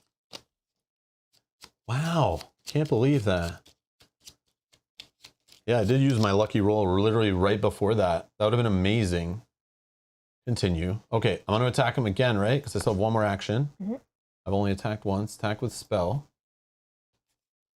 Oh, now it's a different stat? What the hell is going on here? Now I roll less dice? Oh, this game. I need 2 to succeed on 3 dice. 1 and 2 blanks. And of course I fail. This is like, yeah. All right. If you fail, your fear only serves to dilute. Okay. Flip the spell I attacked with. Sure. No additional effects. Literally like no damage, nothing. Not even like half the damage your weapon does or anything, your spell. Spells suck, man. Okay, cool. That was a awesome turn. All right, I will attack with my axe, which is a heavy weapon. We'll see what happens. Attack, yeah. Heavy weapon. Yeah. A terrible fury grips you, and you hurl yourself at the creature, heedless of your own safety. Strength, looking for 2 to pass. Okay. I roll 4. You need 2 to pass. What, if you pass attack, the monster suffers damage equal to the weapon's damage plus the test results, which would be 2, 3, 4, 5. I have, my axe says you may suffer 2 face down horror to convert all of the clues. Technically, you have this too, the light source, which helps you convert those in, but you could also discard it. Only when attacking unarmed. Oh, unarmed. Okay, my bad. But this one I could make 2, and then that would be 2, 3, 4, 5, and then you'd be 2 away. Yeah. Yeah, I'm gonna do it. Okay. Because I'm hoping that this is the end. Is it face down? Yep. Yeah. Wow. How many are you at? 5? Yep. So that is 5 damage. Okay. I will then attack again. Same weapon. This time I can't do it. Strength, looking for 2. Oh my god. Is it once per turn? No, but I can't do it again or I die. Because that would put me at 7. 1, 2, 3, 4, 5, 6, 7. You die after all of it's done. So like you're sacrificing one for the team. Well, okay, we'll see. What's your special ability? Once per when round, I you move, perform a move action. And then you move. Oh, okay. Yeah, we've been using that. Yeah, I would do it. Sacrifice yourself for the greater good. Oh, I got it anyways. I got all 4. 1, 2, 3, 4. Is it? If you pass, the full weight of your blow strikes the creature. The monster suffers damage equal to weapon's damage plus your test result. So 4, 7. Or 6. Well, we'll see. Maybe we don't even win unless we can do the second part or whatever. We'll see. The creature lurches under the attacks, unleashing a piercing howl. It falters. And the energies from the idol take hold. In a swirling vortex of light and sound, the creature is pulled into the pieced together statue, imprisoned back in the confines of the jade stone. The investigation is complete. Yes! We beat a level 5. The creature unleashes a piercing howl as the energies from the idol take hold. In a swirling vortex of light and sound, the creature is pulled into the statue, stretching and distorting until it fades from view and is trapped once again within its jade prison. The remaining members of the Beckman family are safe from the evil they awakened, but they will be forever scarred by the loss of their kin and the unspeakable things they have seen. Quietly, you leave the estate, taking the idol with you. My precious, take my precious. Yeah, see? It's a win, but like, you won. But the family goes insane and they like end up going nuts, killing themselves, going to an insane asylum. You know what I mean? Like, it's always something bad. It's never as clear. Well, like we won, they lost. Yeah, So we won, they lost. Yeah, the unspeakable things. So though, did I really win? Oh yeah. Hold on. Give me that. Oh, I wanted to read it because it's more fun. You can read it out loud. Okay. When I show it on screen. Okay. To make sure you're reading it correctly. Selfish motives. You do not trust your friends. And you sure as hell will not sacrifice yourself for them. You do not win the game as normal. Instead, you win the game only if the investigation is complete and you are not wounded, which I'm not. That was funny. I was telling you, like, just sacrifice your complete self. Like, go insane, die, whatever. No. Otherwise, you lose the game. Yeah. When you gain this card, if you're wounded, discard this card and gain a different insane condition. But we're good. That one's fine. So I won too. I like did that win one as well. But we were close to lose. That was a real gamble on that. Okay, so I have questions for those that played this. Why the hell would I give them the gun? Why did I give them the manuscript and that kind of stuff? Does that just protect them when the monster is like not on the board yet and it's attacking rooms? Does that save them? Does that hurt the monster back when that happens? Is there some way, if, like, I thought them being in the space, I thought it would know and like, or something. I don't understand why I gave them those things. To get their green stones, that was the only reason. But we already had the green stones at that point. I think I think from those people you did have to, I gave him the gun, he gave me the green stone. I gave her the manuscript, she gave the green stone. Is that it? I helped the guy with the book. They kept mentioning like this should help me attack the monster, or like, I think the way they worded it was like, if the monster attacks, this should help me. I don't know.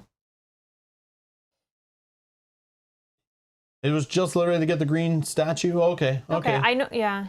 Just the way they said it, I thought there'd be more to it, like where they would help us fight, or survive. Oh, okay. I wonder what was in the girl's bedroom. Yeah, the nanny. I didn't need to give her an item. I just needed to pass a test, right? I kept having to pass a test to get it from her. Yeah. Yeah. What was in the little girl's room? I want to know. But we'll never know.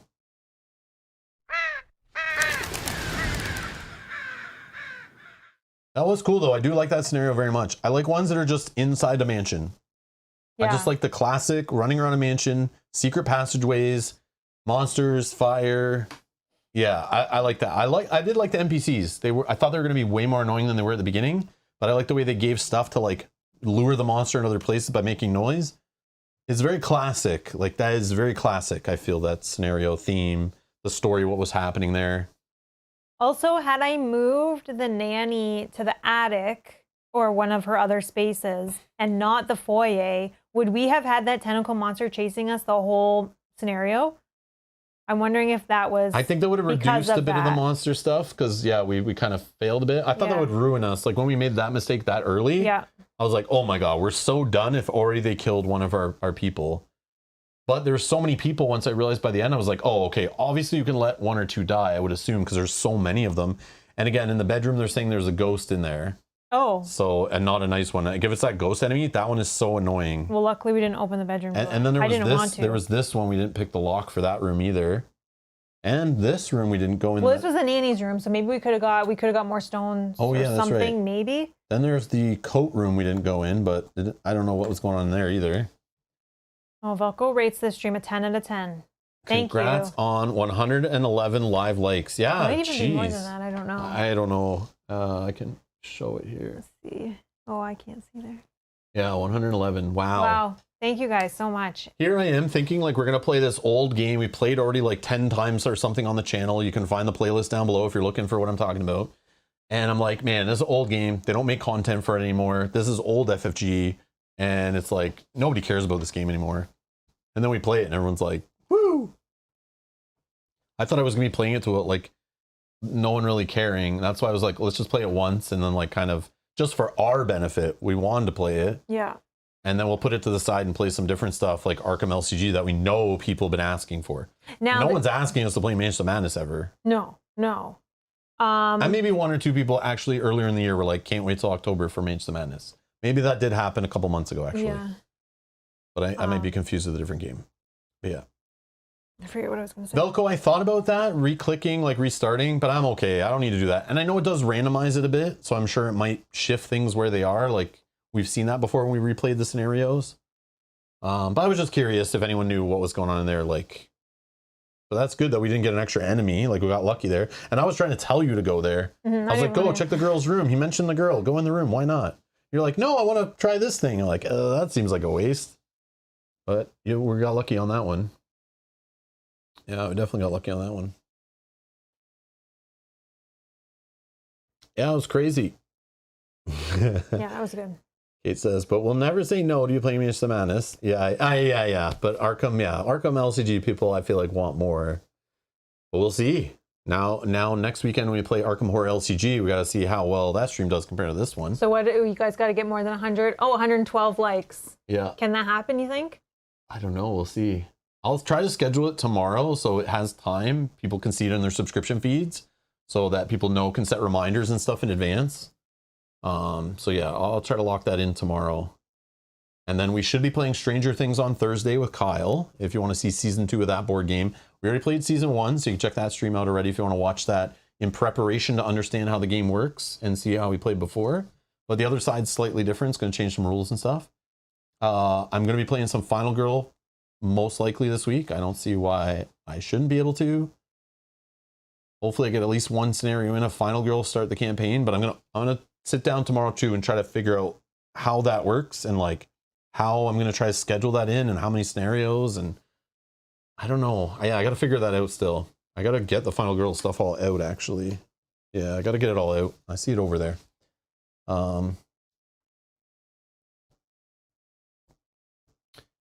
Kate, it will be at noon most likely. We're not sure what day, right? Yeah, Saturday and Sunday. Oh, both days. Okay. Yeah, both Sundays, noon Eastern. So, Kate, 10 a.m. your time. Sorry. Yeah, sorry. But first episode will be Saturday. Second, we'll just play literally back to back. So we know not everyone will be able to watch the first one and then join us for the second one each weekend. But that's the only way we could get it to fit in the month, so that we do a whole campaign in a month. Because we wanted it to be at the same time each day too, so the same people can watch in their time zone. Instead of doing it like we normally do with LCGs, where we play one day on the weekend and then on a weeknight for us, because then it's completely 2 different audiences each episode. I'd rather try to make it so that the same people can watch each time for this one, just as an experiment to try it out. And then we can also just leave it on the table. We also come right back to it the next day, so we kind of remember what we put in our deck and whatever. Mm-hmm. Obviously, then there's a week between every 2 episodes, so that first episode back might be a little different, but if Arkham Innsmouth, if so, please play Mary. I don't know which 2 we're playing again. I don't know who we're playing. Yogi built the deck. Yeah, Yogi already put it in the Discord. He gave us 2 decks and then a third option that I could play instead. But I'm just going to probably build the 2 that he sent. But I'll look at both of them closer before I build them, and maybe I'll switch to that other one. But I don't remember which 2 it were. Which 2 it was. But yeah.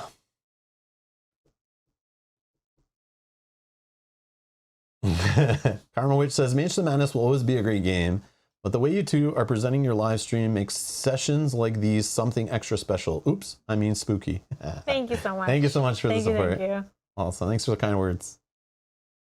Sometimes people forget about these classic games and are happy to see them again on stream. Yeah, that's true. Like, I forget about some of these games, and that's why like October is my way of pulling out these games that like have tons of scenarios that we were late to the party, like Eldritch Hoarder, right? For example.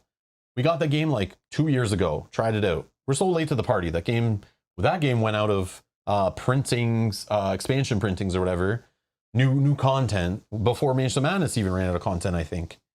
And we were late to that party.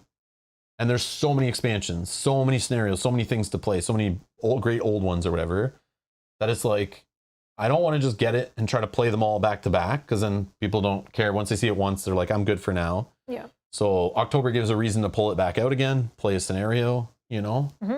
Elder Sign, the same idea, right? It has a whole bunch of expansions, whole bunch of scenarios. Arkham Horror LCG, you literally could go back. Every year we could pull out the same campaign we played the last year, play with different characters, have some different choices, different randomness happens. Also, we could play the Nightmare mode or whatever of it, if we were that good at the game, you know, like whatever those are called. Not Nightmare packs. What is it? I forget what it's called for Arkham, where you change it up, put in the new cards to balance it. Nightmares for Lord of the Rings. I forget. Oh, the taboo list? No. It's like when you buy those big long boxes. I don't know. They're called Return Twos. Thank you. That's weird, but yes. Yes, Kate, Return Twos. We could always like play one thing and then come back the next and play the Return 2 version with different characters, different decks. And it could feel different, and we make different choices or different things happen because of some of the replayability, right? Mm-hmm. So yeah, just an excuse to pull games out like that we don't play all the time, and it's fun. I appreciate it, guys. Velco, I don't know if we'll ever play Star Wars Rebellion again. I want to. I do love that game. If you play in 2 to 3 years, remember me. Yeah. Velco, this is for you. When you asked 3 years ago for us to play this game. I do love that game. Star Wars Rebellion is amazing. I would play that probably again before I played War of the Ring. And those games are the same game to me, One's just in Star Wars universe, one's in Lord of the Rings. I know they're not exactly the same game, but they're the same. Like, they take a long time to learn. They're big monster games. They're 1v1. They're epic. I love them both. They're both great games, but man, those are monsters. But the thing with Star Wars Rebellion, it'd be easier to learn because it's like the FFG rules. It's smoother. The rules for War of the Ring are a nightmare. Trying to learn that game is a freaking nightmare. It's not the smoothest game at all. But yes, if you were to tell me you have to relearn one right now and play it, I would choose Star Wars just because of getting into it. Probably be easier. But yeah, I haven't played that though since we watched like Mandalorian and some of these like more Star Warsy type shows. There was like an expansion added into it that changed combat and stuff. I remember we played one time, I think on stream, or we played off stream, but we definitely played it. I remember playing that expansion that like changed up combat and stuff. Definitely made it a better game. But yeah, that's a solid game. I love that one. The little ships you're building and they're sliding off the queue, and the cat and mouse, you're like hiding and running from like, where's your base? Where's your base? So fun. But yeah, so many games we could play.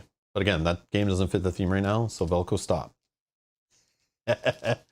Anyways, is Innsmouth with Amanda and Daniela per Discord? Oh, it is. It is with Amanda and Daniela. What was the other one? It's that other guy. I forget his name always. Below that, Jacko, there is another deck that Yogi recommends. But we'll probably just do the Amanda and Daniela.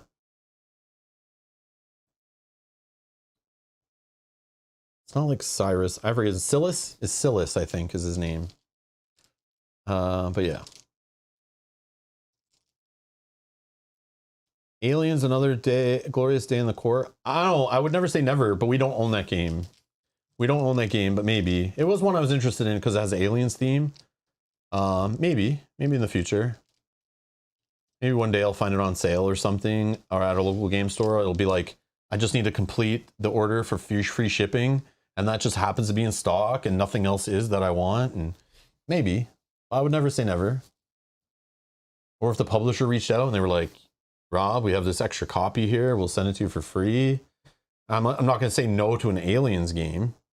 As long as they're okay that, like, you know, they would know the channel, and like, I'm not holding back if there's crappy stuff in your game, or your components suck, or your rules are garbage, or your translation issues, or erratas, or 20-page FAQs. I'm going to rant on it. So be ready for it. And that's why I don't get sent that many games. But, but yeah, anyways. Yeah, never say never. Especially since it's Aliens themed. I love the Aliens franchise. Well, at least the first couple movies. That really is the only thing you need to care about in the Aliens franchise. Yeah, I said it. Every other movie. All right. We're going to get out of here. Thanks all for watching. That was a freaking 4.5 hour stream. Yep. Holy jeez. I thought it would be longer though, because it was like 120 to 180.